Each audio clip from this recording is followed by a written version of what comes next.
your state pension age? No. Maybe you're not sure, or you don't know how to check. It's so quick and easy to check online.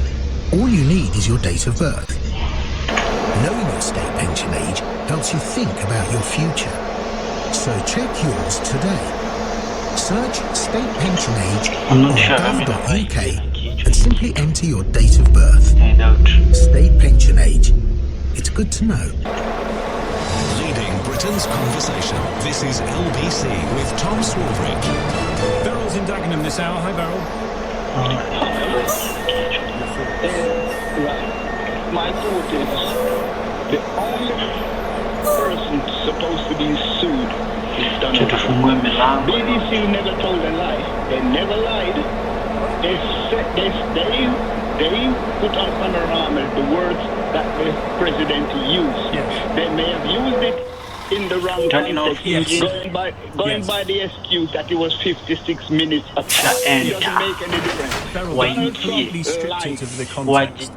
Donald Trump should be in jail at the moment. And you are absolutely entitled to that view, and you can hold that view if you like, but that is separate to the position that the BBC found themselves in, which was they stripped the context of those words, they applied them to a different context to make it sound like he was saying something he didn't. Why? But he did it. He did what, sir? He said all the things that the BBC repeated. Yes, he said them, but that's very different from keeping those words in the context in which they were said. And you would. They should not have resigned. They should have fight this man. And they Britain is scared of America. Britain has always been scared of Donald Trump. Maybe, but how would they fight that? How would they say that actually we were justified in completely stripping the context away from the words that he used and applying it to a different context? How would they do that? The same way Donald Trump would use his crooked lawyers to fight Britain. I see. Britain should do the same. Okay, so they act in... Fire is fire.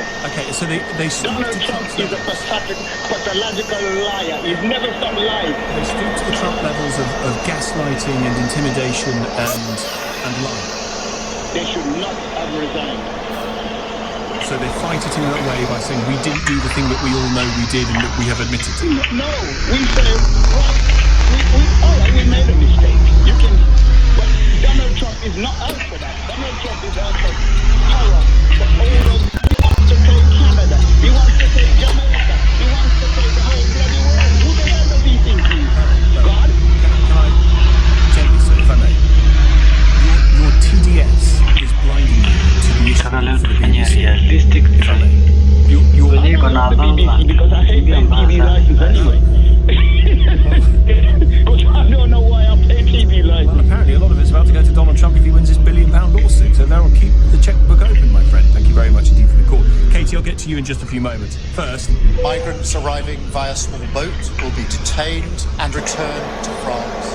Only to come back again because another migrant has re-entered the UK by small boat after being removed to France under the government's one-in, one-out returns deal. The man was detained immediately, we're told, and would be sent back to France as quickly as possible, according to officials.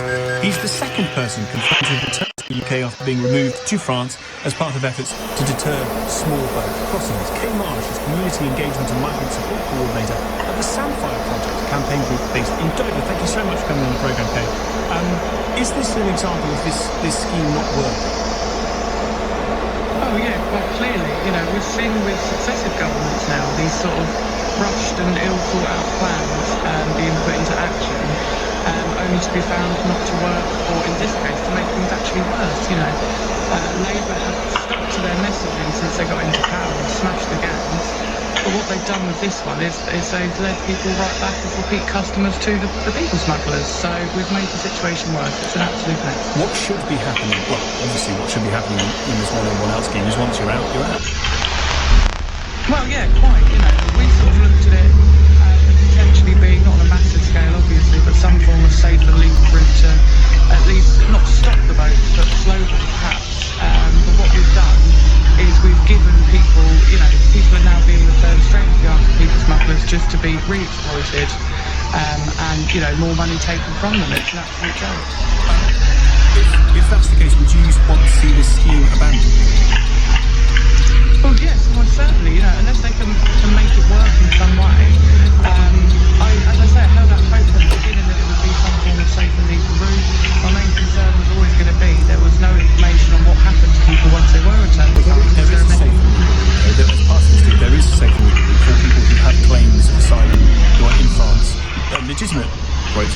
legitimate claims of asylum coming to the UK from France, being sent by France, and the people who don't have a legitimate claim are sent back. But yeah, of course, which makes it not working at all. You know, if we're sending people back to France, we need to know what's happening with them when they reach France. Is there a mechanism to support them and house them, or are they just being released back onto the beaches into the arms of people smugglers? Yes, that's exactly what's happening. So it's no real policy. It is a government desperately trying to win back some public trust, and they failed again. Meanwhile, we're told asylum seekers are plans are being considered to give asylum seekers £100 a week to leave taxpayer-funded hotels. Where would they go? What I'm hearing, it's very early days, the idea is somewhat close to that used for the homes for Ukraine, where people find extra bedrooms and space in their houses and then almost sponsor a person and have them living with them. I mean, we saw at least some success with the Ukrainian scheme. It certainly cut the price of the hotel bill. How many people do you think are ready, willing and able to offer a bedroom to someone who's arrived by boat as asylum claims not been processed who might not know that much? Probably drastically less than the amount of people that found a spare bedroom for the Homes for Ukraine scheme, almost certainly, but hopefully enough to make a little bit of a difference. Unfortunately, would you? Would I? I'm not in a position to, unfortunately. If I was, then I'd like to. My personal circumstances don't allow me to, unfortunately, but I know there are a lot of people out there who do have the means to support people. If those people say no, I can't do it, or I don't want to do it, or... Well, exactly, this is the point, is it going to make a big enough impact? Are enough people going to find that space and sign up to the scheme to allow that to happen? And, obviously families who find themselves in hotels currently should be prioritised, but, if you do have a spare room for a person, who's got the space to put up a family? Not many people, so... I was driving through a place called Kourou on Saturday, because my boy plays football around there, and there was a huge protest in Kourou because it's one of the areas where the government is going to place some 600 people who have arrived by boat on an old army training camp, and unsurprisingly, the people there are absolutely furious about this, not least because those people would not be sort of detained or held on that army camp. They'd be able to go out and walk into the town. Do you get why there's so much concern in places like that? With the misinformation coming out of government and media, yes, it's not a surprise that people are worried. In what way is that people being misinformed about it? Just around the whole migration situation in general, it's a never-ending story, and there's always something coming out about it. Depending on which media you follow, depends on which side of the story you get. We have seen some success with sort of mass camp-like accommodation in the past. Napier Barracks is just down the road from me, and after some initial hiccups, it was actually a successful endeavour, so I know it can work. Will it work in practice? Who knows? I do like the idea of the sort of people staying in people's homes. I think it gives people seeking asylum the chance to actually integrate into the community and sort of, less ghettoisation of these hotel areas. But yeah, we kind of see the same problems with the mass camps, again, with the protests and ghettoisation. It's not good for communities. Kate Marsh, Community Engagement and Migrant Support Coordinator at the Samfire Project, a campaign group based in Dover. Thank you very much indeed for coming on. I don't know whether this is going to be part of the scheme. Kate's suggestion is that maybe it might form something like the Homes for Ukraine scheme. Would you open your house to someone who has just arrived on a boat and needed a place to shelter? Would you do that? Jeremy's in Whitby. Jeremy. Hi, Cole. How are you? Great. Well, the point I'm trying to make is that this scheme will never have a chance of working. The people who run the boats are not interested in us winning. They only want to win themselves. So every time we send somebody back, they'll just give them a free place to come back again. They're not going to let us win the argument. They'll just give them a free place because they don't want people not to go. Doesn't make any sense, does it? Well, I don't see why the smugglers would give someone a free pass on a boat. They want to make money. Look, they're making money out of the 94 people who they put on every boat.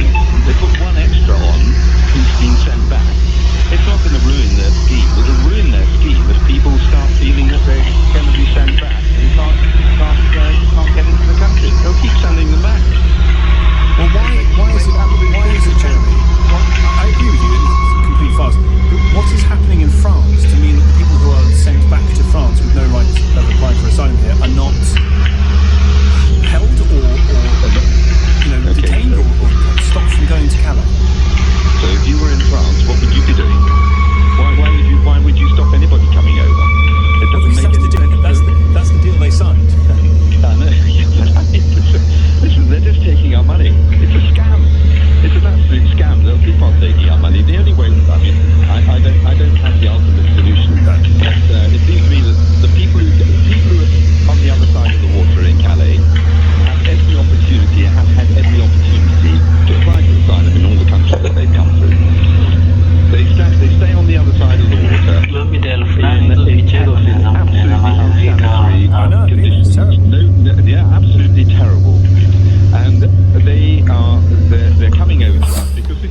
better than they're already prepared to put up with for months on end, many of them.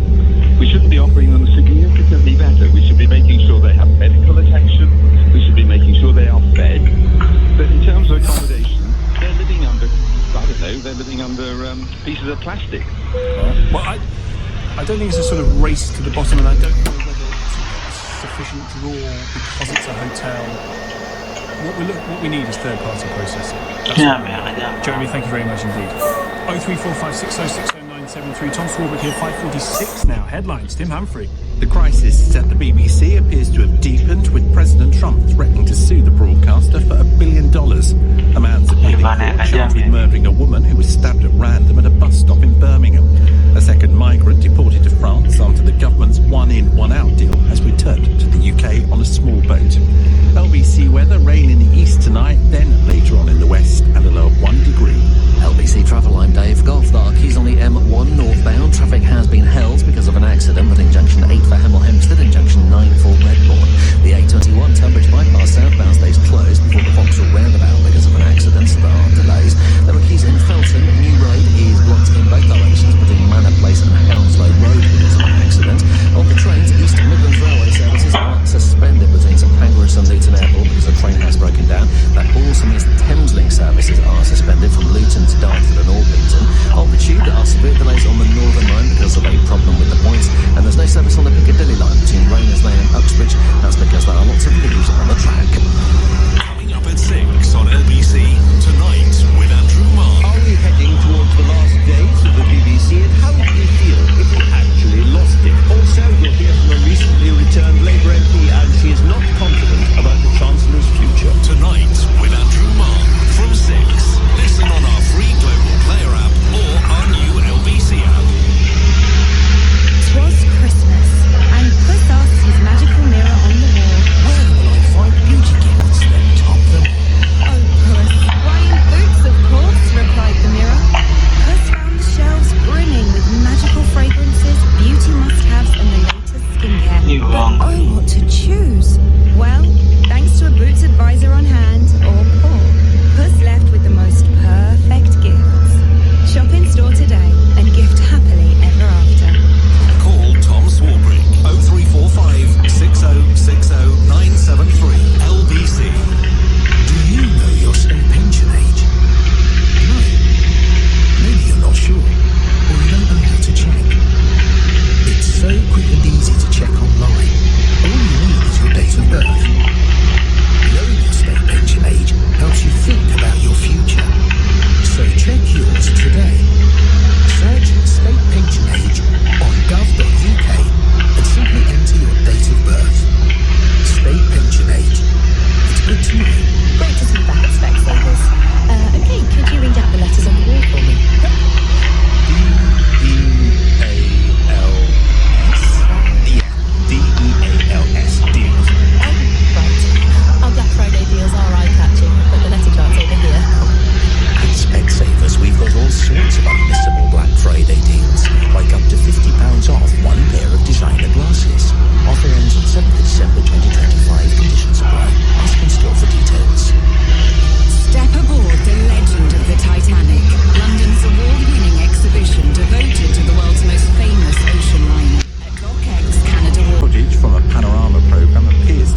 $1.97.87. The pound price $1.32 and €1.14. The LBC weather, rainy in the east tonight and again later on in the west, a low of 1 degree. From Global's newsroom for LBC, I'm Tim Humphrey. This is LBC from Global, leading Britain's conversation. It's 6 p.m. Now, tonight with Andrew Marr. Good evening, and all fall down. The departure of the BBC's Director General and its head of news have been followed this afternoon by an extraordinary international kicking for Britain's biggest news organisation. Donald Trump's White House has sent a letter suggesting he might sue the BBC for editing his speech misleadingly, what he called false, defamatory, disparaging, misleading and inflammatory statements about him. He wants not less than $1 billion in damages. Israel's foreign ministry said King David's resignation underscored deep-seated bias on its coverage of Israel. And the Russian foreign ministry attacked the BBC as beyond redemption, saying it had fabricated its coverage of events in Ukraine. Washington, Moscow and Tel Aviv. Now inside the BBC they used to say that if you're being attacked from both sides, you must be getting something right. Well, I guess the folks there will be thrilled tonight. The BBC can be completely infuriating. And I say that as a watcher, listener and somebody who used to work there. But it's infuriating in the way that an old eccentric uncle who has been sitting in the corner of the room in stained corduroys for your entire life could be infuriating. In other words, for goodness sake. But also, I can't imagine life without it. But we are living, my friends, in wild times. Unless the NHS shapes up, we could lose that within a few years. The Royals are on the downward path towards who cares anymore. And if reform wins the next election, which the polls say is likely, then I suspect we can kiss goodbye to the BBC. Nigel Farage sounded furious about it earlier on today, accusing the BBC of election interference. Would he keep the licence fee? Would he keep the Royal Charter? I put it to you that this country would feel very different if we lost the organisation that has helped shape Britain's sense of itself for more than 100 years. A lot of the problem is the BBC's fault. The self-righteous posturing, the flabby news programmes and the regular scandals. For what it's worth, I think the editing of Donald Trump's speech was a disgrace. But I wouldn't want to lose the BBC any more than I would want to gently lead a smelly but familiar elderly relative into the backyard and do him in.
sitting in hot edit suites with kind of raw footage in front of you and thinking, how do I get the maximum punch, the maximum impact from this? And of course, editing is one way you do that.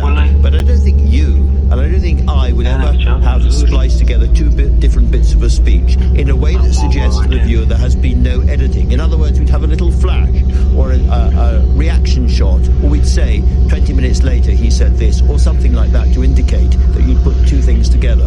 And I don't think that's a mistake. I think that was a deliberate and really serious piece of misrepresentation. You might do that if it wasn't such a controversial speech.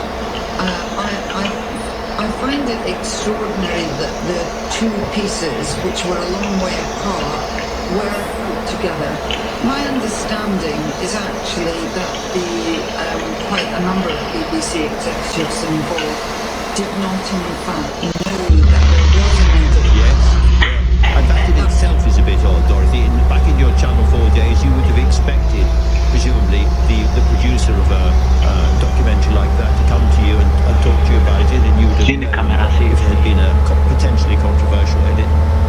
Yeah, the other thing, to be honest, that I would have done, and I'm not just saying this, Donald Trump is the most powerful man in the world, and this was probably the biggest speech made anywhere in the past 5 years. You know, this is a really huge speech.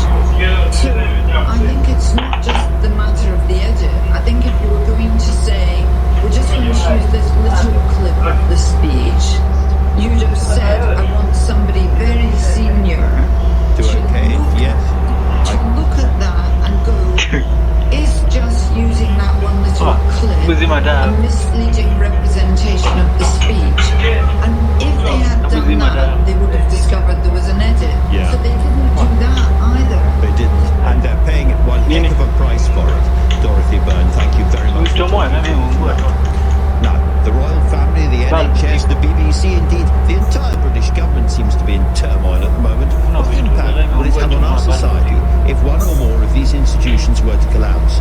Why are all of the staples of society seemingly in flux? To discuss that, the historian and former Daily Telegraph editor, foreign correspondent for the BBC as well, Sir Max Hastings, is with me. Sir Max, this is a grim, grim day for the BBC. I couldn't agree more. It does make me feel pretty sick that even though the BBC has made huge mistakes, to see the hunting pack of right-wing newspapers, which are themselves guilty of consistent daily bias on all manner of issues, starting with the Middle East, which Tom Dimbleby so eloquently spoke about, weighing into the BBC, tearing at the BBC's vitals. If we lose the BBC, gosh, we're going to be sorry. And it's always a question of trying to think the virtues of the BBC still seem to vastly outweigh its shortcomings. And an awful lot of people seem in danger of forgetting that at the moment. And people like Jonathan and you and I and all the rest of it, I think we have to keep saying, just think of all the good stuff the BBC does. But I'm afraid there is, you just mentioned all the other institutions that are in trouble at the moment, and I'm afraid this anti-institutional bias, this tearing down, which of course is led by the President of the United States, is pretty sick-making, hearing him, who's the sort of standard bearer for mendacity, announcing on the television tonight that he wants to sue the BBC, that Donald Trump is the archetypal destroyer. And in a way, he's symbolic of an awful lot of stuff that's going on in the world. And again, we should be asking ourselves, I think, are we or are we not a better society with this or that institution, regardless of its failings? And gosh, it's difficult to keep any sense of balance, that all the time that we are being driven to greater and greater depths of extremism. There seems to be an almost gleeful tearing down of authority in all directions. I've been trying to imagine to myself, to think, if I could have rolled over in bed and woke up one morning and the BBC had literally disappeared from the landscape, how different would Britain feel? What do you think? I don't think on the first day they'd realise what they lost.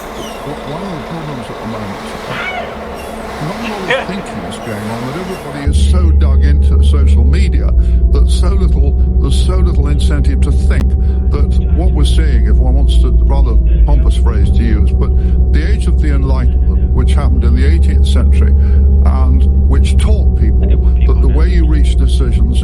through religion or through superstition. It's through a rational examination of evidence. An awful lot of much cleverer people than me, much wiser people than me, have been saying lately what we're seeing is an attempt by all sorts of people, starting with Donald Trump, but many of our own politicians, to undo the age of the Enlightenment, to go back to this business of the attacks on institutions, the attacks on reason. And in the end, all we can really do, and it does seem enormously important, is we've got to try and constantly keep appealing for people to think before they act, to think before they vote, to think before they take up drastic positions. But gosh, it's difficult to do that at the moment. Just returning to the BBC one final time, Max, do you think there's a danger of it going after too many audiences that are not, as it were, core audiences? Let's do all these different kinds of audience, super serve people who are basically interested in celebrity news or cooking or whatever, and forget that the spine, the purpose of the BBC is really news and current affairs. I think there was a great danger of that. I never forget back in the late 1990s when my close friend Christopher Brown was chairman of the BBC, and I said to him rather arrogantly, if you like, I said, you know, Christopher, I've had all the jobs I could possibly want, but I would love to have been director of the BBC because I think I'd have done it better than some of the incumbents. And Christopher said, you're completely wrong. A, you hated it, you got bored with all the 5-hour meetings, and B, he said, you think that it's a super editor function. Actually, nowadays, Direct General of the BBC spend most of their time in long meetings to discuss whether the corporation employs enough disabled black people. Now, I think some of us would feel very strongly what the BBC needs to get back to is being run by editor figures and having people in the background who attend the 5-hour meetings to discuss diversity and, God help us, gender. Here. Max Hastings, thank you very, very much indeed for talking to me tonight. The Chancellor is still grappling with breaking her manifesto pledges on tax and the budget. We're going to speak to a Labour MP who's only just been welcomed back into the party after rebelling, but she is not mincing her words about the trouble the Chancellor is in. The time now is 6:20. Weekdays from 7 a.m. Why is there delay? Straight to the point. This government is unraveling everywhere evil. Breakfast on LBC. How can that make sense to anyone? Listen on our free global player app or the new LBC app. Download it now from your app store. LBC. Mickey could try to sell his car privately, or get it sold today with We Buy Any Car. He could spend days on end trying to sell to a bunch of time wasters, or sell in a flash and head to the fun fair with the kids. Proper gutted. Or proper impressed. To get a quote in 30 seconds, enter your reg number now at WeBuyAnyCar.com. How's the business going? We're busier than ever, but struggling to get the staff we need. Recruiting can be such a distraction. We gave Job Centre Plus a try, and they've really helped us out. Really? Yeah, it was dead easy. We got our own employer advisor, Julie, who helped advertise our jobs, shortlisted candidates for us, and let us interview at the Job Centre. We've hired some great people, and Job Centre Plus really took the hassle out of it, and there was no fee. Brilliant. That's straight on my to-do list. Find out more at business.gov.uk/recruits. Eligibility criteria apply. Train to Cambridge and then all aboard the paddleboards. A little bit different, should be fun. Or wobbly or wet. The wet seems a good look on you, Steve. Oh, actually,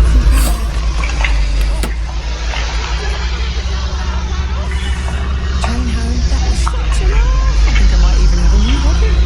Download the Thameslink Railway app to book tickets and save a third off group travel on off-peak journeys.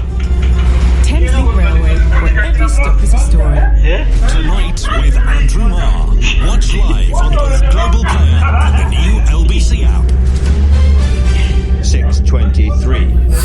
Just perhaps a little over 2 weeks out, the shape of the budget is in fact becoming clearer. Not just the likelihood of Labour breaking the manifesto promises to raising income tax, but also the end of the 2-child benefit cap, which has condemned so many families to poverty. So how are Labour MPs balancing it all out as the stories continue to leak out of the Treasury? I spoke a little bit earlier to Rachel Maskell, one of the 4 Labour rebels who's just got the party whip back, asking how did she feel about that? Well, I'm absolutely delighted to be a Labour and Co-op MP once again, but of course it was only a precautionary suspension investigation. So having the whip back means the world to me because I am Labour to the core. So I will continue to stand up for my constituents and ensure that we really put that focus on the issues which really do matter across the country. In practical terms, in terms of how you handle daily and weekly life, does it mean any change? I have to say it doesn't, because those values are embedded deep within me, and of course the issues don't change in my constituency, but what it will ensure is that I am talking with even more fervour to ministers about ensuring we get the next 3.5 years absolutely right for the country. You talk about values there, which leads us neatly on to the forthcoming budget, and very strong indications, I've had them myself, from the Chancellor, that she does intend to raise income tax, breaking the manifesto pledge perhaps by 2p in the pound. Now I can see an economic case for that, but politically it's extremely dangerous. What's your take?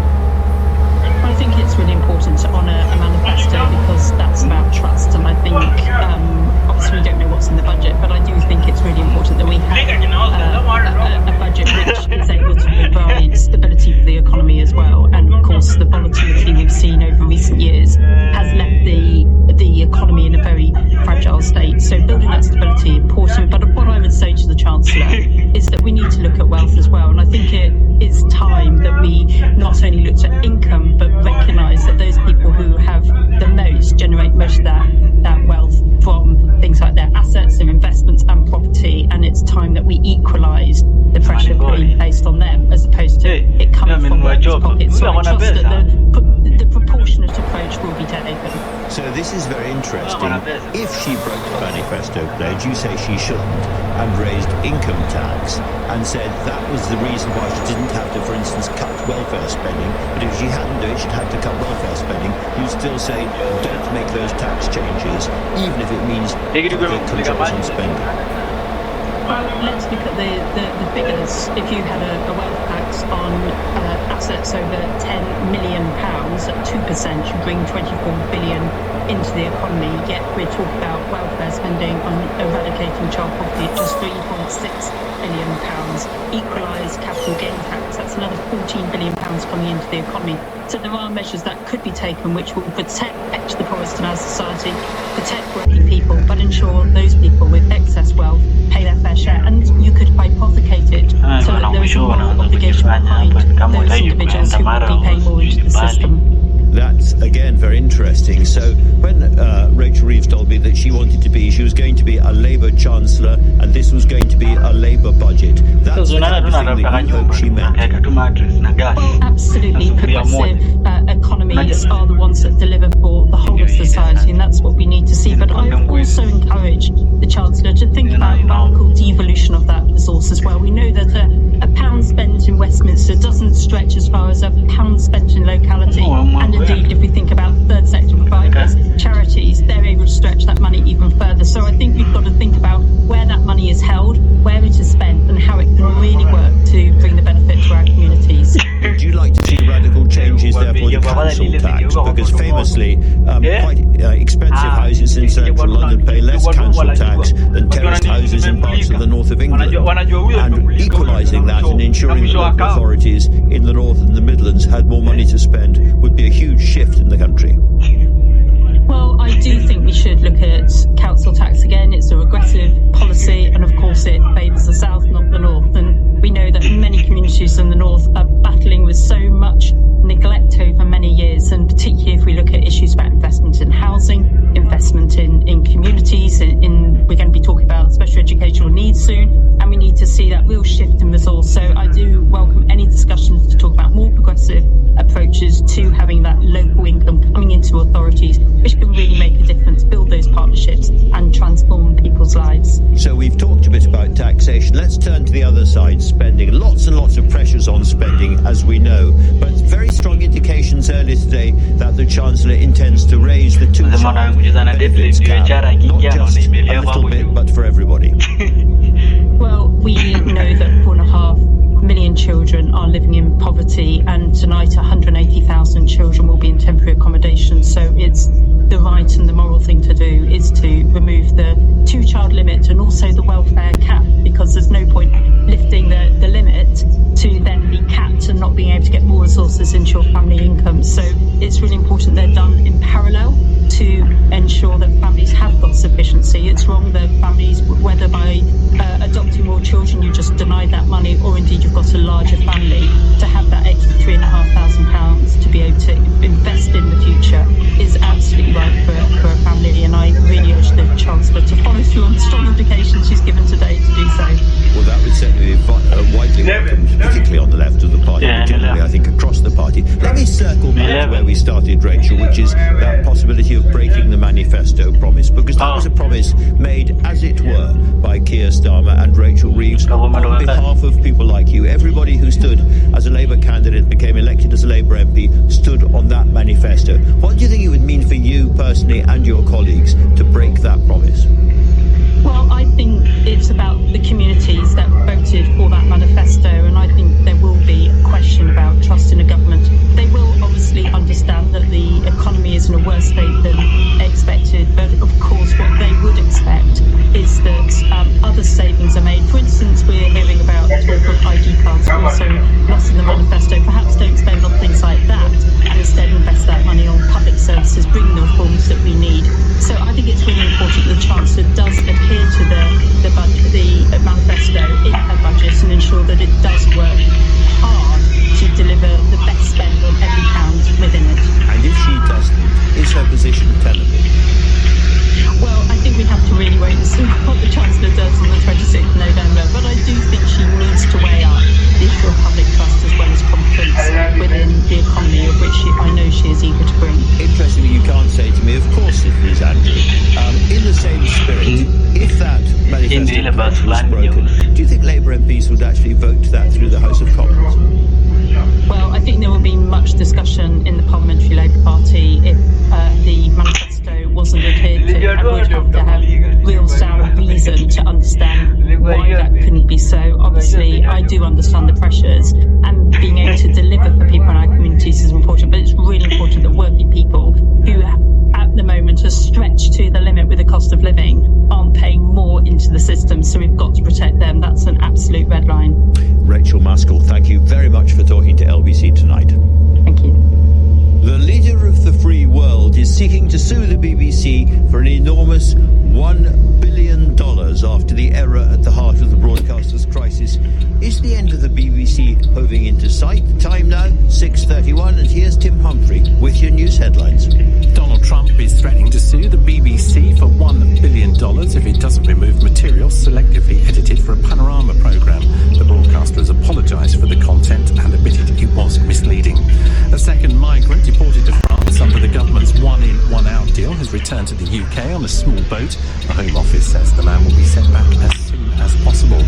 Former French President Nicolas Sarkozy has arrived home after being released from prison.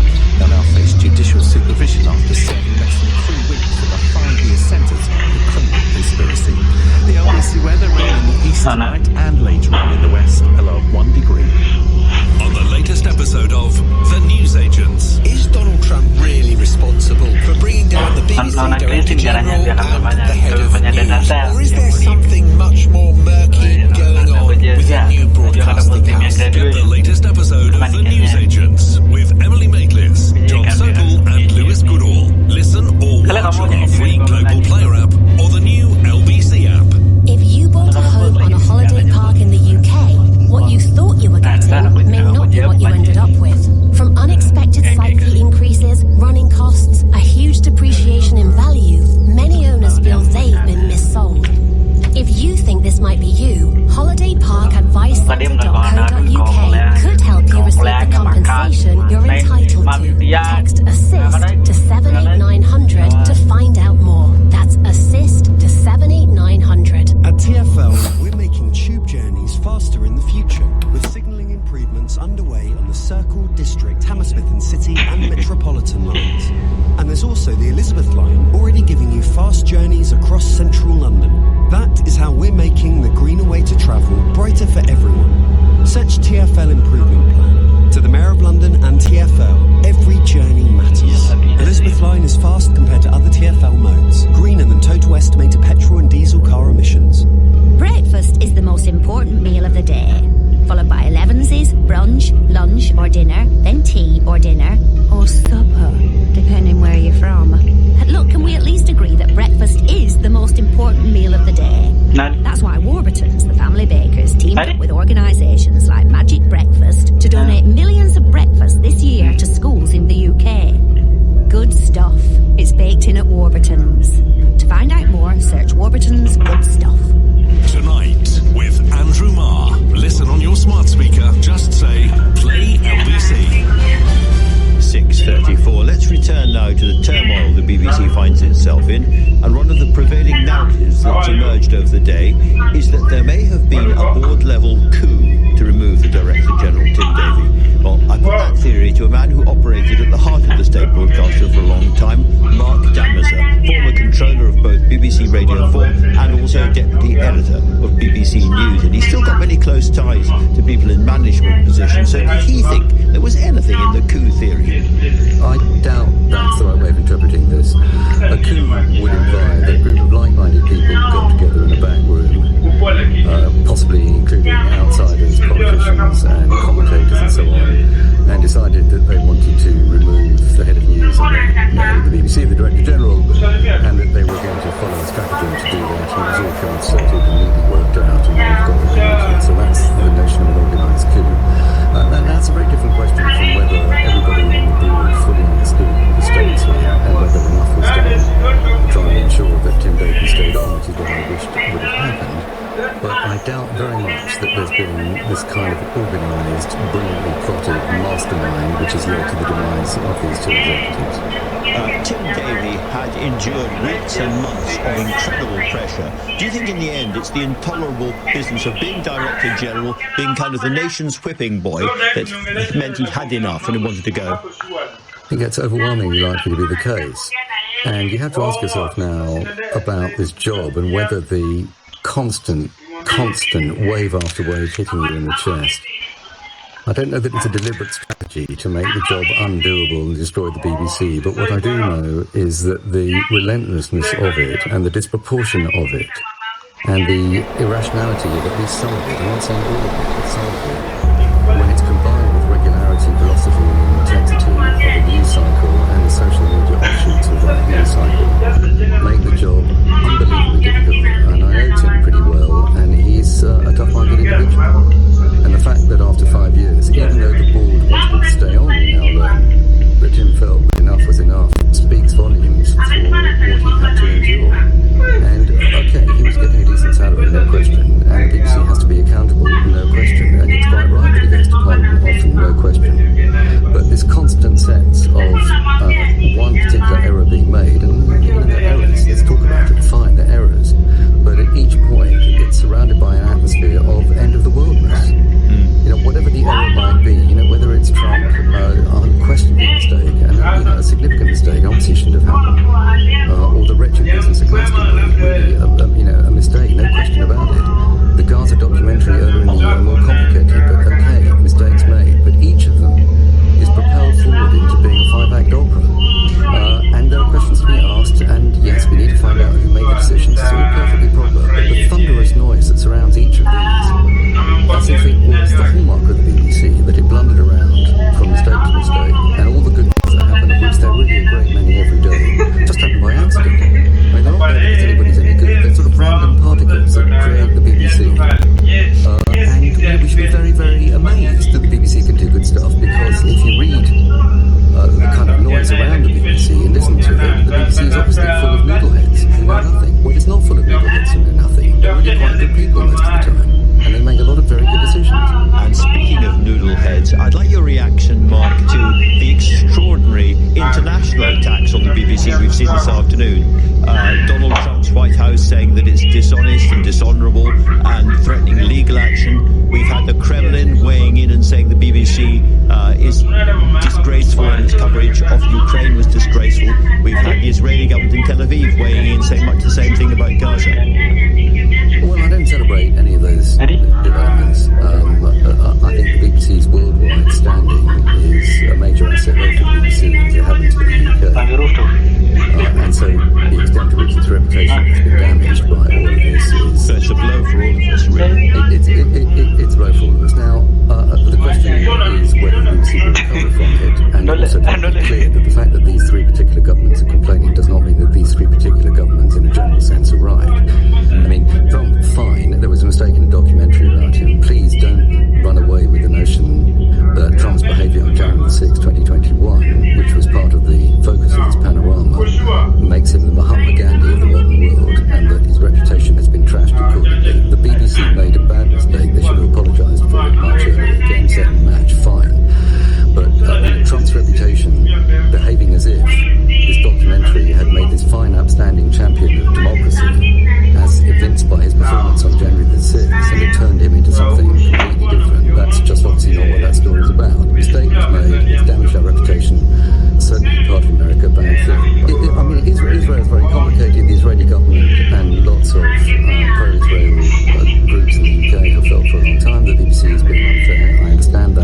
sense of grip, fantastic personal resilience, eloquence, ability to deal with a storm of criticism, all of that.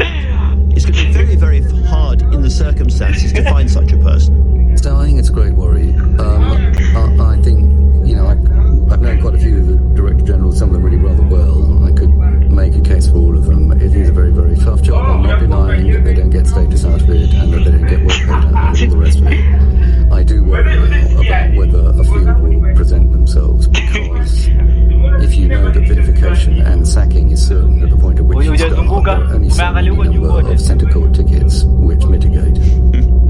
You can go in with a high duty and sense of purpose. I'm absolutely convinced. I know him well enough to say that definitely applies to Tim Davey.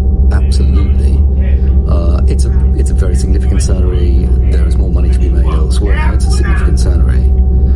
But if you really know that at the end of it, it's 90% certain you're going to get trashed and vilified for mistakes which may not be your direct responsibility, where you've tried honourably to clear them up, sometimes not successfully, but where the threshold is so low for public tolerance and acceptance, and the physical wear and tear of it. It's a big organisation and it's pumping out stuff 24/7, and if you're responsible for all of it, you're surrounded by this clatter, thunder, din, disproportionate, and in my view, kind of Wagnerian unreasonableness at times, then Wagnerian in the sense of the scale, nothing to do with Wagner, then, it ends up being close to undoable, and very, very good people, I'm sure there are some out there, very, very good people won't throw their hat into the ring. So we're all diminished because the BBC matters, because we all own it, and it's a very, very good part of national Mark Damaser, great to talk to you. Thank you very much indeed. It's a pleasure. What do younger people in Britain, including all of those getting the vote for the first time, really think and really want? What are their priorities? Is it all porn and Andrew Tate and conspiracy theories, or is there more going on? Peter Hyman, former advisor to Tony Blair and Keir Starmer and former head teacher, has been going out around Britain trying to find out, in the company of Shoaib Gamoud, a researcher and a writer in his 20s from Manchester. They're both with me now, and what they find out may surprise you. Shoaib, can I start with you? This great odyssey, what did you learn that surprised you? The biggest surprise was the difference between the market that we see online and what we saw from our best research leaders and the reality. The moral panic around young people not believing in democracy is simply not true. They do believe in democracy and they want to preserve it, but they're looking for powerful messages that are done correctly. But the fact that they're brainwashed by just Andrew Tate is simply not true. Every time we mention Andrew Tate's name in a classroom, they laughed us off. They're not aware of some of his messages, but they know the hard reality.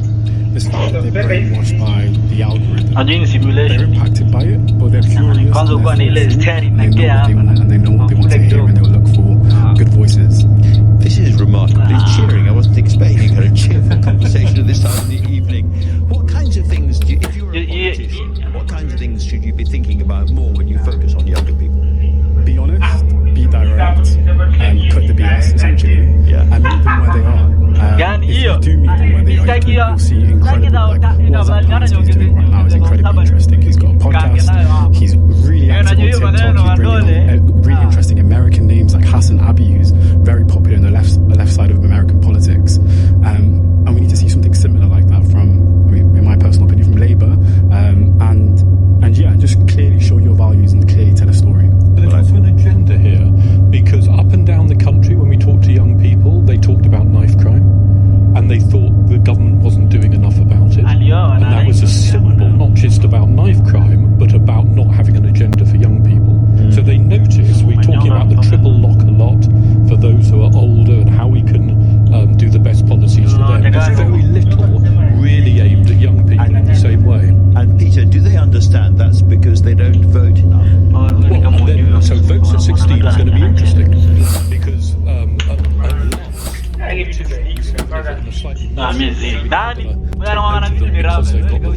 have to start thinking about that and properly listening to them. Peter, I think this kind of Hyman's tour of Britain was your idea. Why did you want to do this? And what because, after all, MPs would say, we understand young people, we meet them all the time in our constituencies. Well, it was the bringing together in a way of being a former head teacher and working with young people for many years, and being a political strategist, thinking that we've got this generational thing wrong.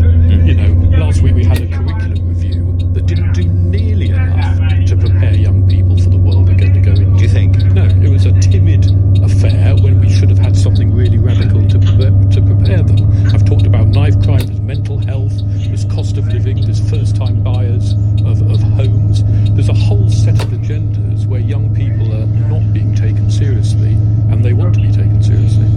Sherb, where do you actually meet these people? I mean, how did you organise it? How did you set it up? I mean, with the school visits, it was quite simple. We wanted to speak to teachers, we wanted to speak to young people, and they were incredibly receptive.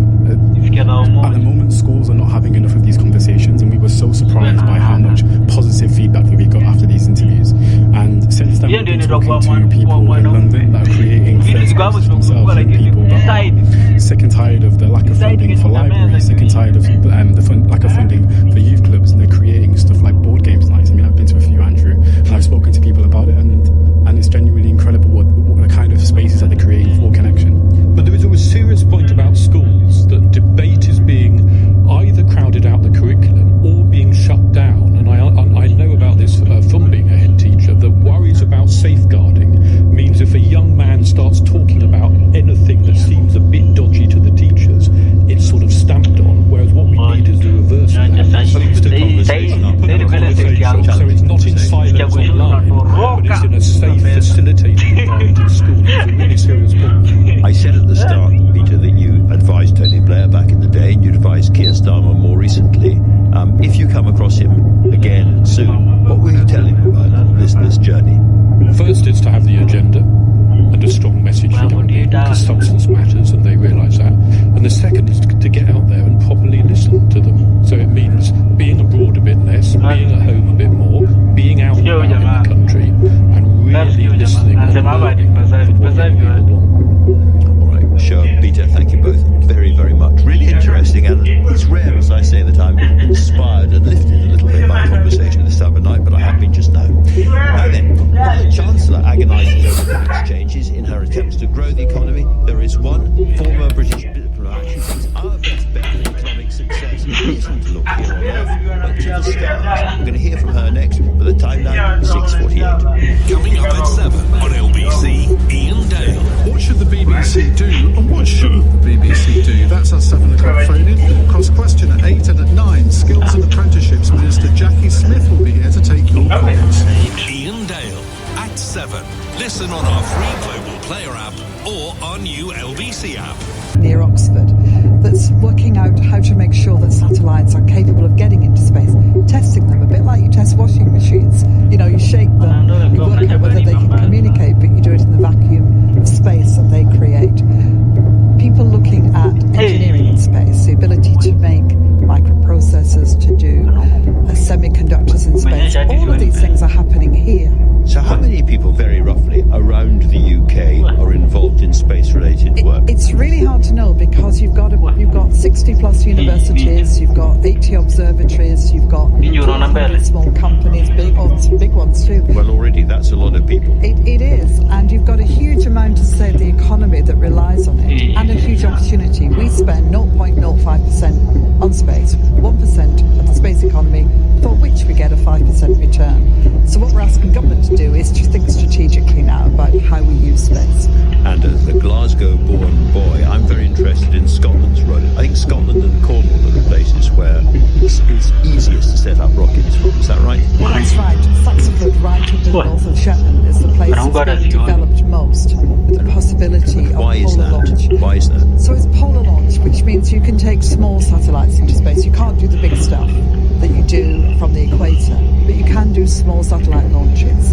And you're able to do it over the sea, which means if something goes wrong, you're not having a problem over urban environments. And is that why Cornwall has also been looked at? That's right. And Cornwall was doing a different kind of launch. He was doing a horizontal launch, the idea of taking a rocket up on an aeroplane and then letting it go.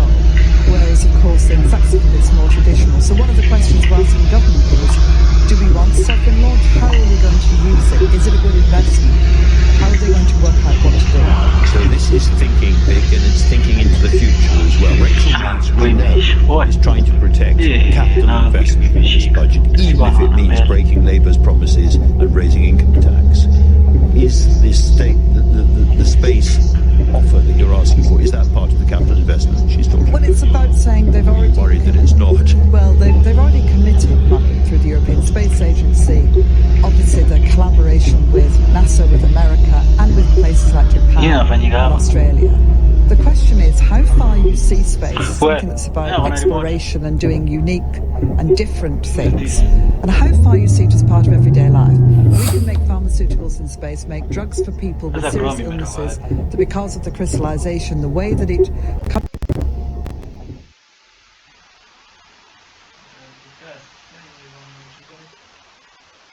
and can do it as efficiently as the cost of launch decreases. So when you're talking about space and being more involved in space, you're really talking about industrial modernization.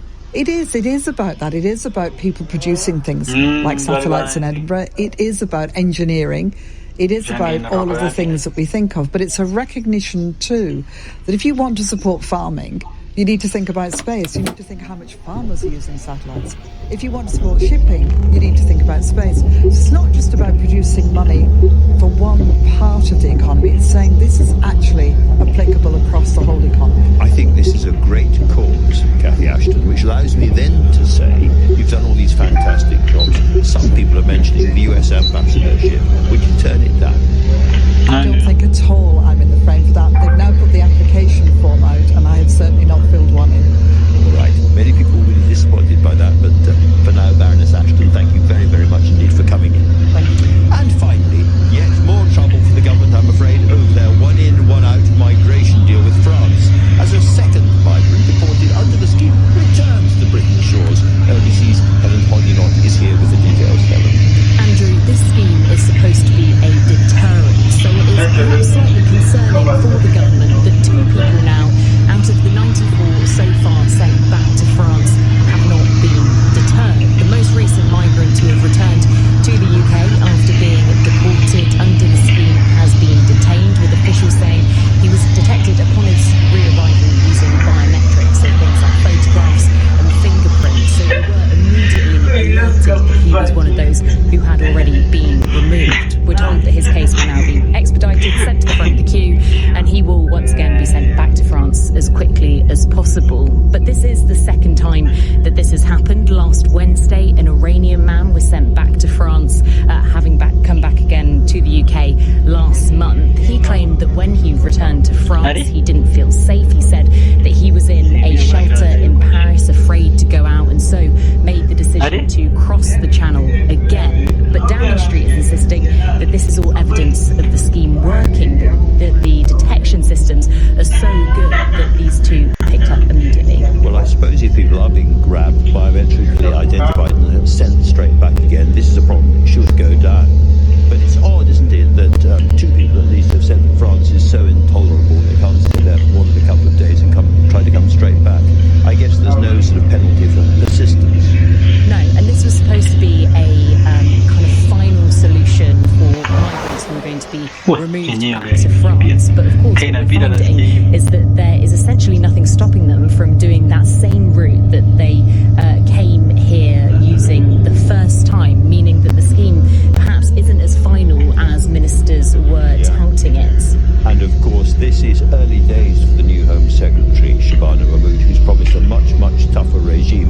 And there's big changes to the law coming as well, I think, for the Refugee Convention and for the ECHR. Well, yeah, at Labour conference in September, Shabana Mahmood promised to do whatever it takes to regain control of Britain's borders. She's said to be looking at a shake-up of the UK's immigration laws, looking towards Denmark, which is viewed as having the toughest in Europe. So that is all part of changes that can come into place. Helen Hodginott, thank you very much indeed for that. Now then, a little earlier, I was joined by Rachel Maskell. She's a Labour MP who recently got the book back after rebelling, and I asked her what the reaction would be on Labour's backbenches if the Chancellor broke the manifesto pledge on raising taxes. Well, I think there will be much discussion in the Parliamentary Labour Party if the manifesto wasn't adhered to. It's really important that working people who at the moment are stretched to the limit with the cost of living are paying more into the system, so we've got to protect them. That's an absolute red line. I think the Chancellor would have assumed that raising income tax would be popular on the Labour left, but it doesn't seem to be as popular as perhaps she hoped. I think we're going to talk more about this over the next couple of weeks. Anyway, if you've missed any of today's show, you can listen back on our free Global Player app or the new LBC app, where you can stay up to date with all the latest news and opinion. You can put your news categories in the order you'd like them. You can pause and rewind live radio, and of course you can listen to a range of podcasts. Download the all-new official LBC app for free from your app store now.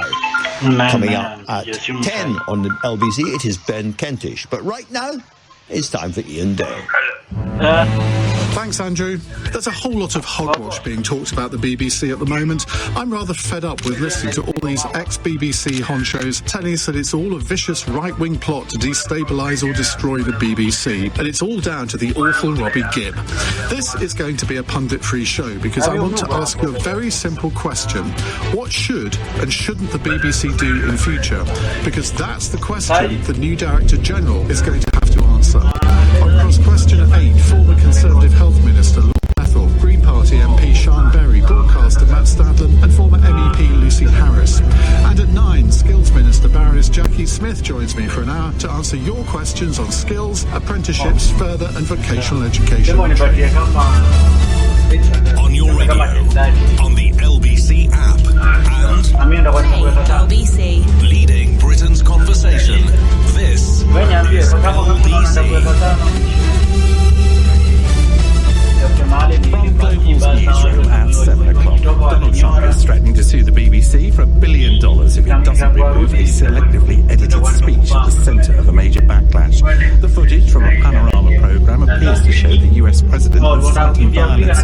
The broadcast has apologised, admitting the content was misleading. The chairman denies their systemic bias. The Director General, Tim Davie, and the Head of News, Deborah Tellis, have both resigned. BBC reporter Jonathan Dimbleby told Tonight with Andrew Marr on LBC, Mr Davies' departure is particularly worrying as the corporation negotiates a new charter. Really sad, he felt he had to go under all the psychological professional pressures, but he is the one person who would have been there to drive the BBC towards an outcome which would suit broadcasting and suit the public. And I think the weaker for as long as it can't find an adequate replacement for him. There's now questions about the entire future of the BBC. Former foreign correspondent for the corporation, Sir Max Hastings, told Andrew he finds the pressure being heaped on the corporation distasteful. Look, the hunting pack of right-wing newspapers, which are themselves guilty of consistent daily bias on all manner of issues, are weighing in for the BBC, tearing at the BBC's vitals. If we lose the BBC, gosh, we're going to be sorry. An appeals court in Paris has decided to release former French President Nicolas Sarkozy from prison and place him under judicial supervision. He served less than 3 weeks of a 5-year sentence after being convicted of criminal conspiracy to finance his 2007 election campaign. A date will be set for an appeal. There's been a car explosion in New Delhi, capital of India. 8 people reported dead and around a dozen more injured. It happened near to the Red Fort, a popular tourist site. With just over a fortnight to go until the budget, there's more speculation the Chancellor could raise income tax, thereby breaking a manifesto pledge. Labour MP Rachel Maskell was suspended from the party for rebelling against welfare reforms. She only got back in on Friday. She's told Andrew Marr on LBC if the Chancellor does break her promises, it could cause chaos within the party. I do understand the pressures, and being able to deliver for people in our communities is important, but it's really important that working people who at the moment are stretched to the limit with the cost of living aren't paying more into the system, so we've got to protect them. That's an absolute red line. A second migrant deported to France under the government's one-in, one-out deal has returned to the UK on a small boat. The Home Office says the man will be sent back as soon as possible. LBC's Helen Hoddinott told Andrew Marr she's been hearing from the Home Office. He was detected upon his re-arrival using biometrics, so things like photographs and fingerprints, so they were immediately alerted that he was one of those who had already been removed. We're told that his case will now be expedited, sent to the front of the queue, and he will once again be sent back to France as quickly as possible. Southern Water says plastic beads washed up on the East Sussex coast are likely to have come from treatment works. They're believed to be the result of a fault at a plant in Eastbourne and were washed into the sea during heavy rain. It's thought trans women could be barred from all female Olympic events ahead of the 2028 Games in LA. The International Committee is understood to be moving towards a blanket ban. It says no decision has been made yet. In the city, the FTSE 100 closed up 105 points at 97.87. The pound buys $1.32 and €1.14. LBC weather: rain in the east tonight, then later on in the west, a low of 1 degree. Heavy rain in the northwest tomorrow with strong winds, but dry and bright in the east, and a high of 15 degrees. From Global's newsroom for LBC. I'm Tim Humphrey. This is LBC from Global, leading Britain's conversation with Ian Dale.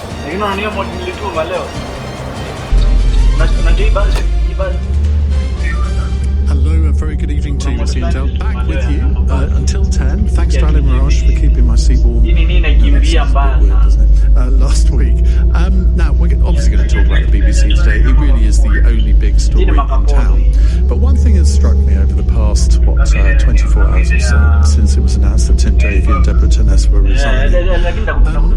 We've heard on the radio and seen on the television all of these talking heads, ex-BBC this, ex-BBC that, all telling us how wonderful the BBC is and how it shouldn't be changed a scintilla because it does the most fantastic job. If only that were true. It does do a fantastic job in many ways. I'm not one of these people who would like to see the BBC destroyed.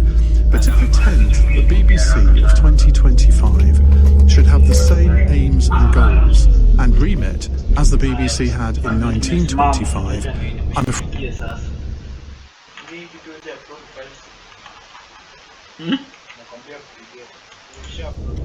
And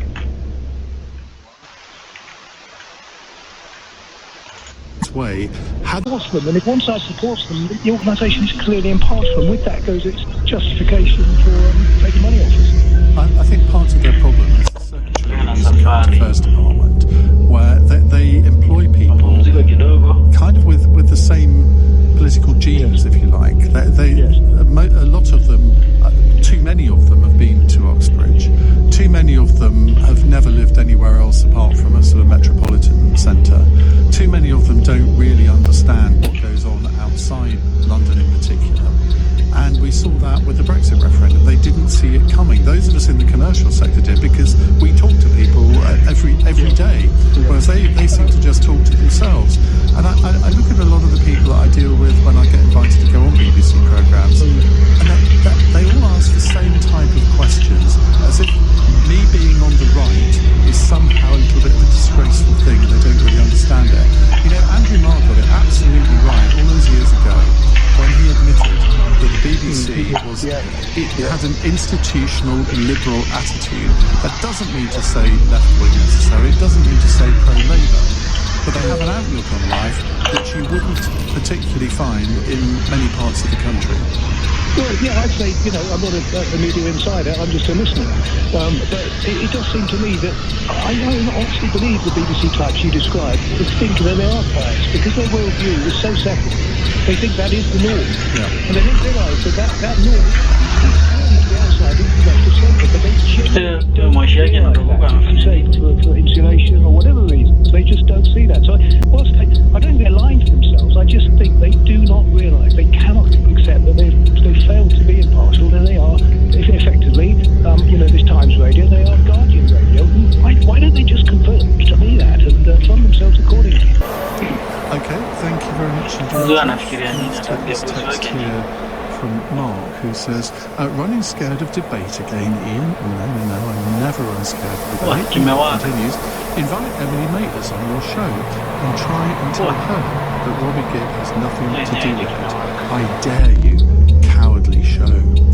Well, I haven't invited Emily Maitlis on because she was on Sheila's show. So imagine if she had to say anything about Robbie Gibb, she probably said it on that. Always happy to talk to Emily, always happy to debate, which is why I'm concentrating on taking calls and taking messages from people like you, Mark, rather than talking to the ex-head of Radio 4 or whatever. Steve's in Guildford. Hello, Steve. Yeah, evening. All day long. I've got a bit of work today. I've been grunting all day long. And all I've been hearing on the radio and the TV is ex-BBC presenters and people who work for them defending them for something that is inexcusable. It's unbelievable the way that the media now, because this has happened. Now the media now is all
Campbell, Matthew Paris from The Times, and Faiza Shaheen, who then was a Labour candidate, very pro-EU. So I said, so you think having a balanced panel means 1 against 3, do you? I'm not doing it. And anyway, I got them to drop Alistair Campbell, but it was still 2 against 1. And even after Brexit happened, you would never get a panel with a majority of Leave supporters on it. And that's where they can legitimately be accused of, and I don't even think it's deliberate. I just think it's the way that they think. No, I'm not being funny. I went through Brexit. We all did. Went through Ukraine, went through Gaza, and I swear to God, it is continuous for this organisation. It's been continuous for the last, in my life, the last 10 years. Well, okay. Thank you very much indeed, Steve. We'll come to more of your calls in a moment. And I've just been told that Aggie has actually booked BBC, but only for a brief time. But there we go. Unlike the BBC, we will correct the record and apologise for misleading our viewers immediately. 7:31 on LBC. Let's get the headlines with Tim Humphrey. The BBC has until Friday night to respond to Donald Trump's legal threats and face a $1 billion lawsuit. The US president ordered the corporation to withdraw an edited panorama clip which gave the impression he called for violence. The Home Office has begun deportation proceedings in the case of Julia Vandell, who was convicted of arson in the Khan family. She was sentenced to 6 months in prison, which is less than the time she'd spent on the night. A migrant who was returned to France under the government's one-in, one-out scheme has come back into the UK on a small boat. The Home Office says he was detained immediately and will be sent back as soon as possible. LBC weather, rain in the east tonight, then later on, and a low of 1 degree. This is LBC. Amazon offers term time working to their employees, like Anton, who's home to look after his daughters during their holidays. To him, this is the best sound in the world. Actually, maybe that's the best sound of all. Now that's term time working, offered at Amazon. 10 weeks off guaranteed per year, mix of paid holiday and unpaid time off. Conditions apply. It's that time of year again, which can only mean one thing. Take a third off roasting joints at Waitrose. Choose from tender beef silverside, succulent whole brine, seasoned chicken, or juicy beach smoked gammon. So fire up your ovens and give winter a warm welcome with a third off roasting joints. Waitrose, the home of food lovers. Selected lines of stores subject to availability. Prices may vary on Channel Islands, local Waitrose and partners and concessions. Offer ends 11th of November. Managing your business is a big task. To then stay on top of the numbers as well, will only human. That's why the Intuit QuickBooks AI-powered platform supports your business growth as the #1 recommended cloud accounting software. Intuit QuickBooks. Based on a survey of 506 UK accounting professionals, verified at quickbooks.co.uk/go. Brands that use radio are 49% more likely to get noticed. Amplify your advertising at radiocentre.org, assuming you want to get noticed. Ian Dale on LBC. 7:33 on Cross Question tonight at 8. We have Sharon Bay, the Green Party MP for Brighton, the former leader of the party. Lord James Bethell, Conservative peer, who's a former Health Minister. Lucy Harris, the former Brexit Party and Conservative MEP and former Conservative Special Advisor. And Matt Stadler, political commentator, who's the host of the podcast 20 Questions With. So that's coming up at 8 o'clock. Now, before we come back to your calls, and there are zillions of them coming in, let's talk to Simon Marks, our US correspondent, who joins us live from Washington. Simon, very good evening to you. Now, Donald Trump is threatening to bankrupt the BBC, I hear. He is threatening to do that, Ian. Of course, Donald Trump regularly threatens to bankrupt a wide array of media outlets and doesn't always pursue those threats to the end of the earth, although he's definitely buoyed by the fact that he's enjoyed 2 major paydays here in the United States. Just in the last few months, he secured a $15 million payout by the parent company of ABC News, which of course is Disney, to settle a defamation lawsuit that targeted ABC News star anchor George Stephanopoulos, who erroneously, in an interview, claimed on air that Trump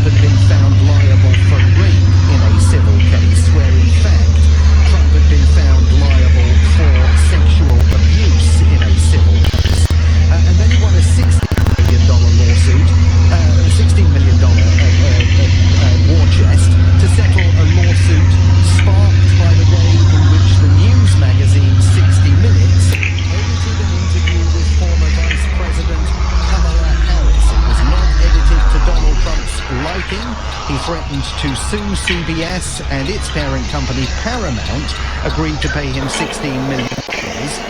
Most legal analysts believe that that lawsuit was entirely defensible, but remember at the time Paramount was seeking White House support for its proposed $8 billion merger with ByteDance. So Paramount clearly sacrificed CBS News and its journalists in the process. Now this threatened lawsuit against the BBC high bar for it to get very far. I mean, first of all, he's threatening to bring it in the state of Florida.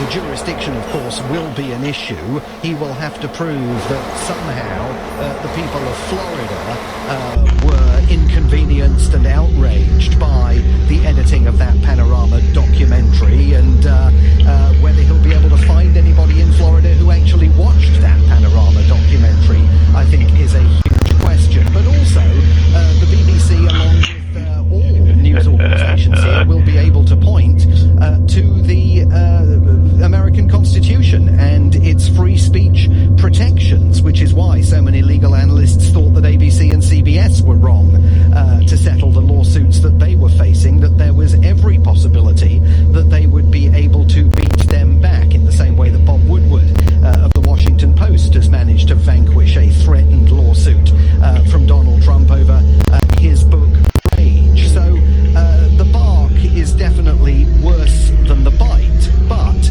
I think there's absolutely no question that Donald Trump firmly now has the BBC in his crosshairs, and this is not a story that he is going to let go of. I mean, you know, with the BBC now having to figure out who is going to succeed Tim Davie as DG and Deborah Turness as CEO of News, I think we can be certain that Donald Trump is going to be keeping a very close eye on that process. And if he doesn't like the candidates that are selected and put into those positions, I'm sure we'll be hearing from him again. Two things. Why doesn't he sue in the British court? Well, I mean, that's a very good question. I mean, probably it's easier for him to think of doing it in the United States. Not clear for me that he would have standing necessarily to sue in a British court. I suspect that this has not been particularly well thought out. This is a standard Trump move to threaten a lawsuit. He does it all the time on a whole variety of different issues. And very few of those lawsuits at the end of the day end up going forward. I mean, certainly that's an avenue that I presume the White House counsel or his own personal lawyers could look at advancing, but at the moment he's talking about doing it in that American jurisdiction down in Florida. And any prospect of the BBC's American correspondents being back to the White House? Well, I think there is a real prospect that the BBC is going to lose its seat in the White House briefing room. I mean, frankly, I was expecting that even before all of this began, not least because there is pressure from a number of other news organisations that want to be seated in that White House. Many of them, of course, pliant propagandists that are more than happy to ask President Trump softball questions instead of some of the harder-edged questions that he might face from the BBC or what he would refer to as other legacy news organisations. There is also now an active GB News Bureau here. He is definitely very much enamoured with that operation, and there's been much speculation here for many weeks that the BBC will lose its seat in the briefing room to GB News. As to whether they will be banned from the White House, I think that's unlikely. They may just find themselves sort of pushed to the outer edges of the briefing room, where it's difficult to get a question in and where it's difficult to attract the attention of White House Press Secretary Caroline Leavitt. Remember, the Associated Press was for a while removed from the White House pool rotation because the news agency refused to refer to the Gulf of Mexico by Trump's new name for it, the Gulf of America. They were never actually banned from the White House. It would be an extraordinary step for him to take that move, but, you know, I think given the way in which life at the White House has shifted for the press corps, and that White House press corps is now largely populated by right-wing TV networks and streaming channels that are entirely supportive of President Trump's agenda, I think absolutely anything could happen. Simon, thank you very much. That's Simon Marks, ABC's US correspondent. Right, back to your calls. Rob's in Chelmsford. Hello, Rob. Hello, Ian. Thanks for the call. Yeah, I mean, look, to your question about what they should carry on doing, I think they should carry on doing everything. Sport, entertainment, news. They've just got to stop making these harrowing mistakes. I mean, the latest one, as a caller said earlier, could be the undoing of it.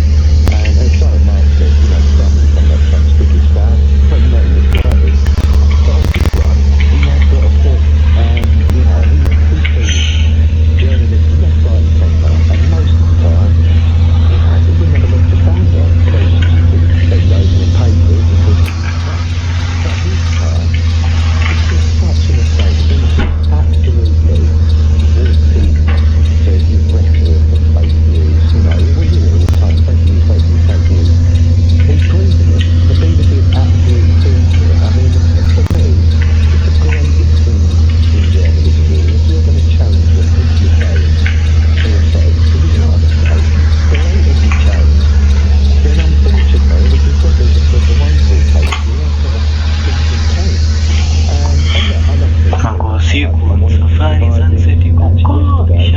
With it being the 11th, I went through all the World War II broadcasts, which you can sort of find on YouTube and various places, and they were fantastic. Like, we cannot lose it. It's part of us.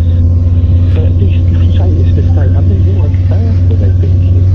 And look, you can go, they've been fairly scabby, they are back in Jimmy Savile, I suppose, but, you know, in the main, I think they are impartial. In the main, I think they do a great job. But, you know, they've got to have a report across the whole structure, I think. Well, I don't disagree with you. I think they do fantastically well on state occasions. I thought the coverage yesterday of all the armistice commemorations was superb. All the coverage of the Queen's death and then the subsequent coronation, again, absolutely outstanding. And this is where if I of course as being very anti-BBC, I'm genuinely not, because I think a lot of the stuff that they do is excellent. But I would like to see their resources directed in proper way. Some of their entertainment programs are excellent. There are some very, very unfunny comedies on it, but I think that's more to do with the fact that we're not allowed to be funny anymore. I mean, anyone that finds Mrs. Brown Boys funny, I just think they've got something wrong with it. I don't think I've ever laughed at it, but I've had the fortune to find it. And so many of their sitcoms are like that now. It's not like it was back in the 80s, 90s, and early part of this century, when they did produce genuinely funny things, absolutely fabulous. What was the Little Britain? Yeah, I mean, I totally get that, and, you know, more resources should mean they were a lot more focused in areas, but they can go 2-3 years without a scandal. That proves they can do it on the budgets they've been given, etc., etc. So I just, honestly, I think it's management throughout. And look, Donald Trump was an impact. He's the most powerful man in the world at the moment, and, you know, we might like that or not like that, but at the end of the day, that's true. Obviously, before this latest election. But I just don't get what it is like. Are we going to check that? Are we not going to check that? Are we going to sign it off?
like Clive Murray does before the news, where he's on for like a minute or two saying, well, the BBC's all about the truth. Well, it rings hollow now, doesn't it? Exactly, and the damage is what do we trust going forward? And we've got the World Service, BBC World Service, we've got everything else, from the past, and the BBC is the trusted vehicle, for our British, etc., values, etc.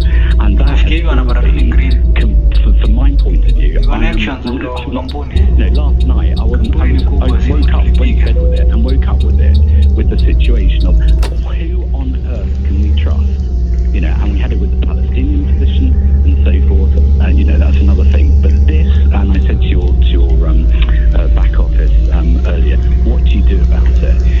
With Trump, and I think, he's got the money, BBC got the money, I think the example needs to be set where he does need to sue the pants off the BBC. And me being a licensed player, etc., whatever, but he needs to sue the pants, because we cannot have this happening again across all forms of journalism. And if journalists are going to fake news it or are going to manipulate it, they know the consequences, and that needs to be brought up. Otherwise, what world are we going to be living in going forward? What decisions will be made by politicians, community, with what's happening, on our streets at the moment, with environment. And we all took it, the Trump wanting to, that insurrection and fight the rest of it. It was, what was it, 15 minutes or 50 minutes or something after the initial sentence? Yeah, nearly 50 minutes. Yeah, it's disgraceful. So I'm being pulled by my toddler. Well, I think you should accede to the pulling, Mark, and you've got getting a lot of people on the text agreeing with you. Thank you very much indeed for your call. Lots more calls to come. 0345 6060 973. If you're calling in with questions for Cross Question, you won't get through at the moment, so leave that for about 10 minutes because that's coming up at 8. And we have former BBC staffer Matt Stadlen on, so I'm sure he's got a few views on this. It's 7:48. Nick Ferrari at breakfast on LBC. Davey quits BBC over bias scandal. Reform UK has long campaigned to scrap the licence fee. We're joined now by party leader Nigel Farage. Yeah, I did speak to Donald Trump on Friday, and to say that he was angry would be an understatement. As he said, I thought you guys were allies, and this was a state broadcaster. Absolutely appalling, but it's just the latest of a long list of political biases that we see running throughout the BBC. You mentioned your conversation with President Trump on Friday. Can you elaborate? Well, I just said, he was absolutely enraged. Nick Ferrari at breakfast. Back tomorrow morning from 7. Listen on our free Global Player app or the new LBC app. Step aboard the legend of the Titanic, London's award-winning exhibition devoted to the world's most famous ocean liner at Dock X Canada Water. Walk her decks, explore her cabins, discover her secrets. With 360-degree projections, VR, an interactive metaverse, artifacts and more. Book your tickets today at legendoftitanic.com. Every investor has a future in mind, whether it's seeing your kids through uni or picturing yourself retiring in Tuscany. The hard part can be knowing how to get there. JP Morgan Personal Investing can help you see the path ahead with our intuitive app, expert support, and 150 years of JP Morgan's investing experience. You can start making more informed investment decisions today. Search JP Morgan Personal Investing. Invest with clarity. Capital at risk. Hey, Harry. Hello, mate. Any tips for the racing? Yeah. Your best bet is to enter Bet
They're afraid about what they got right, and that just summed it up for me. And I just thought, just leave the BBC alone. You're allowed to mess it up. Go through your life without making mistakes. I agree generally with what you say. However, Tannis and Davy have not resigned over this particular panorama incident. There have been, I've got in front of me a list of all of the different things that the BBC have mishandled under Tim Davies' leadership. And I think this is a culmination of things. You saw the Martine Croxton thing where she corrected her auto cue script where she was reading out the news on the news channel, and it said something about and the heat is going to affect pregnant people, and she then corrected herself and said women and slightly rolled her eyes. And this happened over a year ago, and yet there's been some big investigation into it, and she's been told that she did wrong on that, despite the fact that it is only women who can be pregnant. And it's that sort of thing where people do roll their eyes and think, oh, for goodness sake, can we get rid of all of this woke nonsense that the BBC insists on ramming down our throats? You had the Bob Villain thing at Glastonbury, easily avoidable. Tim Davie was actually even there at Glastonbury. You had the Greg Wallace stuff, you had the Hugh Edwards scandal, you had the Gary Lineker documentary. That's quite a lot that's gone wrong in the past couple of years. Yeah, but did it really ruin your life? Didn't ruin my life. Yeah, no, me neither. That's what we're getting to. It didn't really. You've got to allow him to make mistakes, and I think it's sometimes again, as your colleague says, the political scarf is tied far too round their neck with the getting cut off from your head. I think it doesn't really make much sense to me. I think we live in the world now of. I worked in the media, within social media, obviously you're very all on, for everyone's opinion, and I always really value the cause and everyone's insight. I think that's the best we could, but, if you're bombarded, I think we just have to let it go, and I understand that people do make mistakes, and move on, and then just not make everything just a huge talking point about stuff. What do you think it is that in this hour, so far, with the calls like rammed, I haven't had a single female caller. And normally on this programme, I'm told that I get more female callers than most programmes do, but not on this subject, and I'm slightly bemused by it. I've got no explanation for you. I'd love to know. Do you know what I mean? I really would. And please, girls, call in. Let's please. Yeah, please do. For the men. All right. No, thank you very much indeed. Let's go to Dave, who is... Hello, Dave. I think people have got to think that basically what we're talking about here, this is the nation's growth. And I say it's not some alien thing. This is, unless you don't believe in democracy, the BBC is about as democratic as it can be.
then it gives me a link. Again, lots of conspiracy theories on this. Most conspiracy theories are just that. Well, coming up in the next hour is Cross Question. We have the former Green Party leader and current MP for Brighton Pavilion, Sean Berry, with us. Lord Bethel, James Bethel, Conservative peer, former Health Minister. Lucy Harris, former Brexit Party and Conservative MEP, and also former Conservative Special Advisor. And Matthew Stadler, political commentator, who is the host of the podcast 20 Questions With. They'll be here taking your questions, no doubt, on the BBC. But maybe you want to ask about Danish immigration policy, because it seems that is what the Labour government is going to copy here. Lots of other issues for you to discuss as well. 0345 6060 973. You can WhatsApp us on that number, and you can text 84850 and watch us on Global Player or the LBC YouTube channel.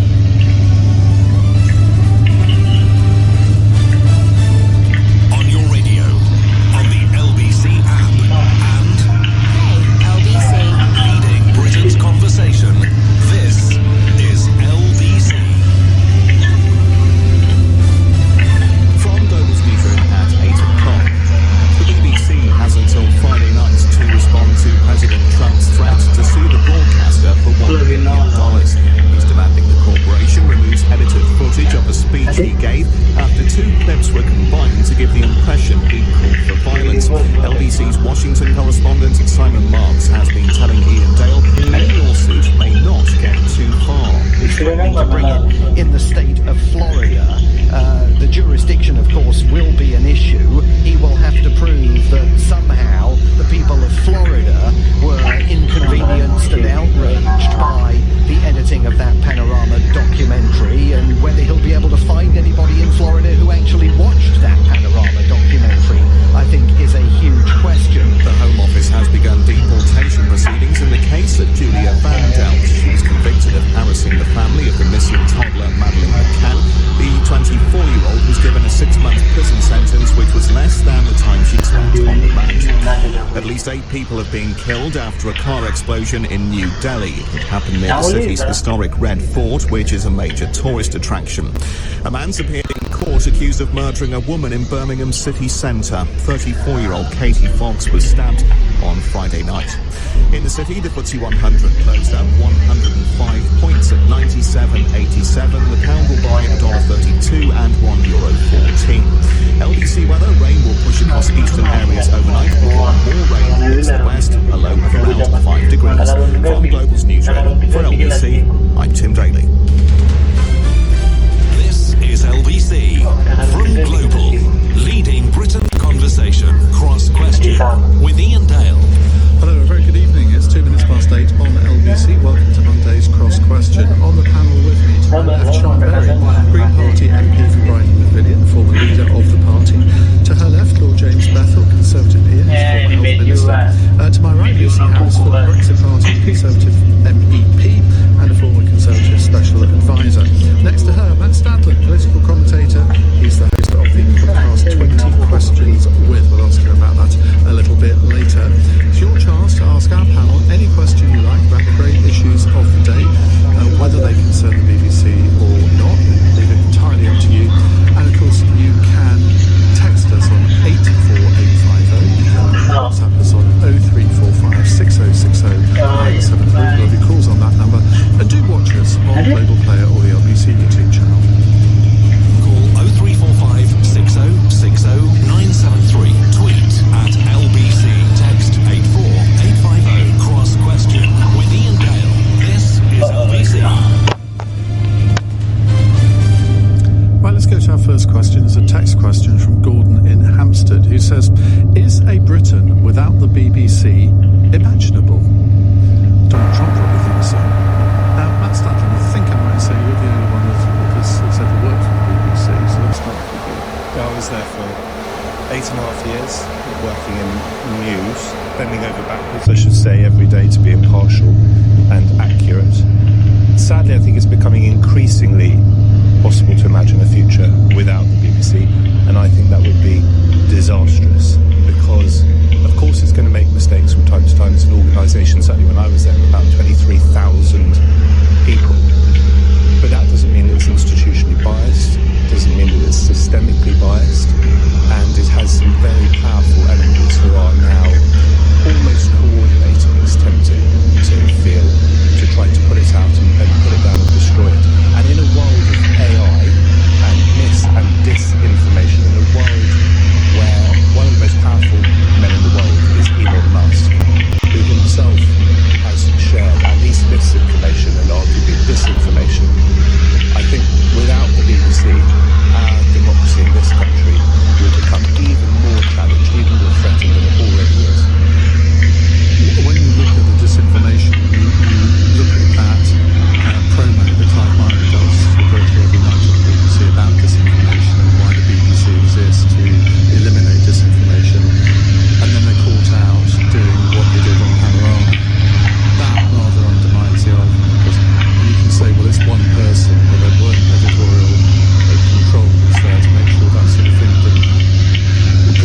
television company, which I find very surprising, because I would have thought that sort of programme should be done in-house, where producers are imbued, certainly when I was there.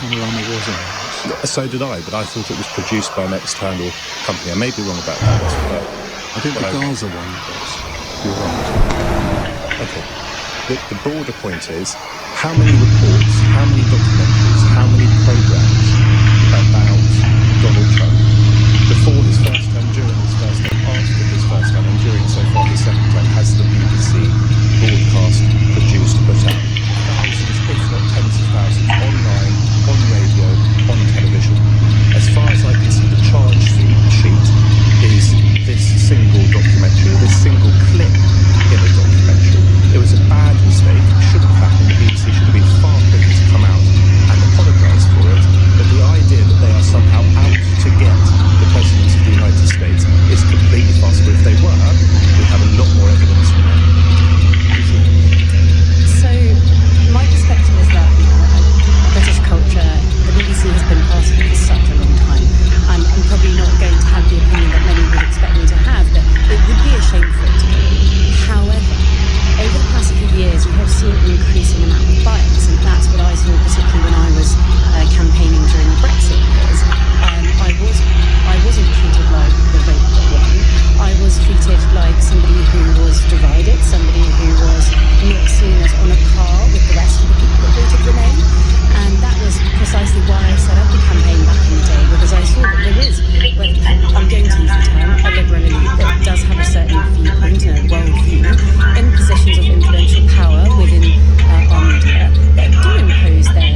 who rate very, very highly those standards of journalistic integrity. And they've started to report truthfully on what he says. I remember the New York Times starting to say, look, he lies so often, what we're going to have to do is add the words without evidence to his claims, because his claims are reportable because he's the President of the United States. We have to report these things. But where he bases them on no facts whatsoever, we're going to add the words without evidence. And they do that quite a lot now.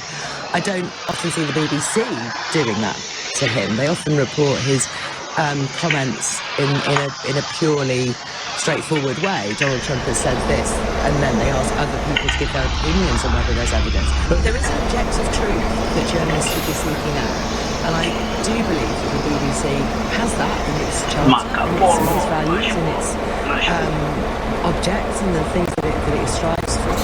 And I do think there has been too much politicisation of some of the appointments, some of the scrutiny of appointments, some of the things that are said about it in recent years. I think it's worth defending. It's something that's a good institution in our country. I love the BBC, and it isn't just about the news organisation. It is about, for most people, the sports and the drama, the animal programmes and all of that. So we're not here talking about the whole of the BBC, we're talking about one part of its news programming, and that tends to be the really edgy stuff where they're trying to get scoops or to emote some kind of opinion. That's the bit that has consistently got them into trouble. I just wonder whether we should have a BBC that is trying to do that all the time, and whether this is a self-indulgence in a modern digital age. There's no shortage of places to get your news from. There's thousands of them. Not all of them are completely untrustworthy. I just wonder whether this monoculture behemoth is really helping itself, helping the nation, or helping the nice to bear by consistently trying to get itself into trouble on big stories where, frankly, they've proved unqualified to be able to deliver what they've promised. I couldn't disagree much more on that thing. I don't think I'm left-leaning, right? I would describe myself as centre-left. I go to the Telegraph much more than I go to the Guardian, and I want to know what's going on from that perspective. I want to know what's going on from all sorts of different perspectives, but I think they are. We know that the Telegraph is right-leaning. We know that the Guardian is left-leaning. We can give other examples, Mail and so forth.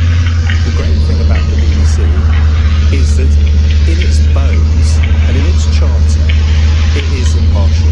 That is fundamental to its being, and not just impartial, but accurate. Now, because, as I said earlier, it is staffed by human beings and lots of them.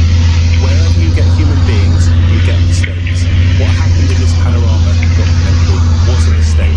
I think it was a bad mistake, but it shouldn't delegitimise one of our, not only our great British cultural institutions, but also a way that we can find objective views, so far as human beings are capable of being objective, in the quagmire of mass, mis and disinformation and opinion. The problem with that very powerful and persuasive testimony to the BBC is that I personally do not have a perspective at all.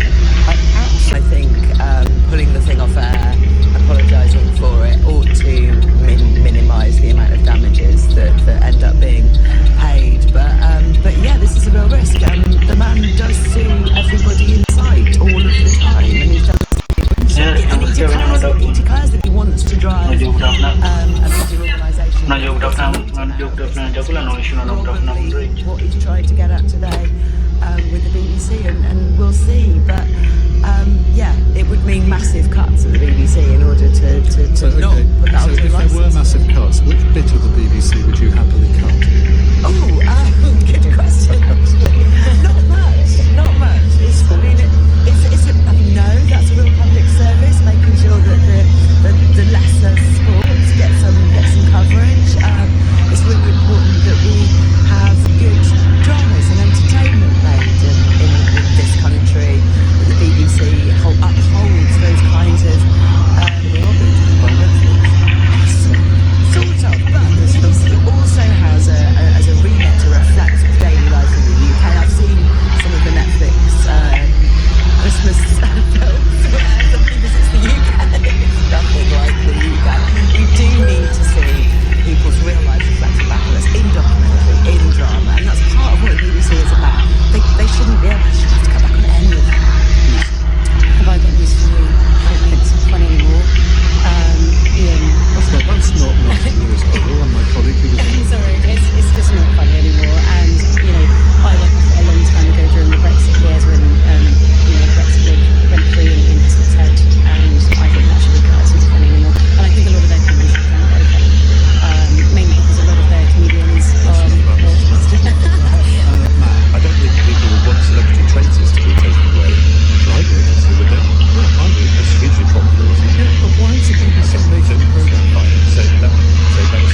say my point is, for him to accuse the BBC of threatening democracy, when as a president, a still sitting president, he was saying that the American people had been defrauded. That was an outrage occurring. Well, let's move on to another outrage, possibly from the point of view. Jeff from Darlington says, how can Rachel Reeves possibly justify putting income taxes up while making it easier to claim benefits?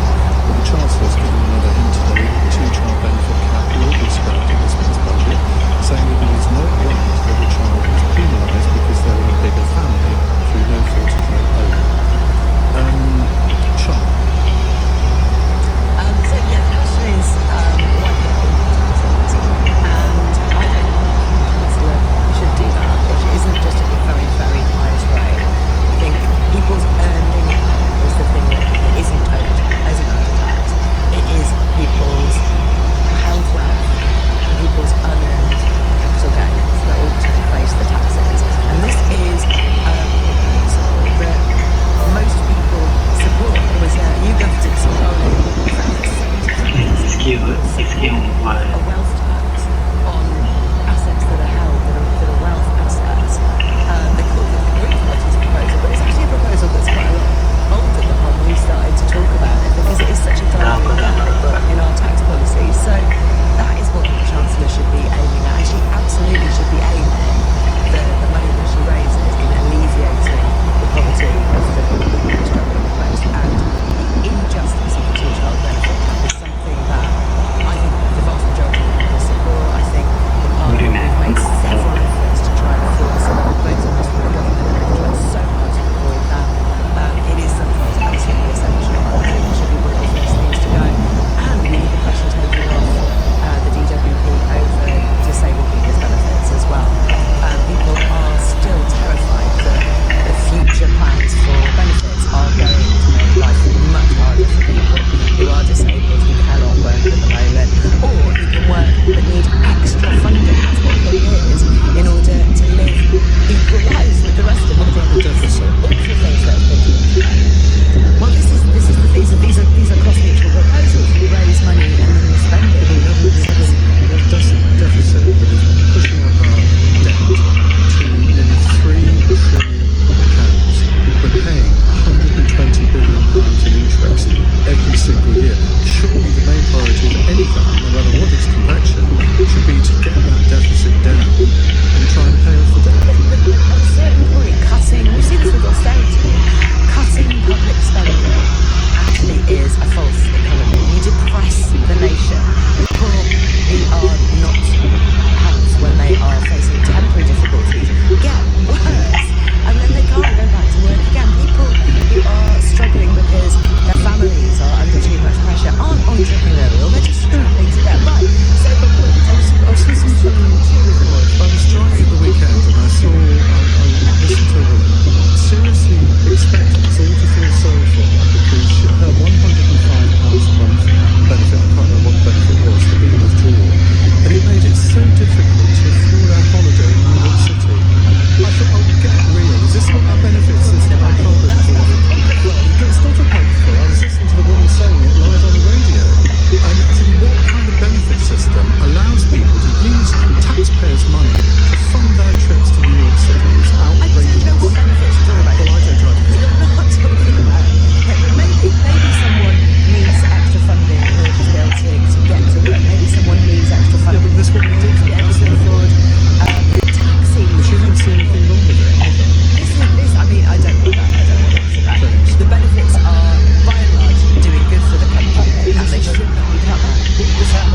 them back to work. Instead, they atrophy at home, costing the country a fortune, both in terms of cash and welfare, but also, importantly, missed opportunity for them to contribute in their taxes. And you think withdrawing the benefits is the way to give us motivation? We definitely can't continue to see cash. You've got your head in the sand.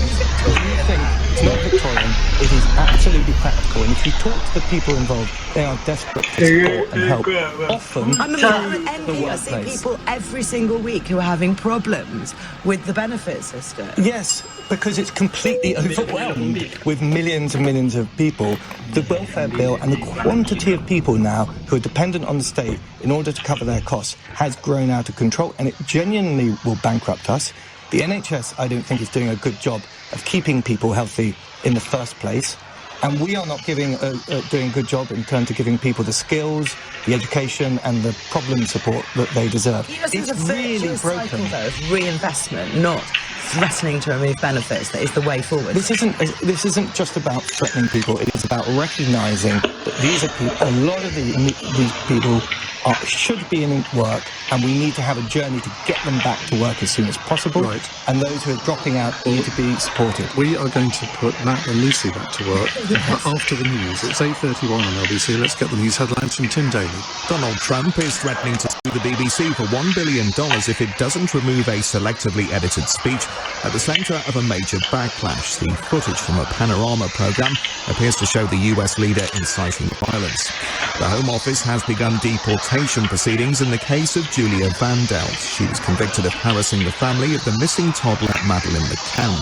And an appeals court in Paris has decided to release the former French president Nicolas Sarkozy from prison. He'll be placed under judicial supervision after being convicted of criminal conspiracy to finance an election campaign. LBC weather, a band of rain will push across eastern areas overnight. Wind stars will develop behind it before more rain arrives in the west. We'll see a low of around 5 degrees. Maybe you're not sure, or you don't know how to check. It's so quick and easy to check online. All you need is your date of birth. Knowing your state pension age helps you think about the future. So check yours today. Search state pension age on gov.uk and simply enter your date of birth. State pension age. It's good to know. Henry's best ever Black Friday sale is now on. It doesn't get any better than this, with an extra 10% off absolutely everything. That's on top of up to 50% off hundreds of made-to-measure blinds, curtains and shutters.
Now let's go back to the question which we didn't have time to put to you before the news. Jeff in Darlington, how can Rachel Reeves possibly justify putting income tax up while making it easier to claim benefits? Matt? I think if Labour break their central manifesto pledge on raising one of those three taxes, arguably they did so last year by raising national income contributions on insurance on employers, but they were sort of able a little bit to smuggle that under the covers. If they were to raise income tax, I find it really, really difficult to see how they win the next election, even though an overwhelming majority of this country do not want Nigel Farage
the Chancellor is going to try to persuade us that the income tax rise is to pay for the NHS. I don't think that's plausible either, because the NHS is proving to be very unreformed, and they stay on the NHS when they came to power. It just doesn't wash, I'm afraid, politically. I was quite surprised at Sean's answer, because I would have expected that you would want to encourage more people to take up electric vehicles and to tax them out of existence seems quite counterintuitive. Did I say anything like that? Well, I'm just saying that if you would like to, if you're okay with a tax on electric vehicles, probably, not really what you want. I was talking about congestion charges more generally that would apply to all vehicles, so it's neutral. So that would also have an impact on electric vehicles and people's uptake of them. Why would they just not get? If it was a different charge, if it was the same charge vehicle based on its weight, it wouldn't be any different. Okay, well, I just, for me, I just don't understand why there has to be a tax at all. Why would we tax somebody that's already bought a car that they've got a tax break for, and then for it to get taxed again? It feels like very counterintuitive. It feels like people aren't going to listen to the government in the future if they are going to put out certain policies like this. We do need something, and apparently public transport users pay through their fares, so something needs to be done, but it needs to be fair in my view. There seems to be a problem if we move that. I'm supportive of green energy, but you can't pretend that what's real isn't real, and if there is a gap caused by a diminution of... It's not because it's an old convention that was put together after the Second World War for reasons that include vast amounts of refugees being created by no longer unviable policy because of the world that we currently live in. We didn't think about ridiculous thing to say. But even Ireland is now saying that refugee convention needs to be reformed. It can't be right that the same convention that was created in 1951 is applicable for 75 years. The same rights are, and we can talk about the practicality of this. And the reason we have more people crossing by small boats now is because we lost all the agreements that we had with the EU around how migration would be managed and how refugees would be managed across Europe when we exited the EU. Do you know how many people were returned by the Dublin Convention the year before Brexit? I don't. Right, okay, and how many have been returned under the policies that we've tried to put in that are really harsh? Well, about 3, but then... That's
simply creating a world which is not resilient, which is not going to be able to support people, where millions of people are going to be displaced. I've literally got to ask 20 seconds from each of them, which I know is ridiculous, but I'm going to do it anyway. James.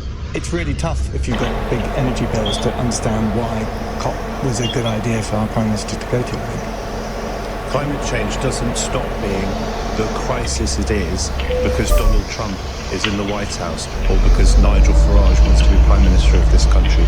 It is a global crisis. It does need to be tackling. It will be painful along the way, but we can't wish it away. If we genuinely want to tackle climate change, you have to grow the economy. So the economy must come first, and we must discuss that.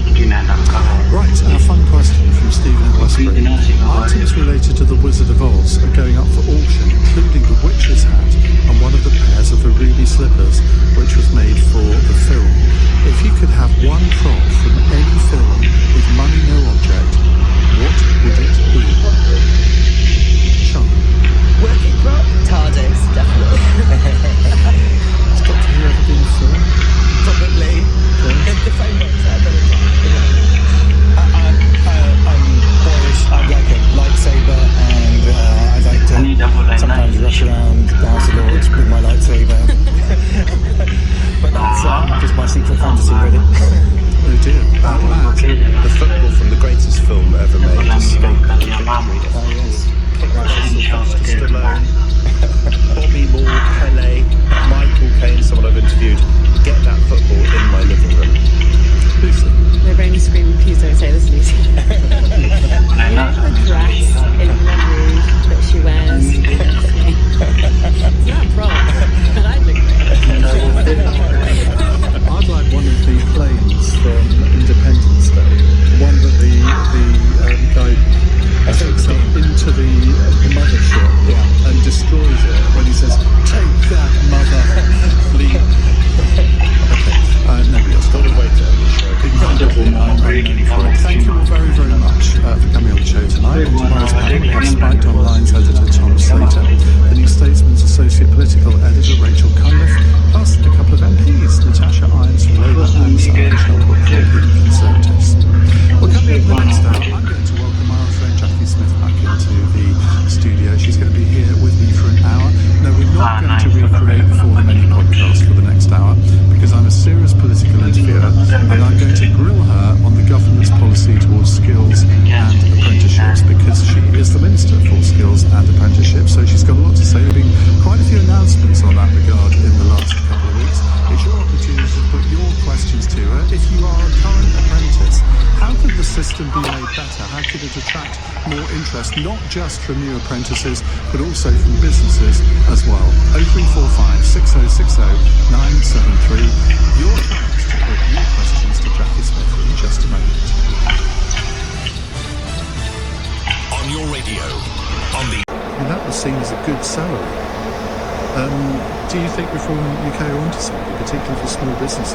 No, I don't. And, you know, I'm long enough in the tooth that I remember when the Labour government introduced the minimum wage back in 1997, 98, and we stayed up all night in order to get it through Parliament in the teeth of opposition from the then Conservatives, who said that, you know, national minimum wage is going to destroy employment, it's going to bring businesses to their knees. And actually, by the time we got to 2010, we had even a Conservative government who felt that the national minimum wage was the right thing to do, supporting people into work, supporting good employers from being undercut by others. Of course, it's important that you take a careful look at what you're doing with the national minimum wage, which is why we've had the Low Pay Commission considering the levels that it should be at. But I think going back to the period before the national minimum wage would be precisely the sort of backward step. They were suggesting that. I think what they were saying was that if it gets to a level that employers just think is unsustainable,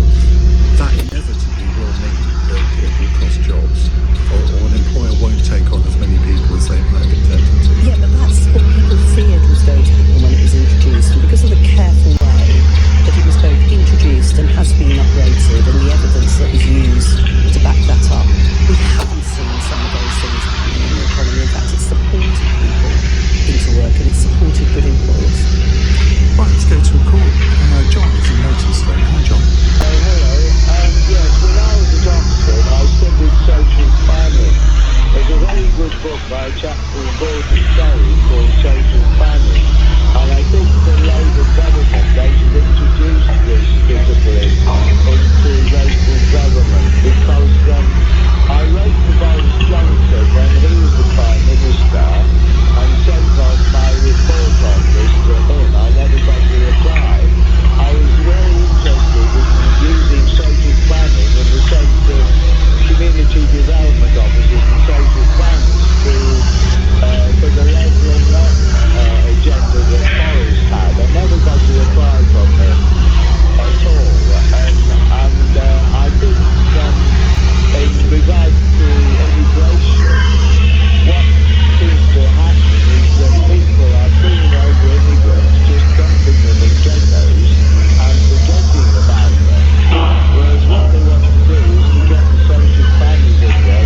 very much for that. Robin says, I'm a local builder, and to be frank, Rachel Reeves has secured the apprenticeship by increasing the minimum wage for an apprentice. To pay a 16-year-old £300 a week, I have to earn £430 a week once all my tax liabilities are met. A 16-year-old does not produce work that I can recoup my costs. It's a joke. That's a fair point. Well, I mean, the apprenticeship minimum wage, of course, is lower than the ordinary minimum wage, which some people think is wrong, but it is precisely to be able to help with those sorts of problems. And it depends, I suppose, on how you think, if you need to take on people, actually taking on an apprentice, being able to train them in the ways in which you want to work, but getting support with that training from the local college and funding to help you to take on a young apprentice might be better than simply taking on somebody who isn't going to develop those skills and therefore help to contribute to your business. Roger says, my kid can't get on an apprenticeship because of the 3-year rule. It needs abolishing. What is that? I don't know quite what he means by the 3-year rule, to be honest with you. Okay, well, Roger, you need to contact us again, because I don't know what that means either. Right, let's go to David, who's in Bayswater. Hello, David. Yeah, hi Ian. Hi, Jackie. I was being desperate to ask this question, honestly. I was a teacher, and what I noticed was we had in the sixth one, we had a lot of students who came from secondary school without maths and English. I think roughly 30% of people fail maths and English at secondary school. So they then come to college and they fail it again. So they go off and they're stuck not being able to get an apprenticeship because I think they're daunted by the fact that if they go on try and get an apprenticeship, they'll be forced to retake the GCSE English and maths, and they just fed up with it. And this provision it allows the employer to get the funding for the apprenticeship. Only at 19 is that provision taken away, and then the young person doesn't have to do maths and English. They can negotiate it with the employer. So I'm suggesting, Jackie, we should lower the age to 16 so that young people are not forced to redo exams, which really they hate. And I think it's stopping them from applying for apprenticeships because they think I'll be forced to retake maths and English. I was wondering what you think about that idea. Well, David, first of all, you're absolutely right that once you get to 19, we have changed the conditions of getting onto an apprenticeship. In fact, I think I talked about it the last time I was here doing a phone-in. So now you still need to do English and maths, but it's what fits with the job, and you don't have to do a separate qualification. But I do think for younger people, getting to that Bill 4 in your GCSE maths and your GCSE English opens up all sorts of opportunities later on in your life. It's a sort of foundation for succeeding later on. So if we can possibly help people to get there before they get to 19, we should try to do that. That's why we have introduced more funding for colleges to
level 5, level 6. So level 6 is a sort of degree level qualification. Level 4 and 5 are areas where we don't have enough people qualified to that level in the UK. It's the sort of, they still are called this, but HNDs and HNCs, that type of level. And we will provide student finance in order for people to study to that level. And of course, that was the area which the Prime Minister focused on in his speech at Labour Party conference, where he set this target that we need to increase 66% the numbers of young people who are getting qualifications of level 4, 5 or 6. So not just university degrees, but that missing middle, those level 4 and 5s as well. I remember that neither of us knew what the 3-year rule was. Yeah. And we did, because Chris has put it on my screen. The 3-year rule appears, in capital letters, to be a rule where anyone wanting to start an apprenticeship must have been resident in the UK for 3 years before it begins.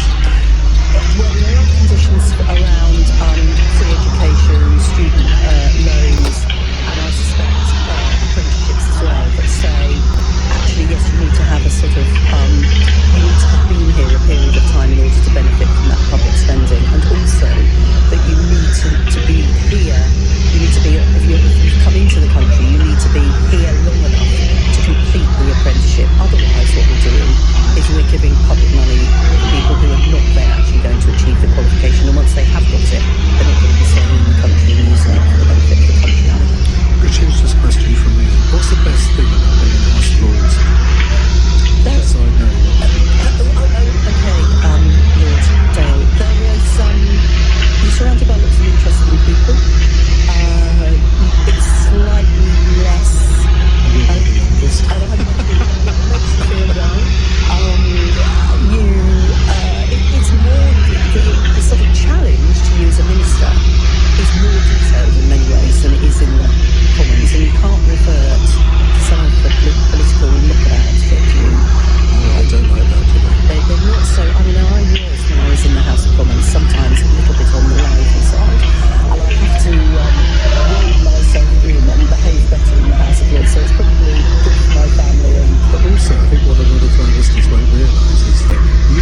some questions.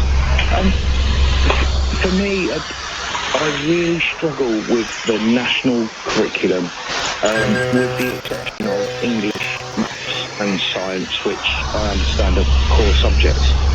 But we seem to, at a lot of schools locally, we lose our metalwork, our woodwork, our hands-on skills. And I wonder why we don't have like a local or a living curriculum. What that local area needs, we introduce. Or even down to like the basics of, if that area is building loads of houses, we're going to need bricklayers in 5 years. Why are we not laying a bricklaying GCSE on? And we keep changing from letters to numbers, OCEs, GCSEs, A-levels. And I think a lot of employers struggle to understand it. I know I do when I'm going through interviews now.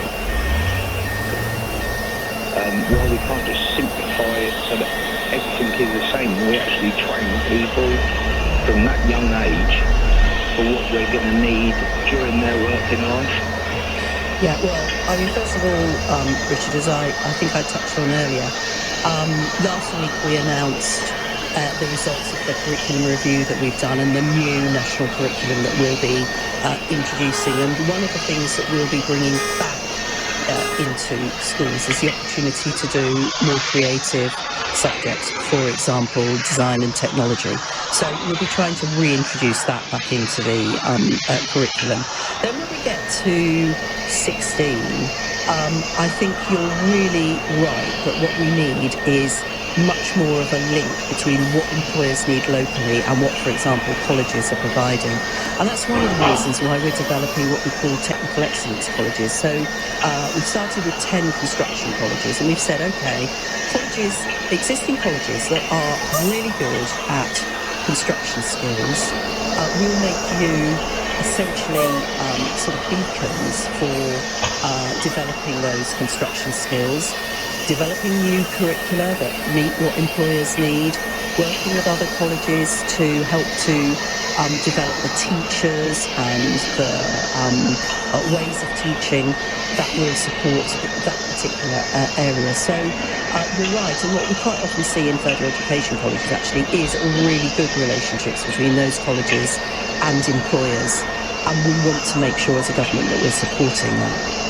Thank you very much indeed, Richard. Daniel says, could you ask Jackie if she's ever tried looking for an apprenticeship? My son is at our local college on a level 2 plumbing course. We rang 68 different local plumbing firms, and all of them said they aren't taking on apprentices at the moment. I mean, that seems astonishing. Well, Daniel, I have, not for myself, but to check that, the systems for trying to find an apprenticeship are working. But the truth is, we have... some people say we should be doing more to encourage people to take apprenticeships.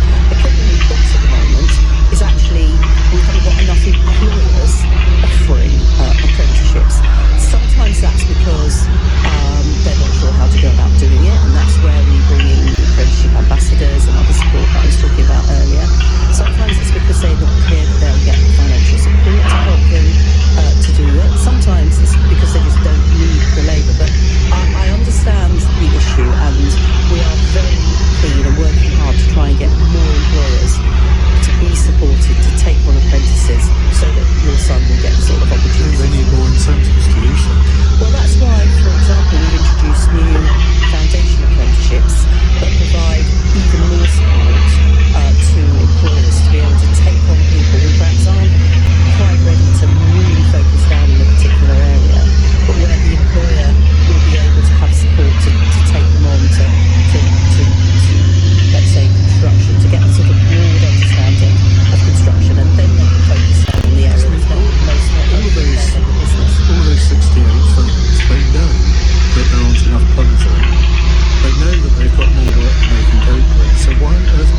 assets for our national broadcaster, but do you still feel you can trust the BBC?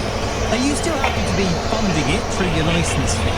Or do you think it's an institution that needs to be seriously reformed, if not abolished completely? Call me now.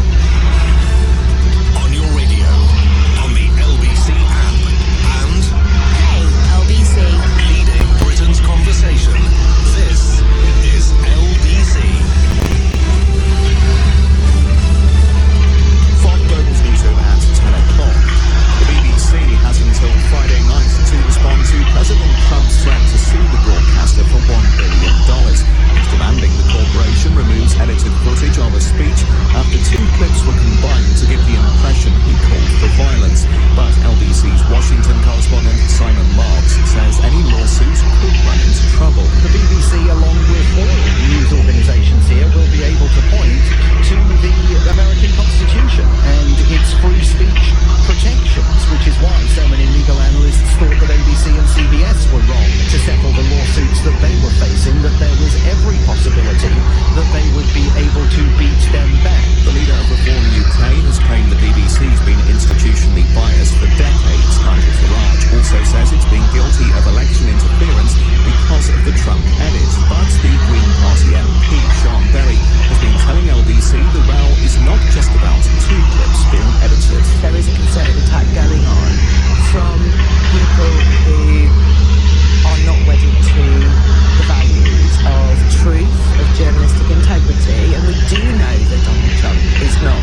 saying something quite different. Now, if you ask me, those who have always been sceptical of the BBC have made sure that they did not miss an opportunity to kick the national broadcaster while it was already down. Today, for example, Nigel Farage claimed the BBC, without providing any evidence at all, has been, as he put it, institutionally biased for decades. Kelly Bateman has made a similar allegation about institutional bias, and Donald Trump, never one to be outdone, of course, Mr. President, has threatened to sue the BBC for $1 billion. I'll talk more about that later in the hour. And yet, while quite a lot of the opposition from critics of the BBC isn't in good, it isn't well-intentioned,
but some of it is motivated by people who fundamentally don't believe in the BBC and would happily see it go.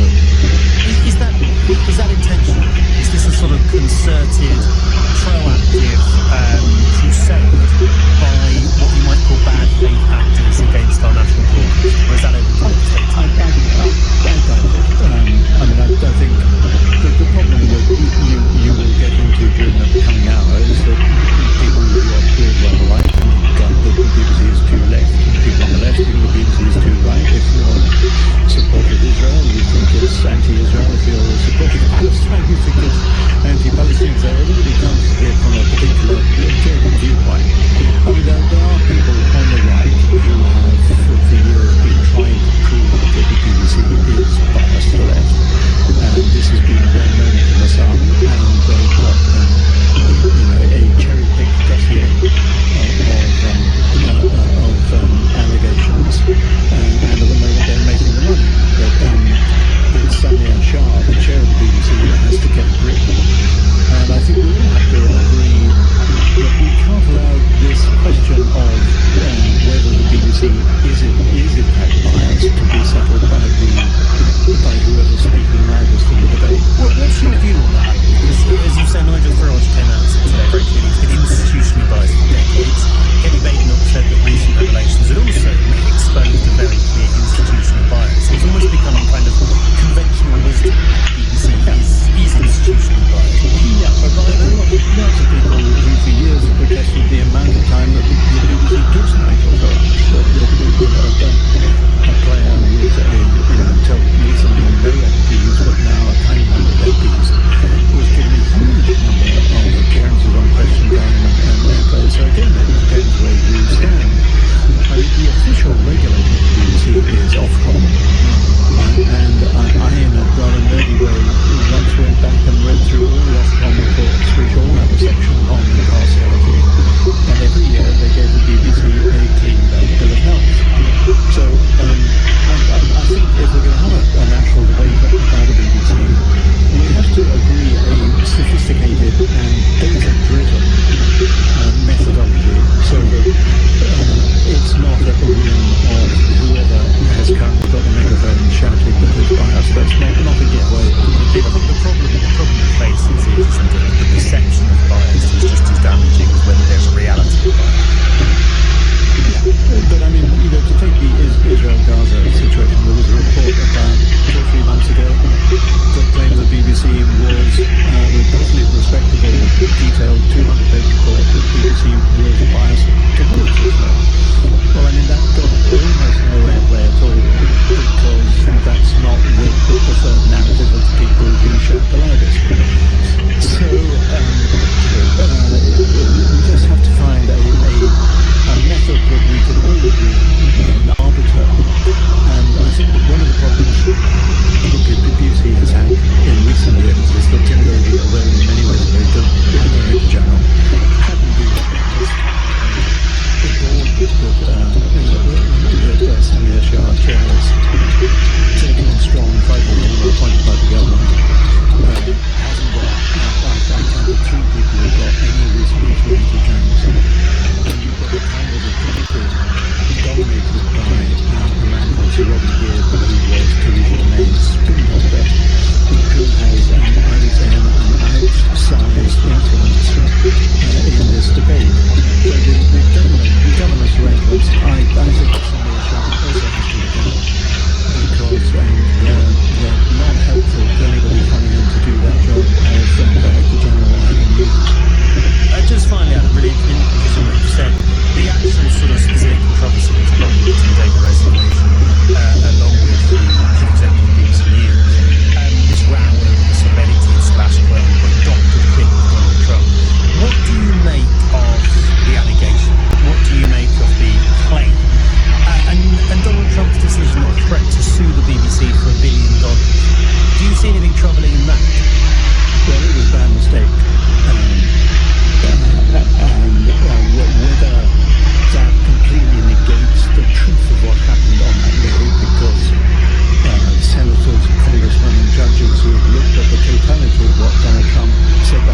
gigantic spade with which to bash the BBC.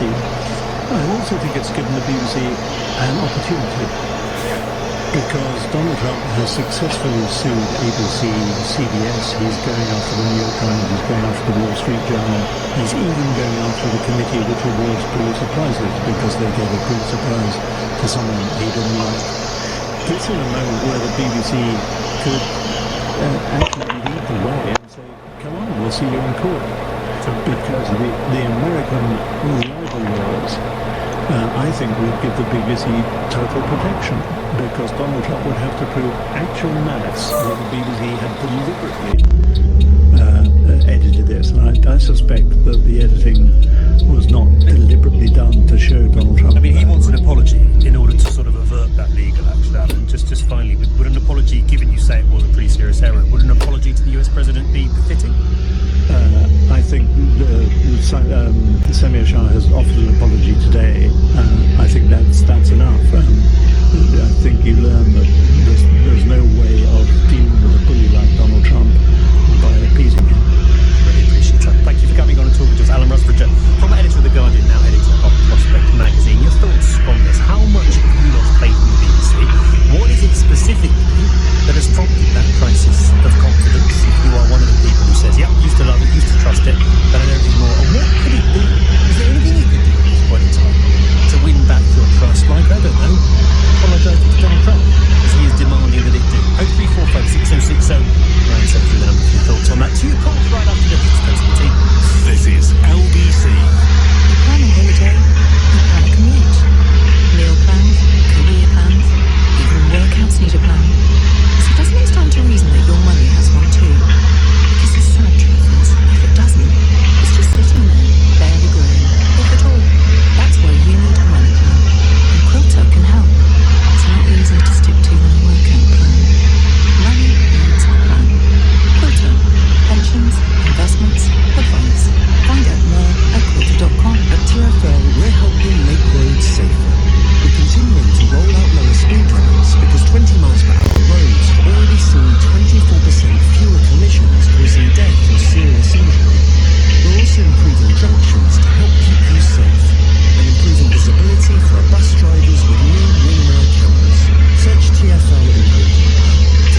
it's a misconception.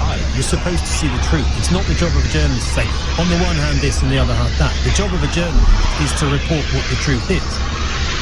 And if the truth is, for example, let me just give you one example. If the truth is, for example, that Donald Trump has launched an unprecedented campaign to undermine the US Constitution and does things that erode parts of US democracy that no other US president has done, that's not bias, that's not sort of, that's not anti-Trump hatred. That is fact, and it is the job of journalists to report those facts.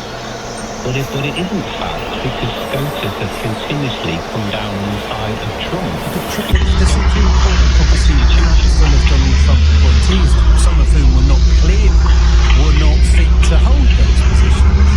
So, we can have... I agree, some of them are not fit. I mean, you just have to look at Titania Jackson. She was commissioned by AutoChem. She's completely not fit to be in positions like these. All I'm saying is that criticism of Donald Trump isn't inherently a sign of bias. No, well, you have to see you have to try and find the truth, and this has culminated this week in the BBC showing us that they are not interested in the truth, because they got warned about this a long time ago. You're talking about the panorama clip. Yeah, it's a shock. And this is just a culmination of events, and they prove themselves they're not interested in the truth. They're interested in a narrative that Trump is the big man, and we have to finish this guy. And ultimately, it backfires, because the BBC are now going to be finished. So you think this is the start of the end of the BBC? Yeah, you can see the pattern. All these institutions that are not relying on truth and facts, they're starting to come apart at the seams, and the foundations are coming apart, because the people are now wide awake, and the people can see these institutions for what they are. They are not based on truth and fact. They're based on narrative. Wherever that comes from, they're based on narrative, and they're crumbling like a pack of cards. And we can see it all around us with other names of the BBC, other institutions, and that's just how it's happening. If you're not based on truth and fact, you are going to crumble like a pack of cards. And with even the royal family there. Do you not think that there has been such a row over that, which was a shocking failure of journalistic standards? Let's not be about them. The way that clip was edited, whether it's intentional or not, is a shocking mistake. I agree with you completely. Do you not think the fact there has been such a row, the Director General has resigned it, that there's been a public apology from the chair of the board, there has been a whole series of investigations into it? Does that not disprove your point that they don't care about facts and truth and actions? Well, only because they got caught out. How long ago did the BBC board know this happened and sat on it and did nothing and thought it would go away? They've only done this because they got caught. All right, appreciate the thought. A lot of people will agree with you, because the polls are clear. Trusting the BBC has fallen because of the sorts of things that goes on. I don't think that there is a kind of institutional, intentional attempt to undermine Donald Trump. But that clip shot. I don't really know how it happened. I don't really know how the person editing doesn't realise that it's clean mischaracterisation of what Donald Trump is saying. I also don't know the bureaucracy of being had, how that gets signed off and goes out without anybody saying, hold it, did he actually say that? To which the answer is not. Joe, great to have you with us. Thank you very much indeed. Let's talk to Rose in Tavistock this evening. Hi, Rose. Hello. Are you with Joe or far from him? I'm not with Joe. Oh, for heaven's sake, where do I start? Yes, it was blatant misjudgment, but it didn't actually substantiate, mislead as to what constitutes that insurrection. It made it sound like he was directly calling for violence. Now, you might say, well, actually, he was indirectly calling for violence, but he wasn't saying what that clip made it sound like he was saying. No, he wasn't, no, because I still think it's being flagged by Trump and by Farage, really to try and get rid of our greatest asset that's given untold benefits for over 100 years. It's way out of proportion. It's absolutely ridiculous. We're going to do this because we do lie down and let these people walk over us to please the foreign authoritarian regime. And Nigel, who seems set to rule alongside his associates in the US, where he spends most of his time, and he will rule like the US. It's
what about what Joe was saying there? Because it's not all a kind of right-wing conspiracy to destroy the BBC. There might be some elements of that, I don't disagree with you. But the point that Joe was making about this kind of anti-Trump, left-wing, condescending, bias, patronising sort of approach to certain issues, do you think that's fair? Do you see any signs of that? Well, it's a difficult question for me, Ben, because I haven't had TV since 2017. Right. So it very much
David Pollock is an attorney, a TV host based in Orlando, in Florida, who joins us now. David, great to have you on the programme tonight. Thanks for your time.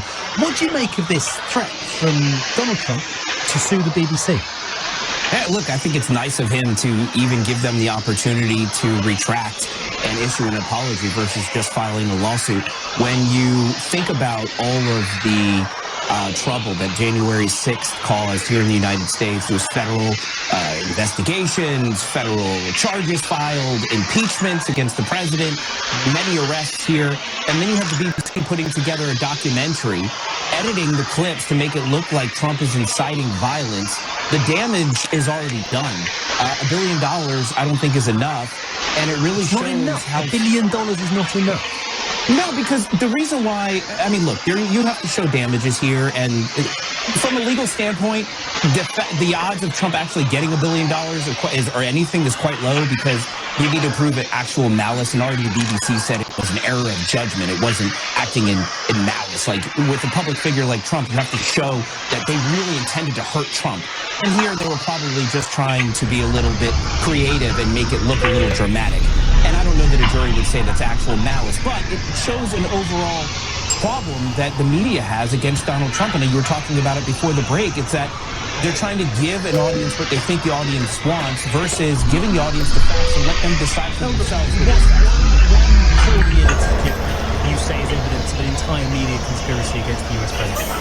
Not so much as one poorly edited, and not particularly with BBC, but this is happening with US networks as well. During the election, there was an interview where Kamala Harris sat down, I think it was ABC, and they edited it to make her seem like she was more confident, knew all the answers. I mean, and that can have an outcome on an election. And then you have the BBC here editing clips, and yes, I understand it was just one clip, but when you edit a clip to make it look like the current U.S. president is inciting violence and insurrection in the United States, that can have serious consequences, considering that could diminish the trust that people have with the U.S. government. And I do see that as being quite damaging. And so $1 billion is what they're saying. It's a punitive amount of money to say, hey, we don't appreciate you manipulating facts. Punitive is a really interesting word. I would put it to you that, as you say, this lawsuit has very little chance of succeeding. Agreed. And therefore, what it is really about, and this is not the first time, is the incumbent president of the United States using legal action, using lawsuits, using lawyers to try to intimidate media organisations, New York Times, Wall Street Journal, CBS News, BBC, into doing what he wants them to do. And that is deeply authoritarian. I mean, I can see how you see it that way. I mean, it's a valid point to make, but at the same time, he's been successful with some of these lawsuits as well. I mean, well, it's not troubling, because that's what the system is there for, right? I mean, the media has a responsibility to deliver information in a trustworthy manner. And they have, I mean, I don't know how it is where you are, but certainly in the United States, they have violated that trust with the American people. And the BBC has shown an example that it's not limited to the United States. So when the trust in media erodes and the media is serving a dual purpose and acting with an apparent agenda, what do we do? That is why we have regulators. That's why we have strict regulation in this country. And it's on those regulators. If there is a systemic problem, and I would challenge the idea that this is systemic, but if there is, that's why we have regulators in place. You have the FCC, we have Ofcom, that's why they exist. What we shouldn't have, if you ask me, is the most powerful man in the world currently in office using lawfare to intimidate journalists and their bosses. Well, I mean, and it's a fair assessment, but to use the word lawfare, I mean, you have faith, I'm assuming you have faith in the judicial system in UK. And so Trump, this will actually, here's the legal problem with this is he's filing in Florida. I don't know if the Florida court has jurisdiction in the UK, because that's a legal problem. But let's just assume for a second this does get into court. The issue you're going to have is you have to have faith in those judicial institutions that they will weigh the facts fairly. And if they do, it's not authoritarian and it's not lawfare if you trust the judicial system, in which I do as a lawyer. And so, unless the court starts acting with an agenda, which we have seen in some limited circumstances, well, then you can argue it's lawfare. But just to bring the lawsuit, I would argue it's lawfare. It's about what this, even if the lawsuit is unsuccessful, as it seems from your expertise it's likely to be, is this not about the United States president wanting media executives and media bosses to think twice about doing anything or saying anything that might anger Donald Trump? Isn't that what he's trying to achieve? I don't think he has pretty thick skin with respect to people saying things that anger him, and people say nasty things about him constantly. I think he sues them for billions of dollars.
or is that sort of?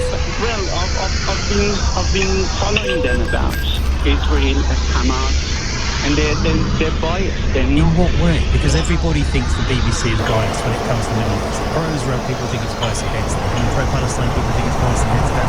Which way do you think it's biased? They're biased towards Hamas. They're not saying anything about Hamas. They only talk about Israel. Actually, they're not saying everything that started with Hamas. But they do say that. If you go and read the coverage of the 7th of October, you will find a lot of it on the BBC website. True, they started, but then they're not following. It's just they're not pushing Hamas. But yes, the problem is to release I think the problem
apparently.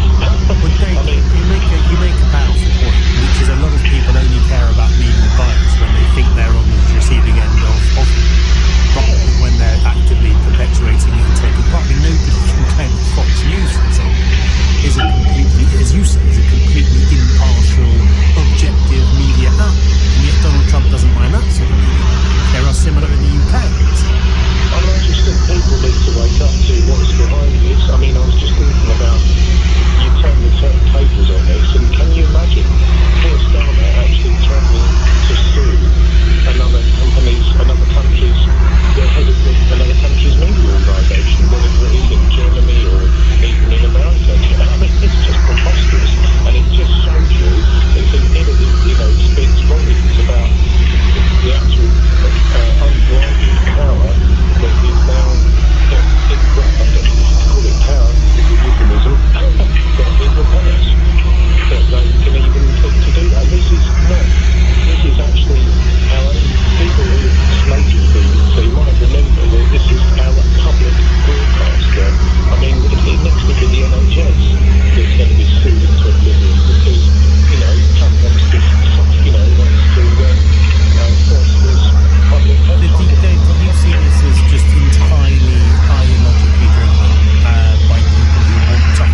BBC the corporation already has enough to worry about.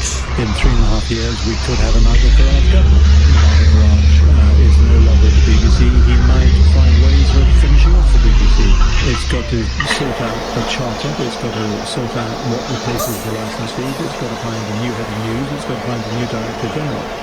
So it's got multiple challenges. Deportation proceedings are beginning against the woman convicted of harassing the family of the missing toddler, Madeleine McCann. She was given a 6-month prison sentence, which was less than half the time she'd spent on remand. LBC's Midlands correspondent George Ike now reports. Julia Van Delt's been told she'll be deported after being found guilty of harassing Kate and Jerry McCann. The judge said her behaviour is now defined as criminal and that the couple had every right not to engage with her. She claimed she might be the missing girl Madeleine McCann for the last 3 years. George Ike, LBC, Leicestershire. It's believed a British journalist who is being detained in the US can now be returned to the UK. 35-year-old Sammy Hamdi was accused of supporting terrorism and arrested by immigration officials in Northern California last month. His family says the American government has now agreed to release him. And the Home Office is promising to send a migrant back to France as quickly as possible. He's become the second person to be returned to the UK by a small boat after being deported under the one-in, one-out deal. LBC weather, a band of rain will push across eastern areas overnight. Clear spells will develop behind it, but more rain will then arrive in the west. We'll see a low in the far north of the country of around 5 degrees. From Global's newsroom, for LBC, I'm Tim Daly. This is LBC from Global, leading Britain's conversation with Ben Kentish.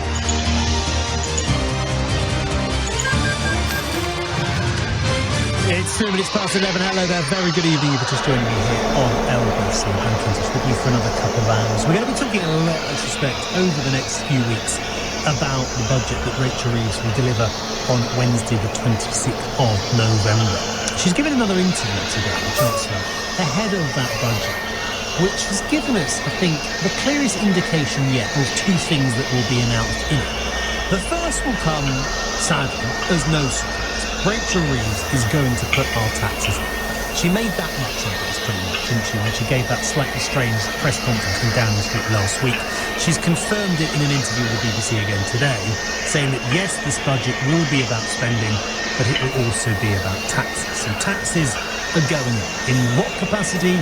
We wait to see, but the strong rumours in Westminster are that income tax will be the one that Rachel Reeves opts for in terms of increases. Despite having said, and you know this already, in the manifesto that she and Keir Starmer and all the other Labour MPs in Parliament stood on, that is something she will do. So your taxes, quite likely, if you're a worker, are going up. Another revelation from the Chancellor today, another hint, should I say, about something else that is going to be in the budget that might come as more recent, a pleasant one, at least for Labour MPs, because Labour MPs have been urging the Chancellor ever since summer to lift the 2-child benefit that limits the number of benefits that you can receive to the first 2 children that you have. So if you're on universal credit, you can't claim benefits in most cases for the 3rd and 4th and 5th or 6th or 7th or the 8th children that you have. And Rachel has been under pressure from the ruling party to lift that cap. Doing so is not cheap. It's forecast to cost £3.5 billion, but it is significant. It will, according to experts, lift 350,000 children out of poverty overnight. And yet, obviously, there are concerns and criticisms. There are people who say, well, hold on, why should people be given more money, taxpayers' money, in the form of benefits just because they've chosen to have 14 children? Is that fair? And there is a political challenge here for Rachel Reeves in spelling out to the country why she is putting people's taxes up and using at least some of the money that she is raising by doing so, not insignificant, £3.5 billion, to make the benefit system more generous for people with more than 2 children. Interested in your thoughts on whether you think this is the right priority.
next 5 years. They liked that. They didn't want her to borrow even more money.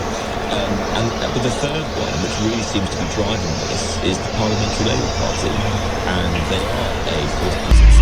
But as I say, I feel better about it, given that she's also signalled today that the two-child benefit cap might also not be long of this work. What do you think? 03456060973. Over to you in just a minute. Weekdays from 7 a.m. Why is there delay? Straight to the point. This government is unravelling everywhere you look. Nick Ferrari at breakfast on LBC. How can that make sense to anyone? Listen on our free Global Player app or the new LBC app. Download it now from your app store. LBC. How's the business going? We're busier than ever, but struggling to get the staff we need. Recruiting can be such a distraction. We gave Job Centre Plus a try, and it really helped us out. Really? Yeah, it was dead easy. We got our own employer advisor, Julie, who helps advertise our jobs, shortlisted candidates for us, and let us interview at the Job Centre. We've hired some great people, and Job Centre Plus really took the hassle out of it, and there was no fee. Brilliant. That's straight on my to-do list. Find out more at business.gov.uk/recruit. Eligibility criteria apply. The Thameslink train is a place where family moments become more peaceful, where you can spread out.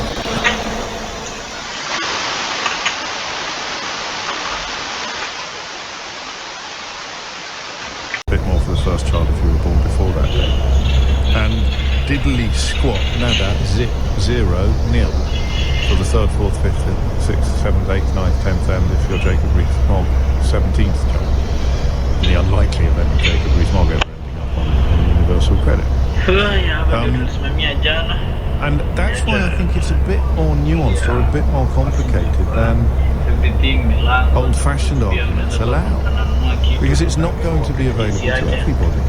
It's only going to be available to people who are on universal credit. So I don't think it makes me a sort of Daily Mail columnist in waiting to point out that that family over there who wants a third child can't afford to have one because they don't qualify for universal credit. Depends, I suppose, on how wise you think the thresholds are for universal credit.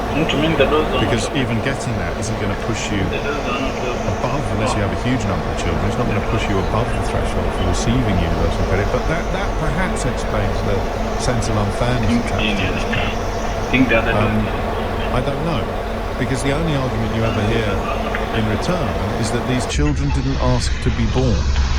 You're penalising them for existing. You're making their life worse than it needs to be. So society steps in and helps by giving the parents money, ostensibly for the child. And of course that's impossible properly to police.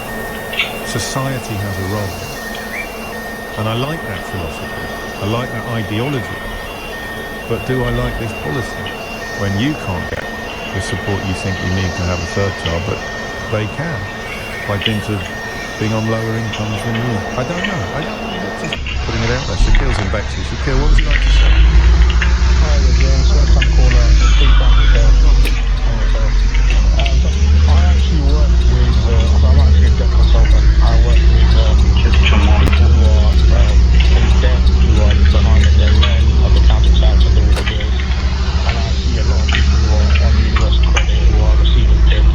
And I feel like the reason why a lot of the 59% of people who are for the cap, the reason why they think that is because they think, oh, these guys are receiving free housing from the council and they're getting all these benefits and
instead as a policy designed to look after people who most need looking after, namely children in the poorest households, who are already here.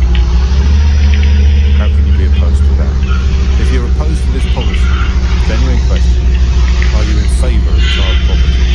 03456060973. What do we want? More child poverty. When do we want it now? David's in Wimbledon. David, what would you like to see? Truthfully, I'm a first-time caller. Thanks for having me on your show. I think my first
crazy times, a plan for your money. And Quilter can help. Because let's face it, there's probably going to be some crazy times ahead too. Money needs a plan. Quilter. Pensions, investments, advice. Find out more at quilter.com. At TfL, we're making tube journeys faster in the future, with signalling improvements underway on the Circle, District, Hammersmith and City and Metropolitan lines. And there's also the Elizabeth line, already giving you fast journeys across central London. That is how we're making the greener way to travel brighter for everyone. Search TfL Improvement Plan. To the Mayor of London and TfL, every journey matters. Elizabeth line is fast compared to other TfL modes, greener than total estimated petrol and diesel car emissions. Banning dental group clinics with over 5,000 top-rated Google reviews. Keep on smiling. At Amazon, over 50% of deliveries now come with less packaging, or with no added packaging at all. It's a difference you'll notice on your doorstep, where you chat with friends, where your neighbour's daughter practices guitar, and where we deliver your new noise-cancelling headphones in the manufacturer's packaging. Much better. Reduced packaging from Amazon. We're delivering change where it matters, on your doorstep, based on 2024 UK and EU Amazon packaging data. The £5 meal deal from McDonald's. Get a cheeseburger or mayo chicken, medium fries, 4 McNuggets, and a medium soft drink for guess what? That's right, £5. It's not called the £5 meal deal for nothing.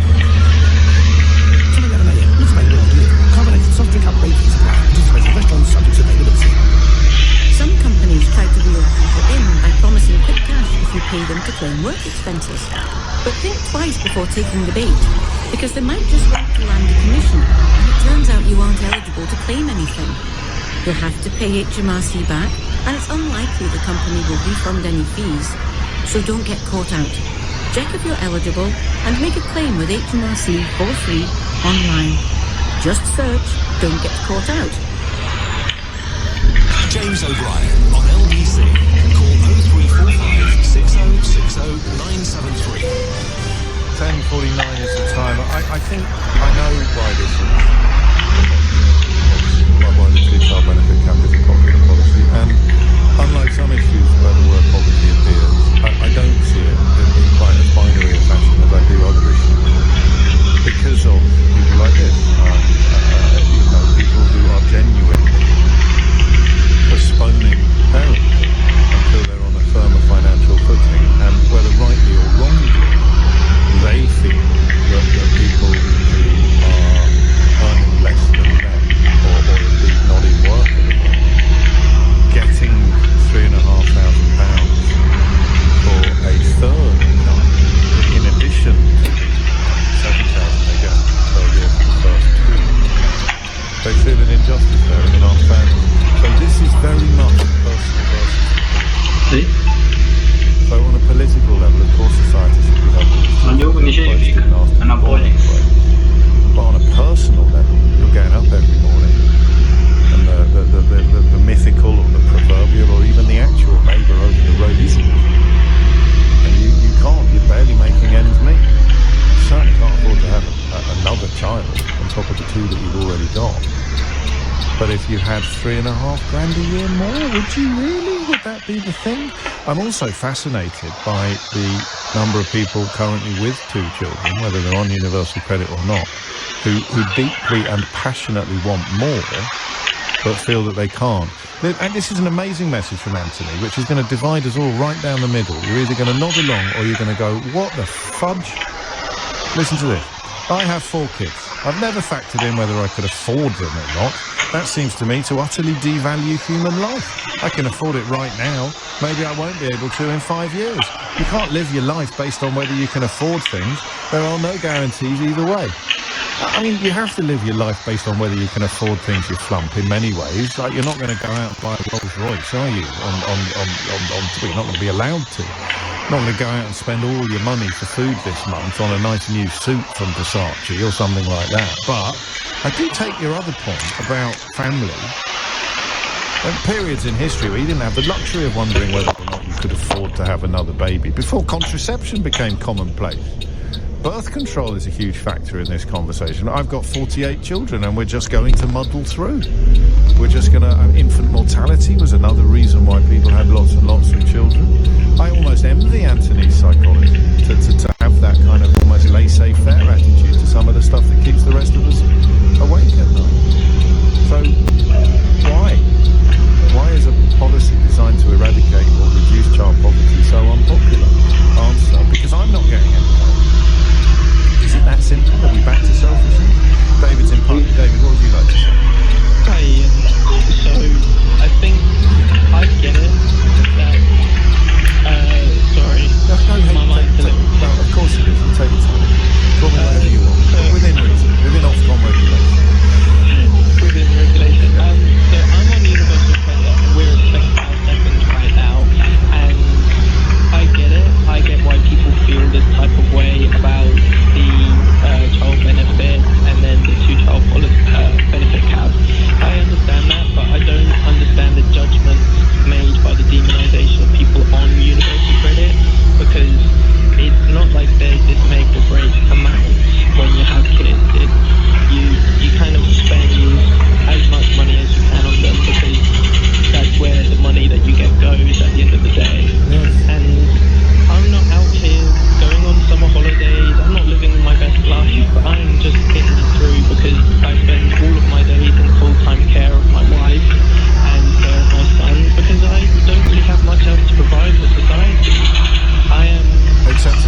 11th day of the 11th month. We will remember that.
Magic sinategemea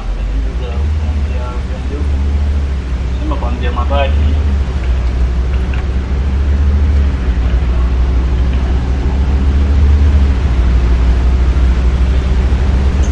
na waka ndio pale kwa tunachezea ya ultra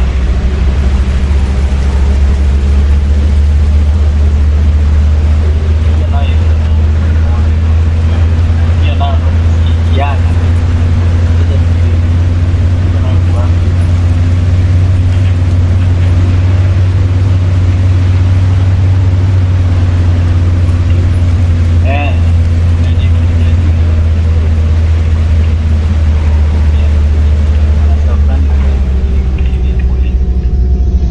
A 2-minute silence to mark Armistice Day, remembering those who lost their lives during the First World War and conflict since.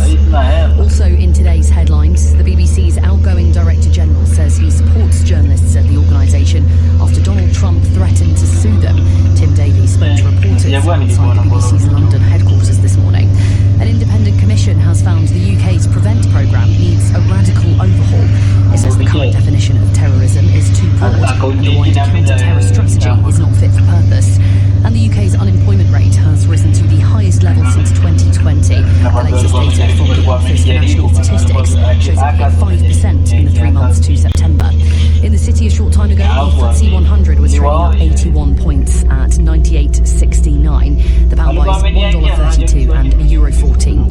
LBC weather, rain spreading to the north and west of the UK, but staying dry and bright in the south and east. Highs of 16 degrees. From Global Newsroom for LBC, I'm Lottie Morley. This is LBC from Global, leading Britain's conversation with James O'Brien.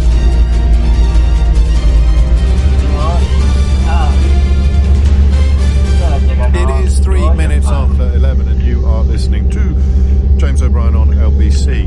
Thank you for that. That was a good conversation, wasn't it, about something that we probably should talk about a little more. With all the best conversations that we had together, I came away from it knowing and understanding a little bit more than I did going in. I wonder whether the next subject can possibly get filed under that prospect. I think we need to do something. And it's something that I probably should have done sooner. I probably have done. Kind to myself, taking my own advice sometimes. But it's happened again. If you do even the cursory research into a lot of the individuals who are behind the proliferation of flags that have appeared on lampposts, often dangling from a single cable tie up and down the country, many of which are now, as was inevitable, many of them are now past their best. If you look at the people behind these, and some wonderful local news organisations have actually been doing the digging into it. I'm very excited by this new sort of self-generated journalism. So there's one, I must get the names of them and double check that they've done the work on these, because I get them all a bit mixed up in my head. But they track down the people behind these schemes, many of whom of course are accepting donations, some of whom have appeared on so-called television stations, and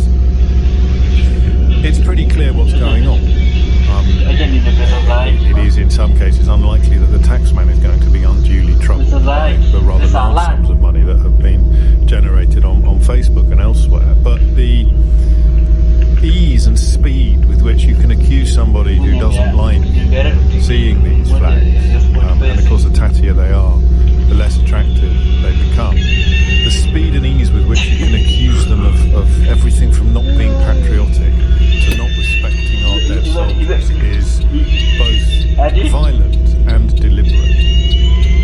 It is designed to fight that response to questioning why we have to have tatty flags dangling from lampposts without being consulted, asked or approving. Why, if it happens to be on your street and you want to take it down, you're likely to come in for abuse if the people who are putting it up were to stumble across your efforts. It's a very deliberate thing. It's and of course what you do if you're either cowardly, rephrase that. That's not fair. What you do if it's worked, what you do if the intimidation has worked, is you repeat endlessly, well, not all people who like the flags are intimidated, but not all people who like the flags are trying to make people frightened, not all people who like the flags are, why can't you like the flag? We should all honour the flag. That's what you do if it's worked, if the intimidation has worked. But because they are intrinsically linked, I will bet you my bottom dollar that a lot of the people who put these flags up were desperately hoping that councils would take them down again, so that they could get on their high horse, probably get an appearance on GBBs, get patted on their head by Nigel Farage, and pose looking cross and patriotic in their local pay. They were desperately hoping to create negativity, and it failed. Whether or not there should have been a more measured response, whether or not people should have pointed out, as has subsequently become clear, that the health and safety issues posed by these tatty flags will possibly prevent Christmas lights being put up. Why do these people hate Christians? You wonder, as you see people putting up flags that may curtail or dilute the celebration of Christmas itself. But it worked to terrorise it, and it's partly because of what Twitter has become, so that you are not allowed to have an opinion that is uncomfortable to people who want to intimidate others. And it's not just about intimidating people on the streets where the flags fly. It's also about intimidating people who question whether or not this is actually a truly admirable act of patriotism, or whether it's an act of aggression or an act of vulgarity. I felt quite moved by the flags that I saw on Sunday. This is going to sound a little bit holier than thou, but on my way to church, I saw a curious combination of flags, some of which were being used to mark Remembrance Sunday. There was a little ceremony. They closed off the street at the end of my road, and there was a gathering of veterans and a sort of, well, a ceremony. I don't know what a ceremony is. You don't need me to draw you a picture. And it was accompanied by some flags, as you would expect. But also in the environs of that area, that there are flags dangling from lampposts held there with a sort of single cable tie. It's hard to clarify, but one of them was perhaps upside down, which is disrespectful in and of itself. And I was really struck by the contrast between the flag being used to commemorate our war dead on Remembrance Sunday and the flag being put up without any permission, consultation or agreement by the people who live there, being put up in the middle of the night in a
if we can. Let's make life better for the most vulnerable British children. No, down with that sort of thing.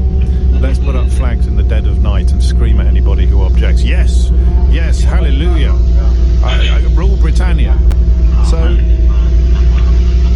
it's important not to be terrorised. It's important not to be intimidated by a programme that has got its roots in precisely the same soil as the increasingly commonplace calls to deny Britishness or Englishness to people of colour. It just is. And whether or not you are on the same page as the false patriots putting the flags up, or whether or not you are just a little bit frightened of the violent response you will get when you say that this honours nobody, this celebrates nothing, this is of a piece with public discourse descending to a place where you can accuse people of not being British, you can tell them they shouldn't be here. People frightened by the knowledge that they will be attacked for expressing that view. Therefore, they don't express it. So, as I read this morning about some of these flags creating no-go zones for NHS staff, leaders, describing frequent abuse felt or endured by staff visiting patients, intimidation felt as a consequence of the emblems themselves. Senior managers found 77% concerned about discrimination towards NHS staff from patients and the public, where Streeting has recently warned or described the ugly comeback of 1970s style racism. And the flags, one health leader has said, we saw during the time when the flags went up, our staff who are a large minority of black and Asian staff feeling deliberately intimidated. It felt like the flags were up, creating no-go zones. That's what it felt like to them. I have been into homes with people who have been convicted of sex offences, and we go in and provide care to them. It can be a really precarious situation, and they handle that absolutely brilliantly, just describing the difficulties of being a frontline healthcare worker. But talking about feeling intimidated and adding, and this is the point, I think that's what it was designed to feel like in many cases. So do I become part of the problem that I've described when I say not in all cases? Not in all cases. And I'm talking about the recent proliferations. I'm not talking about the lovely old fella up the road who plays the bugle and raises a flag every Sunday morning. I'm not talking about the flag in and of itself. I'm talking about the proliferation of often cheap and soon-to-be tatty flags being hung in the dead of night from lampposts up and down the land. And I'm asking you, well, I'm telling you, I think it is designed to be intimidating. And if I was under any doubt whatsoever about that, then just a cursory look at who is behind some of the bigger programs to do it would absolutely confirm that it is designed to be intimidating. I don't think it is a coincidence that it has happened at exactly the same time that public conversation has lurched back into an Enoch Powell-shaped time warp and started discussing whether or not black people should be in adverts or indeed can be British. And those people put up those flags to make that point. I think we really need to be honest about it. Keir Starmer, as is his wont, absolutely bottled it. Keir Starmer, as is his wont these days, absolutely failed to stand up for what is right, describing himself as liking flags. That's a stupid thing to say. We all like flags, potentially. Depends where they are and what has been done with them. You wouldn't like a flag if somebody had rolled it into a thing, stuck it in the freezer until it's solid and then smashed you over the head with it. It's a stupid thing to say, I like flags. Do you like flags when the National Front are waving them? Do you like flags when football hooligans are waving them before launching petrol bombs at each other on the street outside the stadium back in the day? I like flags. Is it? I believe it is. Let me be absolutely clear, because I think perhaps I've bottled this myself in the past, because, you know, everybody's got a limit on on how far above parapets they want to stick their heads, and the people who want to be pushed back against, the people who want to hear voices saying these flags aren't patriotic, these flags honour nobody, these flags aren't even adorning our streets, these flags are a menace. You know it's true, but you're frightened of saying it because of the violence of the response. It's one of the great advantages of coming off Twitter, actually, is that you don't see it, and you won't hear it. Politicians are frightened of it, ordinary people are frightened of it, commentators, I hope, are frightened of it, because the alternative, of course, is to actually agree with the intimidation, to support the intimidation. But they are designed to be intimidating, aren't they? Hit the numbers now, you will get through. 0345 6060 973. An NHS leader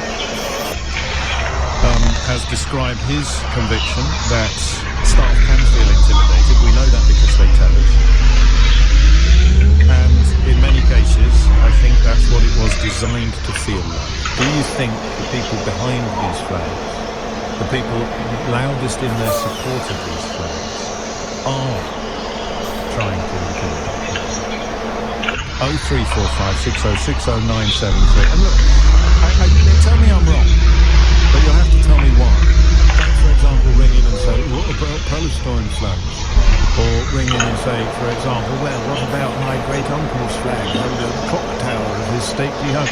Just talk to me about the recent proliferation of flags and tell me whether or not you think they are designed to be intimidated. Because I'm absolutely certain of it. And my certainty has been compounded by the slightly belated realisation that it's the visual equivalent of Robert Jenrick complaining about brown faces in Handsworth, of Katie Lamb talking about cultural coherence as a reason for deporting people with every right to be there. It is the same as the visual equivalent of that hideous woman complaining about brown people being in adverts or black people being in adverts. It's exactly the same process, except they use their words, get awards from the Spectator magazine as a consequence, whereas those who don't have big platforms, they just use the flag, make exactly the same point. There's too many black people in adverts, let's stick a flag on a lamppost. We should be deporting people who don't look like us, let's stick a flag on a lamppost. I couldn't walk down the street in Birmingham, I didn't see another white face, and that's not the country I want to live in, let's stick a flag on a lamppost. Go on. Tell me I'm wrong. 0345 6060 973 is the number. It's 11 minutes. This is LBC. To be honest, work had been a slog. I'm a designer, but some nights I was chasing invoices like my full-time job. Now Sage Copilot chases my invoices for me. I just need to click a button and it's done. And I get paid 1 week faster. Sage Copilot is built with over 40 years of experience helping real businesses like Sophia and Solver Design. That's more than artificial intelligence, that's authentic intelligence. Search Sage Copilot to learn more. Working with 21 customers, each round payments coming 7 days faster with Sage Copilot. T's apply. Buying a home on a holiday park was the retreat you always wanted. But then came unexpected site fee increases, and that was before the dramatic loss in value. If you bought a home on a holiday park in the UK, you may have been missold. HolidayParkAdviceCentre.co.uk could help you receive thousands in compensation. Text ASSIST to 78900. That's ASSIST to 78900. A message from TFL. I saw him in the local news a few days after. His name was Rakesh. They had to put him into a coma just because I didn't look again at that time. He had 2 kids. How did I not see his bike ahead of me? Well, I didn't look again. He didn't make it. Drivers, take another look, not a lot. What? On LBC, call 0345 6060 973. It is 20 minutes after 11. I just want to say circumstances in which you'd get a flag out. If you're on the Olympic podium, having just, excuse me, there's a little frog in the throat, but I think I'm done. If I was on the Olympic podium, having just received a gold medal, answered on a postcard as to what discipline I'm most likely to have received an Olympic gold medal in, I don't think talking qualifies. On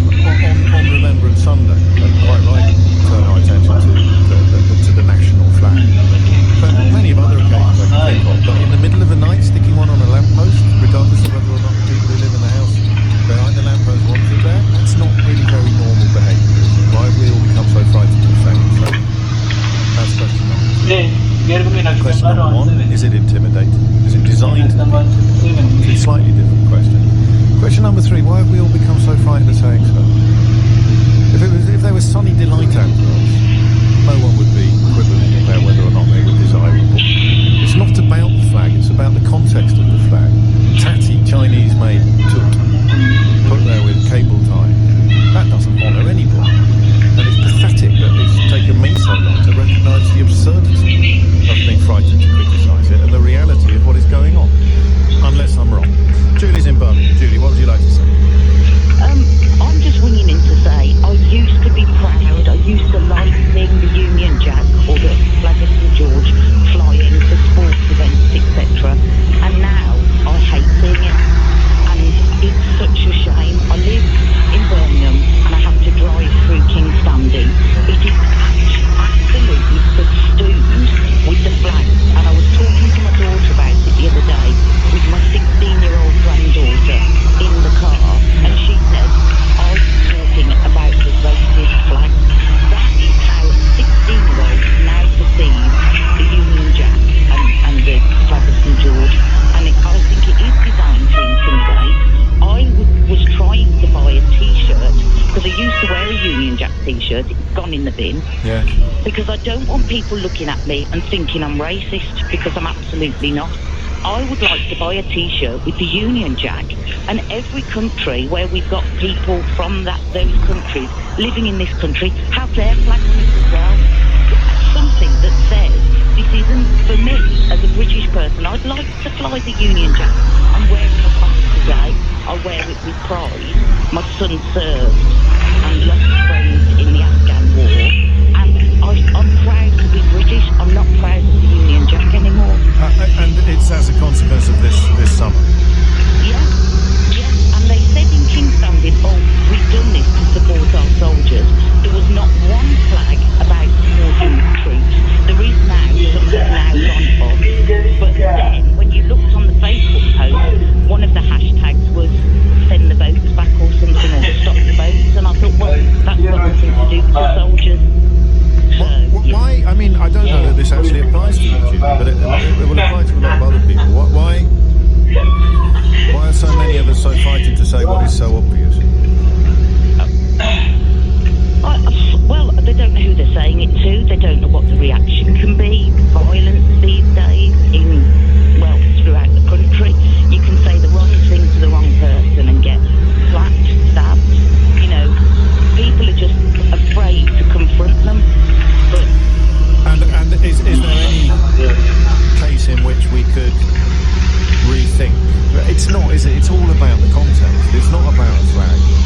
It's about the circumstances in which they're hung up, the hashtags that are attached to them, the identity of the people that are doing it, slowly being unmasked and unearthed by journalists not working largely for right-wing newspapers, and the knowledge of what they are designed to do. They go hand in hand with the kind of rhetoric that's telling people if they're black they can't be British, like Robert Jenrick essentially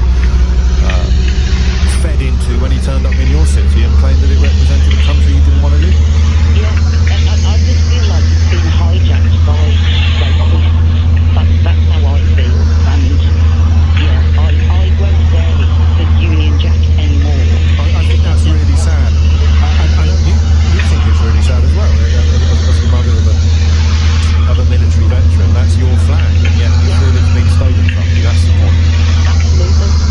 And I mean, you deal with that. You tell the mother of a military veteran while you're shinning your way up a lamppost in the middle of the night that you are somehow representing her son's fallen comrades by making her feel that she can't put the flag on anymore without somehow being perceived as having joined your nativist bilge and bile. Elaine's in Market Harbour. Elaine, what would you like to say?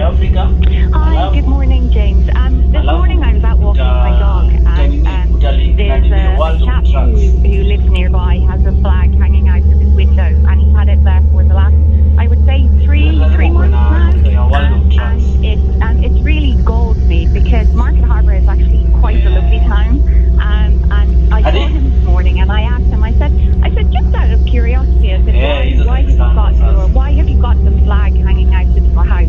And he became instantly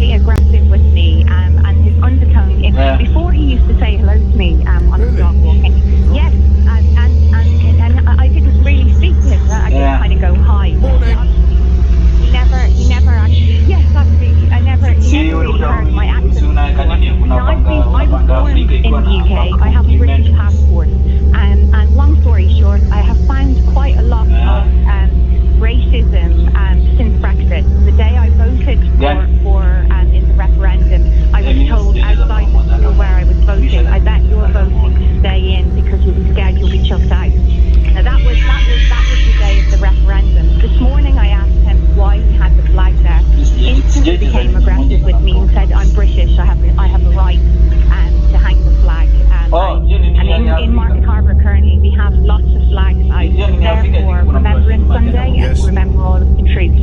And then he said, well, what's the difference with hanging all the flags in Market Harbour? And I said, that's very different. That's to do with Remembrance Sunday and remembering the fallen. And he just came so toxic and aggressive to me. And there's a lady who lives around the corner from his house. He's Ghanaian. And we cried around 3 months ago when he hung that flag out because it's just so unsettling. It's just awful. And what you're doing, and what people are doing is very, very deliberately pretending that you are upset by the flag rather than the circumstances in which it has been tacked onto a windowsill and dangled out of a first floor bedroom in 100%.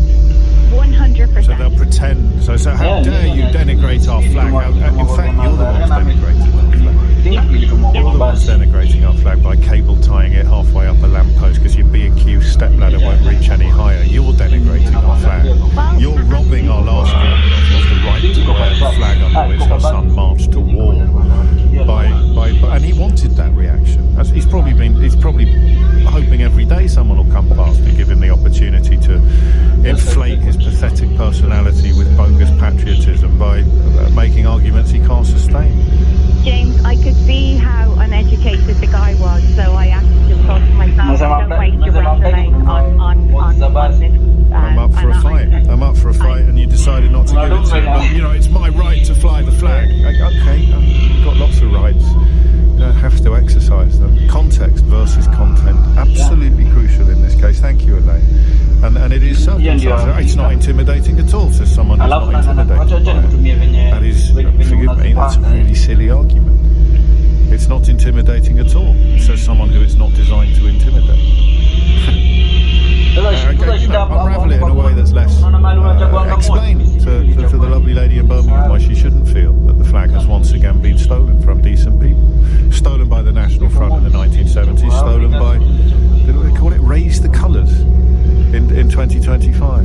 And just look at it, do the most cursory research, the most half-baked Googling, especially if you do what I do for a living. Just have a little look at who has been behind the last campaigns to do this kind of thing. And your conclusions will be inarguable.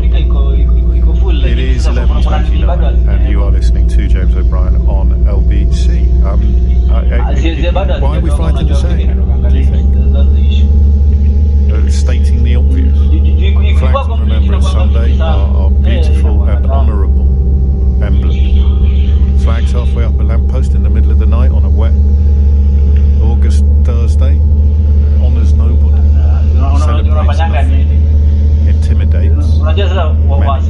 Lottie Morley, has he had? The Queen is attending a service at Paddington train station in London to mark Armistice Day. People around the world have commemorated the end of World War I with a 2-minute silence. The outgoing Director General says he's proud of BBC journalists after Donald Trump threatened to sue them for $1 billion. Tim Davie has been speaking to staff at the organisation after criticism of editing choices led him to resign. And the government has set out its first ever strategy to bring an end to animal testing. The RSPCA says it welcomes it cautiously. LBC weather, a wet and windy day for most of the UK, with rain spreading towards the north and west. Another mild day with highs of 16 degrees. LBC. Managing your business is a big task. To stay on top of the numbers as well, you're only human. That's why the Intuit QuickBooks AI-powered platform supports your business growth as the #1 recommended cloud accounting software. Intuit QuickBooks. Based on a survey of 506 UK accounting professionals, verify at quickbooks.co.uk/verify. It's that time of year again, which can only mean one thing. Save a third off roasting joints at Waitrose. Choose from tender beef silverside, succulent whole brined and seasoned chicken, or juicy beach smoked gammon. So, fire up your ovens and give winter a warm welcome with a third off roasting joints. Waitrose, the home of food lovers. Selected lines and stores subject to availability. Prices may vary in Channel Islands. Look at Waitrose and partners and concessions. Offer ends 11th of November. For anyone needing assistance when travelling with TfL, such as people with visual or mobility impairments, our Turn Up and Go service has staff on hand to help. It's available at all London Underground, London Overground and Elizabeth Line stations, and there's no need to book. Just turn up and go. That is how we're making the greener way to travel more accessible to all. Search TfL Improvement Plan.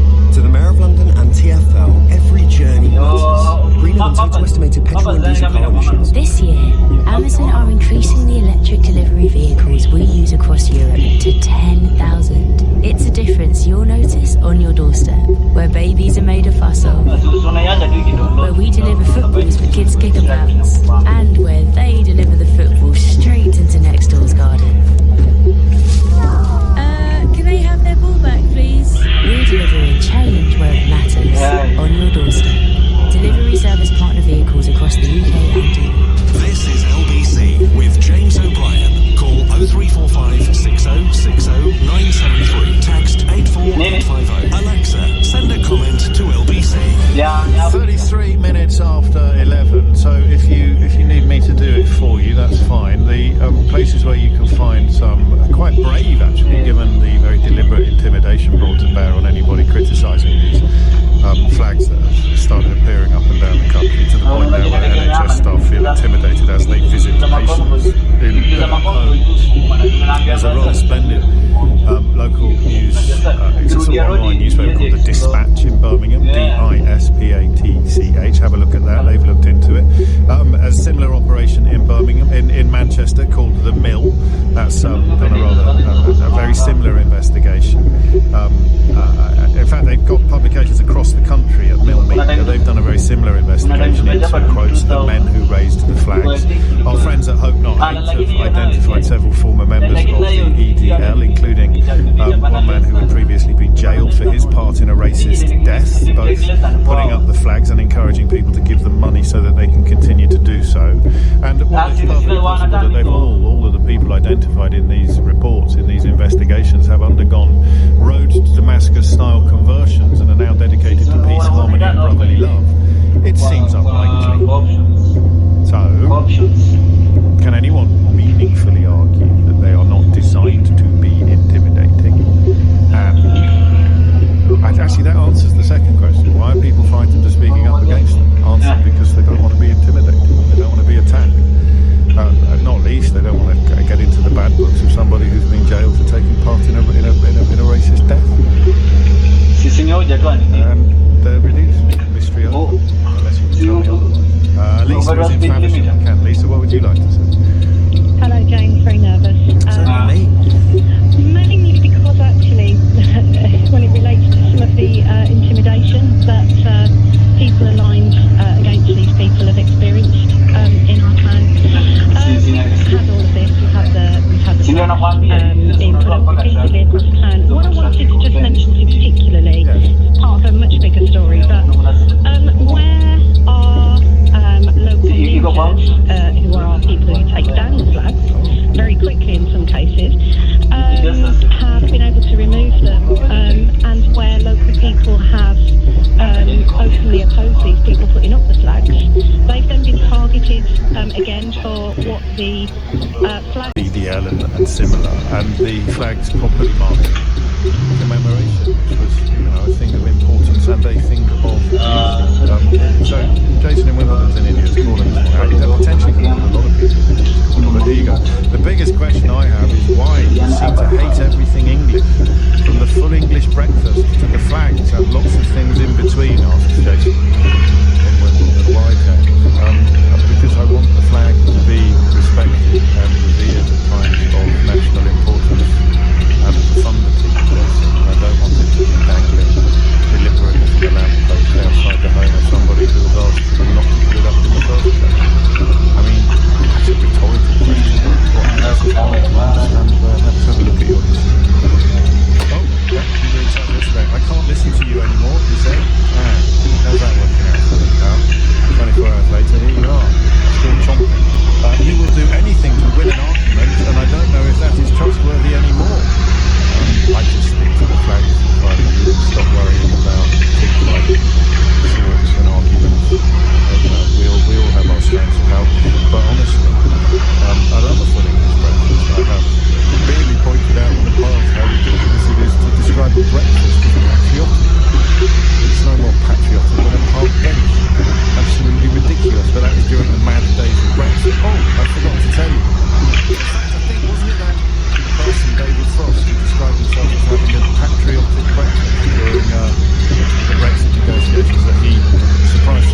All good, mate. What's on your mind?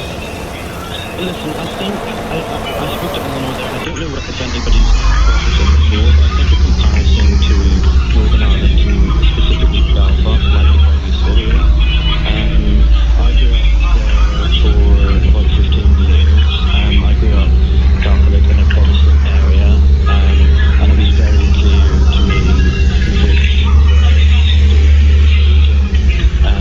which the Northern Irish flag, the British flag, the Israeli flag, as many flags as you can imagine, for the loyalist side, and it's intimidation through a demarcation of territory. No one would dispute that in the context of Northern Irish history. Don't really, and it cuts both ways. I mean, you're going to have Republican flags in Catholic parts of town, aren't you? Yeah, strangely not as much. For some reason, I'm not quite. So that may be disputed by other listeners, which is fine. If you're from your own memories, but it cuts both ways. Is what I'm saying. If you have a sectarian status quo, then you will have demarcation of territory, and we don't have a sectarian status quo in this country. But when people talk about not wanting brown faces on the telly, or not wanting to see brown faces on the streets of Birmingham, or wanting to deport people, they're flirting with sectarianism, or at least with sort of ethnic nationalism, aren't they? Yeah, I mean, it was Jason's message that you read out just there, and we can all sort of scoff at that. I mean, these people, I do feel not compassion towards them, but these people are sort of looking for an outlet. They're putting these flags up, I think, because they feel threatened. They're being told by. And some of them might be, but the former members of the EPL have some of the biggest campaigns, and the people identified by the Dispatch in Birmingham, the Mill, up in Manchester, these aren't people who deserve your trust. They keep us all on an even keel, seeing things and making you go. I got a few messages like this today, so I hadn't thought of it that way before. I hadn't thought of it like that before. And as long as you're doing that, then you and your future kids, God willing, you're all going to be okay. You're all going to be okay. Well, can I just say one last thing, Tony? I'm just a working class fella. No such thing as just a working class fella. I know what you mean. I know what you mean. I'm just like, I'm like a lot of other people in this country, and all I'm bothered about, all I'm worried about is I'm just scared that, what my family's future, that's all. And I think there are a lot of people that are just generally worried about, especially just worried, that's all. Just worried about the safety, and that's it. And then it gets overshadowed by this political fight that's going on between the left and the right. Yeah, well, it's not even the left and the right. Many people on the right who are racist, and many people on the left who are. But I know what you mean. The way that the conversation at the moment seems to be between people who really think your girlfriend was British and people who think that it's blindingly obvious that she isn't, and always will be, just so your future children. And Keir Starmer has actually gone into this field today, in I think the most direct way so far. I'll share a little more detail of that with you shortly. We may carry on with elements of this, or we may turn our attention to really difficult conversation. Whatever you think of the royal family, you wouldn't wish serious illness on anyone. And a really difficult conversation you have to have with your children when the dread word cancer appears in your consultation. On your radio, on the LBC app, and Play LBC. Leading Britain's conversation. This is LBC. From Global's newsroom at midday, people across the country are gathering to mark the end of the First World War. The Princess of Wales is attending a ceremony for Armistice Day at the National Memorial Arboretum. LBC's Scotland correspondent Alan Sasinski was at Glasgow Central Station for the 2-minute silence. Veterans were holding back tears here as the kilted bagpipers, which had played them in marching order, made way for the lone bugler, and then the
Brexit and then started whining about what he negotiated before the ink was even dry on the deal that Boris Johnson signed. Not that it detained him unduly, because Boris Johnson, as with almost all the biggest idiots in the Brexit movement, put him in the House of Lords.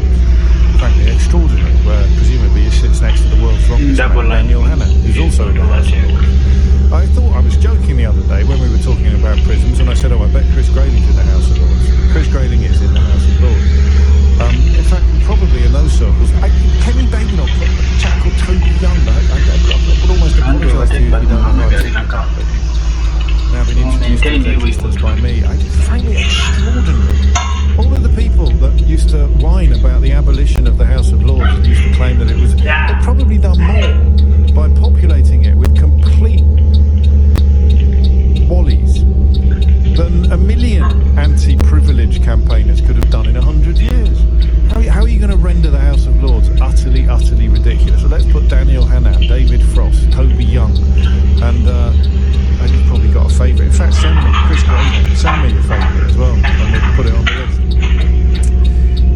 I completely forgot why I was talking about the House of Lords. The problem with going off at tangents in the third hour of the programme, my mental acuity is not quite what it was in the first or the second hour of the programme. But David Frost is the guy that negotiated the... Yes, you're right, I should just write a script and read it all out. David Frost is the guy that negotiated the Brexit deal and then started complaining about it before the ink had even gone dry.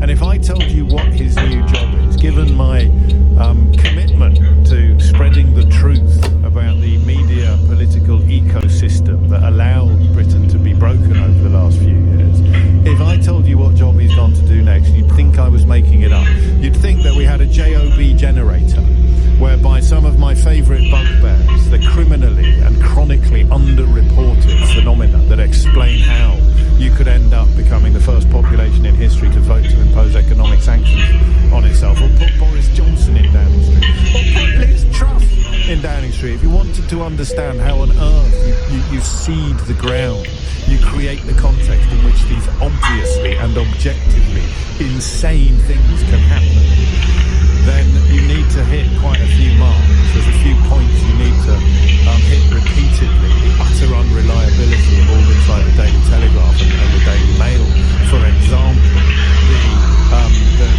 The ludicrous coterie of secretly funded lobbyists masquerading as think tanks in the environs of Tufton Street in Westminster.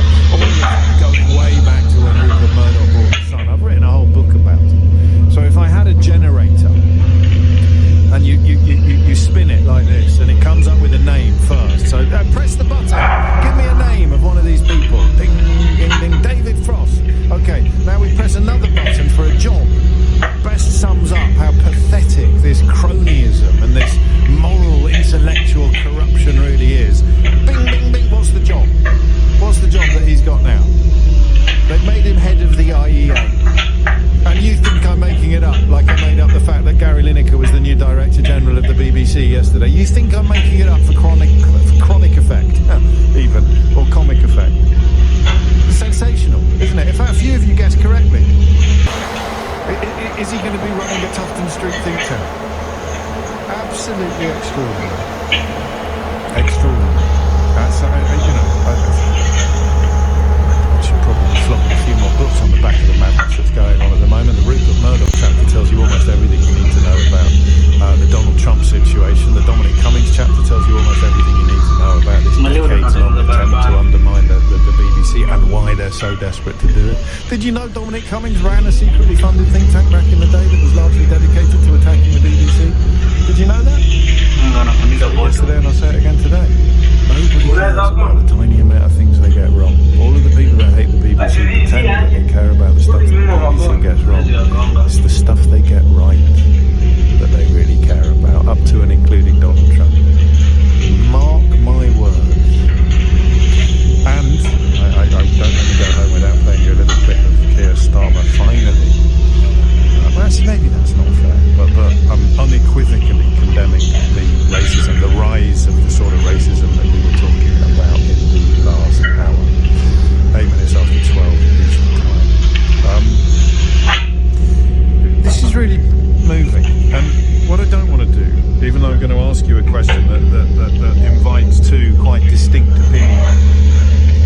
What I don't want to do is turn it into an argument. And I think we can do this together now. I think we've been doing this now for long enough to wade into really emotional territory where we can hold two very different views respectfully and kindly. Because I'm looking at the story, the comments by Prince William, one of the royals that you can still call him, about how they told their children about their mother's cancer. He has said, and this is where the royal family can be at their most helpful and their most powerful, when they become a lens through which much more universal experiences can be viewed and discussed. In many ways, they're at their worst when they're swanning around in golden carriages, because that's entirely unrelated. But you need the deference, you need the four-neck capped off to keep society stable, to keep eclipse in check. But they're at their best, they're at their most powerful when experiences they have, which are common but not quite universal, receive attention and consideration that they wouldn't receive without publicly, they wouldn't receive without somebody of that stature, somebody of that status making an intervention in the conversation. And what he's described is the difficulties of deciding whether or not to be completely upfront with their children about their mother's cancer diagnosis and cancer treatment. Described in some interviews as a delicate balancing. It's an interview he gave to a Brazilian television host during his trip to the COP conference in Rio this month, earlier this week. And he said something that all parents will recognise, whether they've got 47 nannies or not. He said there was no manual for being a parent, and everyone had to do what they felt was best in the circumstances. They felt, and he's at great pains to acknowledge that other people might have done it differently, and I will be at similarly great pains this hour as well. They felt it was better to be honest with their children rather than to hide stuff from them, because they felt that would help them feel less anxious about what was to come. It's very individual, so it's moment dependent, so how you deal with those problems. We choose to communicate a lot more with our children. Now that has its good things and its bad things. Sometimes you feel you are oversharing with your children and probably shouldn't, but most of the time hiding stuff from them doesn't work.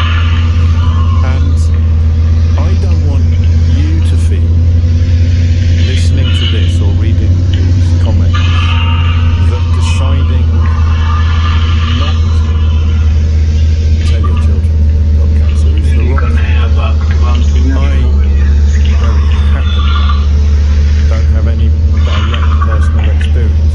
I lost one of my closest friends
line of the message, and I just said his name, so I won't read that one out.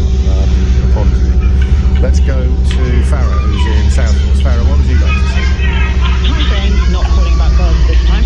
But 5 years ago, just as we went into the first lockdown, I got diagnosed with breast cancer. It was stage 2. I had 2 tumours in my left breast, and it was in my lymph node. My twin daughters were 10 years old, so there was no way they weren't going to find out, because from the very beginning, they said I was going to have the kitchen sink approach, which was 15 rounds of chemo. 3 of those were going to be the really horrid stuff, 15 cycles of radio, and 16 of antibody treatment. So it was pretty bad, fast going. Because it was COVID, I couldn't just have the surgery and kind of muddle along. I had to have the chemo first. And the children were locked up in the house with me. So what we actually did is that I spoke to my oncologist, and she said, you have to tell the children. You have to tell them. Right. And what Did they say why? Did they say why? She said, because they are old enough to know, and you are going to look horrific. And you are going to be more sick. She's brilliant. She's Irish. She just backed it out. So I was like, okay. You're going to look horrific. That's not sugar in the pill, is it? She said, you may not lose all of your hair, but you're going to look very different. And I interpreted it as whatever. But what she actually said is, use these words, say, tell them that mummy is going to get better, and mummy's doctor is going to make her better, and they shouldn't worry. And then she turned around to me very quietly, and she just said, my husband was in the room at the time, and she just said, and I and my team will do everything we can to help you keep that promise. Wow. Even medical type. Of course it does. So we took the girls down to the park. We were allowed to go out at that stage. We were allowed to have an hour out. And I took them down to an area which I really dislike. I call it Dogs Poo Alley. But it's literally the park that we would never go anywhere near. And my husband and I sat them down. And I found out that I was going to have some treatment. And they're identical twins, but they're extremely different in personality. One of them was really quiet, and she just went off and made me a daisy chain and sat down. The other one cried because her godmother, they were different godmothers, her godmother died at 42 of breast cancer and left her 3 her bed. So that's what she immediately thought of. Yeah, so they were like that, and then very quiet, bought an ice cream, went home, because we wanted to protect our home space. We don't want bad memories or traumatic stuff associated with home, because we didn't know how long we were all going to be locked in our houses for. So that all makes sense as well, doesn't it? I mean, and that double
asked his dad, I was 28 days. My parents decided to tell us very little. I would have spent a lot more time with my dad in that final year if I thought that if I'd known that there was no hope of him getting better. So I was staying away a bit, hoping and expecting that at some point he'd come out of it. That's another thing to think about that didn't really immediately occur. 12:30 is the time. You're listening to James O'Brien on BBC. Tim Humphrey has your headline. The nation has fallen silent to mark 107 years since the end of the First World War. Services have been taking place around the country on Armistice Day. The Queen's made a route to Paddington Station in central London. Asylum seekers can continue to be housed in the Bell Hotel in Essex after the local council failed to secure a High Court injunction. Epping Forest District Council took legal action against the owner of the hotel, claiming he was breaking planning rules. The outgoing BBC Director General has told staff to fight for their journalism after Donald Trump threatened to sue the corporation. Today he acknowledged a mistake had been made in how Panorama edited the speech from the US President. LBC weather, a wet and windy day for most of the UK, with rain spreading towards the north and west, feeling mild, with highs of 16 degrees. LBC. Whether you're managing a business or a football club, your team are your biggest strength. But when it comes to cybersecurity, they could also be your biggest weakness. 88% of cybersecurity breaches are caused by normal human error. So how do you help your team form the ultimate impenetrable line of defense? Just ask BT. How's the business going? We're busier than ever, but struggling to get the stuff we need. Recruiting can be such a distraction. We get jobs into Pussy Trot, and it really helped us out. Yeah, it was dead easy. We got our own employee advisor, Julie, who helped advertise our jobs, shortlisted candidates for us, and directed to the job centre. We've hired some great people. The Job Centre Plus really took the hassle out of it, and there was no free. That's straight on my to-do list. Find out more at business.gov.uk/recruits. Eligibility criteria apply. The £5 meal deal from McDonald's. Get a cheeseburger, or mayo chicken, a medium fries, 4 McNuggets, and a medium soft drink for guess what? That's right, £5. It's not called the £5 meal deal for nothing. From 11 a.m. Not available on delivery. Carbonated soft drink up, please apply. Participating restaurants subject to availability. Train to Brighton with the besties. Immaculate vibes, as always. But I bet my ice skating's going to be pure chaos. Oh, well, you better hold my hand. No, start it out. I've got this. Last one to the other side, guys. The hot chocolate. Back on the train, only fell twice. Low-key legend. We have to do this every year. Download the Southern Railway app to book tickets and save a third of group travel and off-peak journeys. Southern Railway, where every stop is a story. You asked, BT answered. Keeping your team cyber aware is really important in the modern marketplace. Regular training on things like data handling, spotting threats, and securing the devices helps you keep them and your business safe. Cybersecurity is everyone's business. Search BT Business Cybersecurity to find out more. James O'Brien. Alexa, send a comment to LBC. It is 12:33. You're listening to James O'Brien on LBC. Well, this is a little bit different. You heard me, in fact, you heard me on a few occasions talk about the passing of my friend Andy, who I mentioned a moment ago, and you could probably tell that I couldn't completely remember what approach they had taken with their son, my godson, when it came to preparing them for the worst. Because unlike the course we've taken so far, the prognosis in Andy's case was pretty much as grim as it can get from the moment that the tumour was discovered. Just by complete coincidence, their mum is listening and joins me on the line now, Andy's widow Lara. I mean, you did warn me that it might be me that struggles to get through this conversation rather than you, but here we are. So what did you two decide to do, and how did you handle it? Yeah, hi James. I'm doing just in case it helps someone else in this situation, really, because it's not a great place to find yourself. So he first had a massive seizure in the street. That was the first we knew about anything, and was rushed to the hospital and sort of vanished for a bit, and had a series of tests, so we didn't really know what was going on. So that was the first. We had to just sort of explain that Daddy had had a bit of a fall, and the doctors were trying to work out what was going on. Then they discovered that there was a tumour, but we didn't know how serious a tumour. But his mother had died of a brain tumour, so we knew this could be really serious. So at that point, the children were 4 and 8, and we told them that unfortunately the doctors had found a lump in Daddy's brain, that he would be there, and they were going to work out what was the best thing to do about that. But the doctors were very clever, and Daddy was quite tired, and we could just sort of wait to see what happened. And I was in and out of hospital a lot, and we rallied a bunch of family around on a rota, and we sort of made do. Unfortunately, after 10 days, he had the biopsy, and we did discover at that point that it was terminal. And that's when the first time, and it's very different to how we normally are, that we chose not to share the full information with them, because you can never unhear that, and it destroys your life from that moment forward. So we chose to say to them everything that we could about the treatment, whilst never promising that it would cure him. So we told them that because the lump was there, the doctors had decided that they need to separate Daddy with a teaspoon and the radio and give him some very strong pills, and we explained that they would make him very tired and he might not be able to play as much as he was, but the doctors knew that's what they needed to do to attack the lump, but we never said make him better, we never said cure him.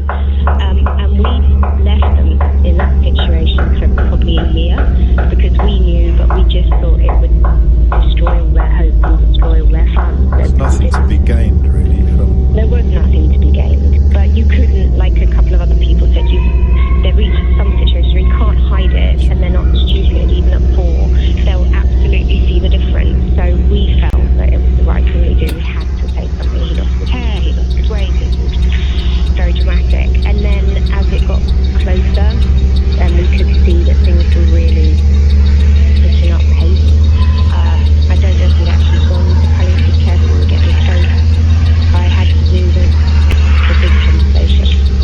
So I just made a bunch of notes about exactly how I was going to do it. I had those notes on my phone, I had written a script, and actually I shared that script with friends and family, so any of them asked them any questions, they knew what we'd said. And I did that actually at medical along the way. I remember that. And I sat them down and had the horrendous conversation. Did you do them together? Or did you do them together? Good. That helped, I Because I think, didn't because want they can put their arms around each other. Yeah. But just like, I think I put one of your article as saying 2 children reacted completely differently.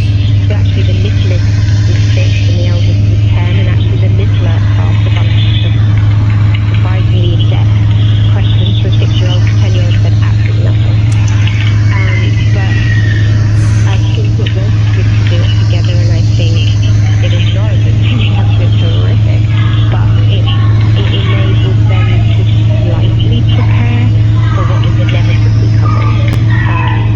And yeah, so we believed in openness to an age-appropriate level, and I think that did help. And did they talk to him at that point, after the visit? Yes, in different ways. So, because that's got to help as well, hasn't it? To have had those conversations, some of those conversations with Dad. Whereas I'm getting messages from people who never got told, including from someone who was 28 when it happened, and they still have hope right up until the last possible minute, which can't be the right way to do it. I think it helped them, and it probably helped him, because if they wanted to say anything to him, they could. If they wanted to ask anything, they could. We had all the no, it's not bad, I want Daddy to die, but we also had a lot of, it wasn't lots, weeks maybe, of time for them to just get a bit ready.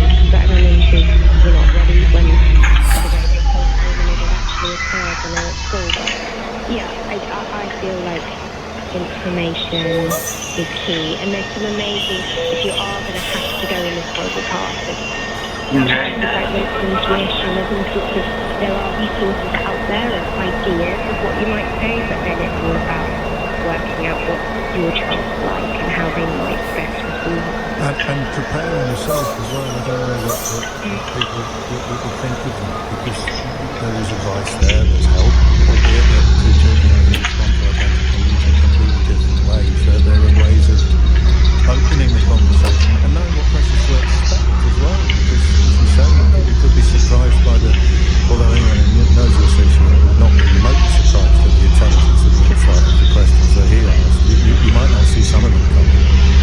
No. And also just sort of what would a child think best needs at that age, or symptoms, or Sheila's rule, or how can you explain it in a conceptual way that they can get. There's lots of people who sadly have to go there before, so they did give me some ideas, and I think having to do it, just I can still visualise it, I can still feel like I'm in the room, but it does help take you to the reality a little bit. You can't, there's no kidding yourself if you're having to prepare the children for it. There's no sort of avoidance that can come into play. Did the doctors, presumably the doctors would advise, well, it's not really the oncologist's field, is it, to get involved in this kind of thing? You're kind of left to reach your own decisions yourself. Yeah. I think it's once you get to the hospice stage, they have family groups, things, probably have resources. This was all in COVID. We didn't have any of that. It was all at home. Someone had to call us. I think trying to find neutral spaces, like Paul said, it's super clever. Like, I like to deliver news, horrible news, in a place you're never going to be again. I agree with that person. Yeah, I'd never thought of that before. It makes perfect sense when you say it out loud. Yeah. Oh boy. Before you go, just when I got your message a moment ago to say that you were thinking of bringing in, you said that you hadn't listened for weeks, Laura. I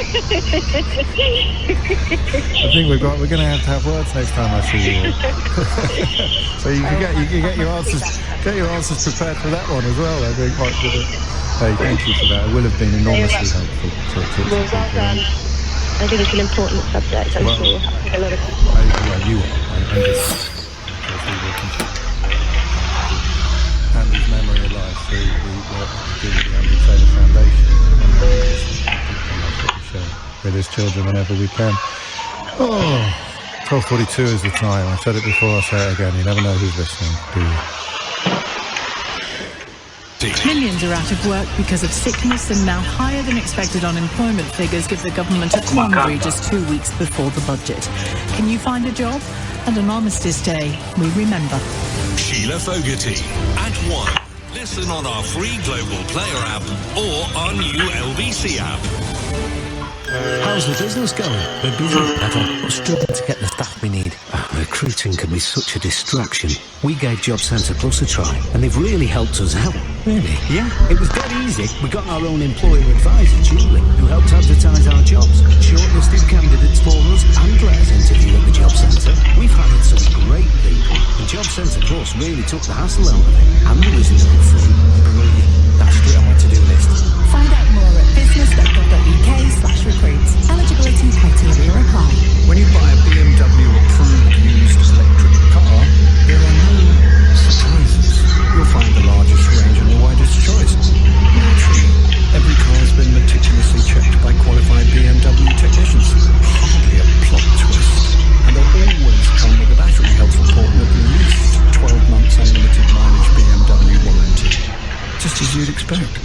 BMW approved used electric cars. Nothing new here. Search BMW approved used electric. Obviously. Train to Cambridge and then all aboard the paddleboards. A little bit different, should be fun. Or wobbly, or wet. The wetsuit's a good look on you, Steve. Oh, actually, this is very relaxed. Georgie's up the river cam without a paddle. Train home, that was such a laugh. I think I might even have a new hobby. Download the Thameslink Railway app to book tickets and save a third off route travel and off-peak journeys. Thameslink Railway, where every stop is a story. Calling all young creators. It's time to get prepped for the future you want. And where better than Global Academy? Here's Emma, a GCSE student in Year 11. Alongside my core GCSEs, such as Maths, English and Science, I study creative subjects such as media, drama, art and design, business and music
wife Kate opened there. I spoke to their children about her cancer battle when the prognosis was more positive. But it was Farrell, wasn't it? Described the doctor telling her you can't not tell children because you're going to look. I shall phrase it a little bit more diplomatic than that. You're going to look very, very different. And that other thing I never thought about, but both Farrell and Lara both said to do it in a place where you're never going to go back to, which of course people during lockdown were denied. One of the hardest. I'm going to go again if I tell you this. I don't know if I can tell you. But one of the toughest things I've ever had to do, and in the context of what we're talking about today, this is negligible and tiny, but the way lockdown exacerbated things and magnified things. The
why didn't you tell me?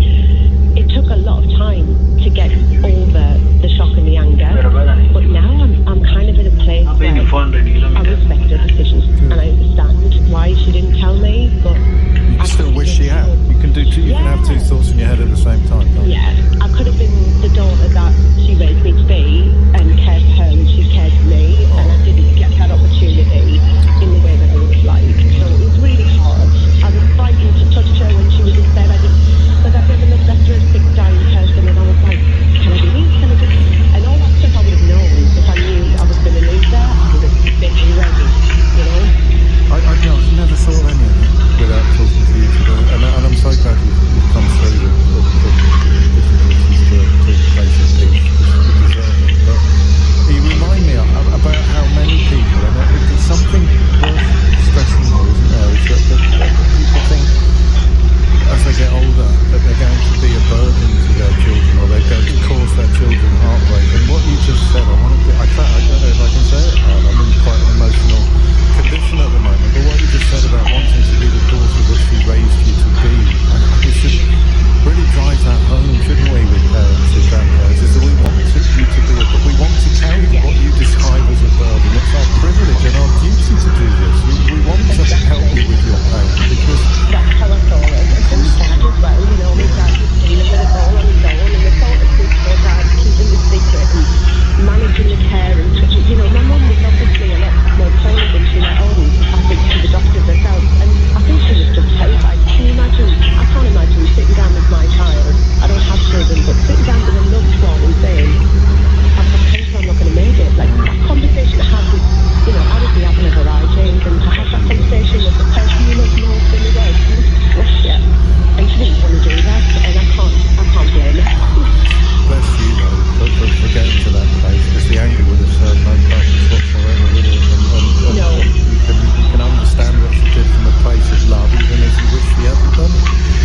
Absolutely, and I think it's such a hard call for any parent to make. Yeah. And at the end of the day, you know, my mum was a wonderfully complex, independent woman, and actually on reflection, I wouldn't have expected anything less from her, who did exactly what she wanted, even when she knew she was really poorly. She did what she wanted, and that is also how she raised you, I suspect, isn't it? So that independence of thought and spirit, you can't laugh. But listen, you honour her memory.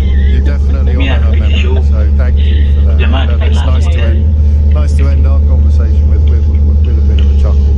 It really is. Thank you. I'm going to read a couple of these out because I think it's important. Lara touched on wanting to be of help to other people. Greg says, what a magnificent hour by you and your callers. My wife is currently having radiotherapy treatment. We have 2 kids, 10 and 5. This hour has resonated so strongly. And Laura's who similar experiences, although as an adult, like Emma, it's the first time I've ever listened to you live. Normally just do the clips online. I'm not sure why I randomly tuned in today, but wow, I really needed to hear this conversation. Thank you. I think that is almost it for today. You have been listening to Return on LBC. Time is approaching 12:58, and I obviously can't find anybody else in this kind of subject matter into the time that's left available. So, as ever, apologies to Jason and to Greta, Paul, Terry and Nev, although I hope that almost everybody's position has been reflected this hour by somebody else telling the story about similar ways. I said I'd play you the clip of Starbuck getting his strapping his boots on when it comes to the rise in rancid racism in the public space, whether you're talking about social media or whether you're talking about politicians like Farage and Jenrick and Lamb and the rest of them. He was on ITV this morning, not actually talking to Lorraine, but on the Lorraine programme, and well, better late than never, Prime Minister. I think the political divide now is between what I call patriotic national renewal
short time ago, the FTSE 100 was trading up 76 points at 98.63.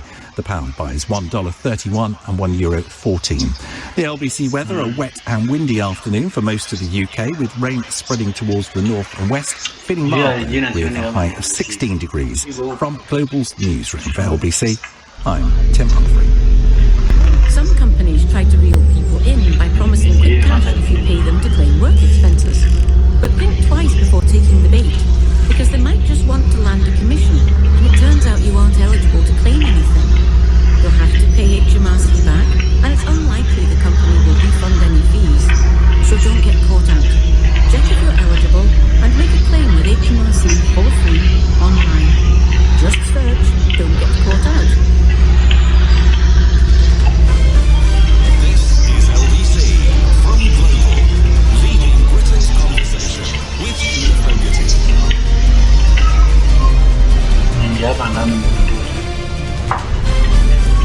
Hello there, good afternoon to you. I want to talk about jobs. We've done a lot to talk about jobs and work and employment lately, haven't we? But today's figures showing the rate of UK unemployment has risen to 5% in the 3 months to September. It means, it's easy to throw out the statistics there and throw out the millions of people, and the figure, the millions of people that we know are on long-term sickness benefits and out of work, people who can work when they're well, once they get well, and want to work as well, not being able to be in the workplace, and that's something we know is a problem. So is this figure of 5% employment rate. The new official figures out today, the highest rate since the period covering December 2020 to February 2021, so the highest since COVID really. It comes above the projected rate ahead of the budget, so that's not great news for the Chancellor or the economy or the people struggling to find work. My question to you is a simple one, and I'm sure often the reasons behind it can be, but not always, but can be complex ones, which is, can you find work? Are you looking? And just how tough is it? Particularly if you've been made redundant, for example. We know that some businesses, for various reasons, are cutting down their staff. We know that some people have stopped employing because of national insurance rise for employers. What effect has that had on your work, your job, your company? And if you're looking for a job, just how tough is it out there? You're able to find one in 345 6060 973. The number to call, you can text 84850, because the first thing to say about unemployment is the harm it does to the unemployed person in the long term if it stays employed for too long, and then of course the damage it does to the economy at a time when we know we're struggling to pay for the things that we want and expect in our public services, for example. I'm joined by Simon Coombs, founder, director of Working Minds, a campaign that offers specialised wellbeing services to lots of different companies to help people across the UK to get back into work. Simon, thank you for joining me today. Good afternoon to you. Are you surprised to see this rate going up the way it is? Not really. I think, as many of your listeners already know, you've covered just now, we've seen increases in the national insurance contributions. We've got the workers' rights bill coming to effect quite soon as well, which is going to impact also. And as you also know, we have extraordinarily high increments in people going off work or off sick with mental health difficulties. So no, it does not come as a surprise to me. I think we're seeing the kind of back end of the cost of living crisis, and we'll speak about that. You've spoken about it many times on the show. That's not going away, and now we have a budget coming up which I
Mayfield, Sir Charlie Mayfield's team, as they produced their Keep Kourou Working report, which was published earlier, just a few days ago, and we're part of that report. One of the things that came out of that report, one of the things we were very, very clear about, was that there is an answer, especially for longer term unemployed people, and possibly the younger people that have sort of fallen into that element too, of poor mental health. And that is with properly personalised support, specialised support for employment, employability, alongside support that does work. Now, the difficulty that we have at the moment in terms of things like funding, there is a very successful employment programme across the UK called the Work and Health Programme. That was specifically designed for people with physical and mental health disabilities. Now, the Treasury, shortly after the government, this current government came into power, the Treasury squashed the potential to extend that programme. This looks after thousands and thousands of people and accelerates their pathway back into work. That contract was not extended, and it was replaced by a thing called Connect to Work, which is, I actually mentioned that, turn of the year on this show, and I had a bit of a grizzle about it then, you may recall. And my point about that was this was a devolved employability contract to local authorities across the UK. My concern at the time was the length of time it would take to devolve the responsibilities of that for those contractors and commissions, and for people that may have to. And just describe what employability is. Just remind us what that is. Right, so employability is a connected series of services that can offer anything from training, interview skills, from upskilling, all of those sorts of things. Even basics like CVs. So the large employability specialists, the privacists, the ones I've mentioned there, and others, their job is to bring large-scale numbers of employment advisors together to support individuals whilst they're going through a process, often over a 12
maintain a consistency of service, which is proven and produces the outcomes that are required. But we're having to try and do that on a budget which is almost, minuscule these days. Can I ask you as well, though, in your experience of the kinds of people that you see as well? You've mentioned there the difficulties facing people with disabilities and the lack of funding. Yeah. But when you think of somebody who's a young adult or an older adult who's been or whatever, I can kind of almost understand more the older adult needing to be retrained in something, or to, if you haven't applied for a job for 25 years, oh my God, how do you go about that? I can see how that might need a reboot. That scenario might need a reboot. But what about in young people? Do you come away with questions about why they're not ready at that stage? Are we getting something wrong at school level? I think that I don't want to keep harking back to COVID, but I think the results of COVID are still to be determined in the longer term. I think some people say that that's overblown. It really is. I think that What do you say? I think that the ability for not just young people, but all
amount of government to get people out.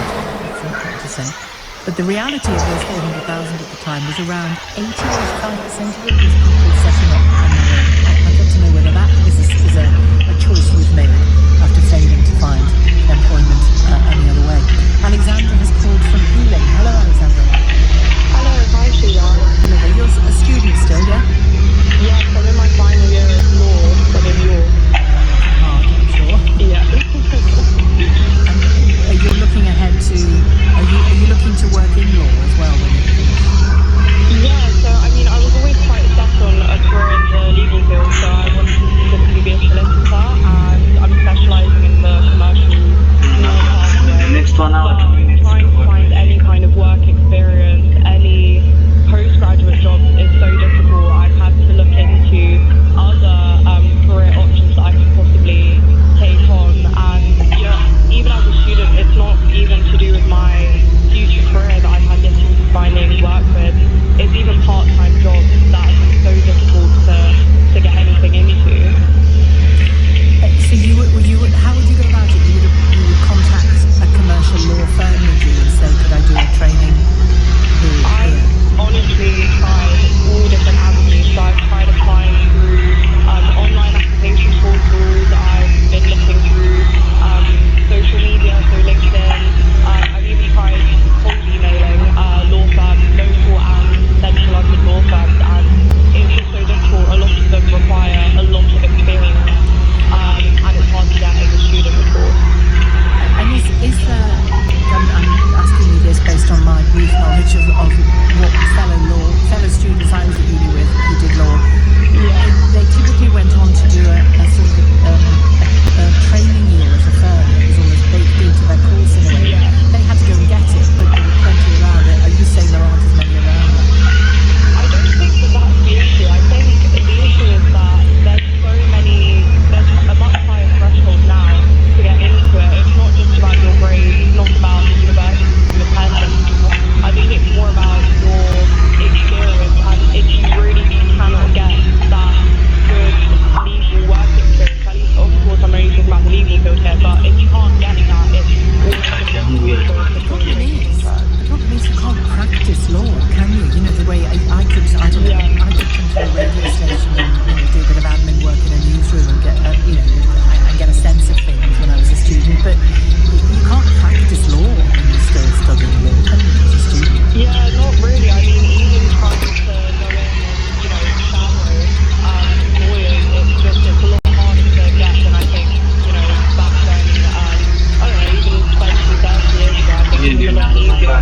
Even when your parents would say, oh, just go into a law firm or any place of business and just hand them your CV, even that you normally get turned away to apply online. And again, you're hit with the same thing. I'm not sure if it's a London thing, because obviously London is highly sought after, not just by students nationally, but internationally as well. So no, I suspect it isn't just a London thing, and I suspect it isn't just a law thing either, this business of, go to the website and take it from there. There's sort of a very impersonal approach to recruiting these days. Yes, definitely, yes. And also psychometric assessments, those have come in as well in the last few years, so that definitely adds another layer. Are they online? Yes, it's all online. Even interviews these days, I'm not sure how it is for interviews for jobs that aren't specifically aimed at graduates, but even interviews are normally pre-recorded interviews. You're given a question and you have to record your answer. You're not even speaking to someone face to face. Oh God, how awful. Yeah. What in the psychometric test, what kind of questions are they asking? So for law, and I think this is also true of many other fields, they're essentially just testing your critical thinking skills. So I've never had any questions specifically about law, anything testing my knowledge on law. It's, reading a passage, being able to deduce whether there's assumptions being made, what opinions are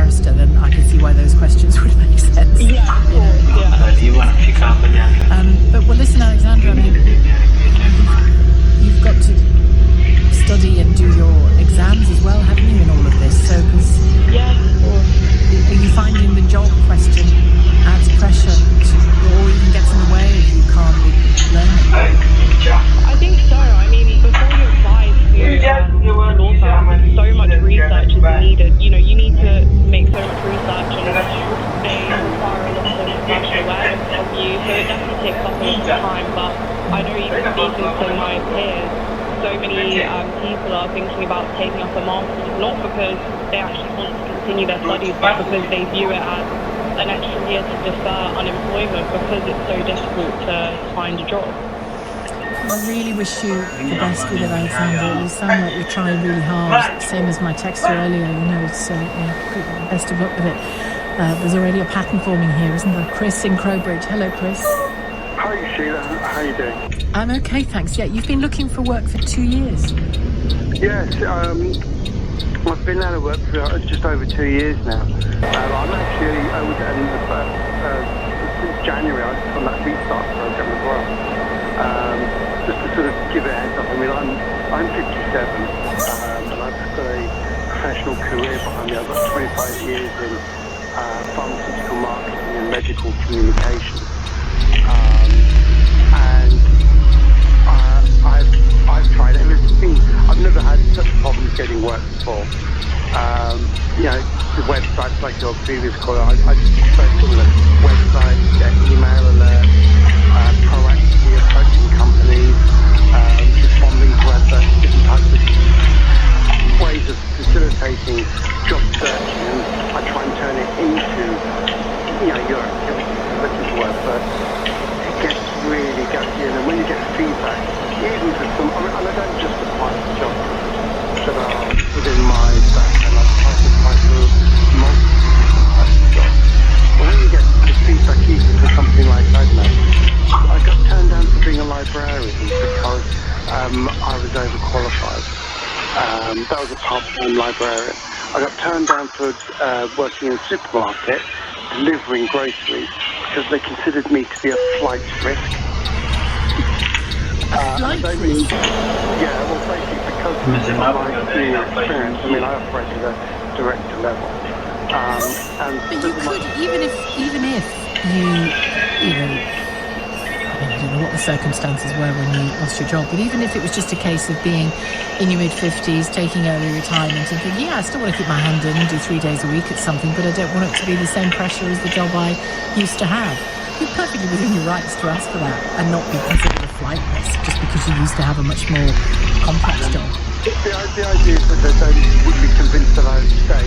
Like, of course, driving groceries, and I mean no disrespect to anybody, I did it a little while during lockdown, just give myself nothing extra to do to help the community. But, to be told you're a flight risk because you're not going to stay, because that obviously, after 25 years in a professional career, that was my dream job. So they are deciding that this job is now beneath you. Yeah, exactly. Which is right. And even jobs that are, even with crossover skills, sometimes I'll be back saying, well, we don't think you'd be a fit for our young team, which is linguistic camouflage for ageism. Well, it's discrimination, isn't it? Yeah, and the reason why I call it, I listen to you guys like between 8 to 12 hours a day. Thank you, Chris. But there are days where it's really hard to keep going. And there are days where I wake up and think,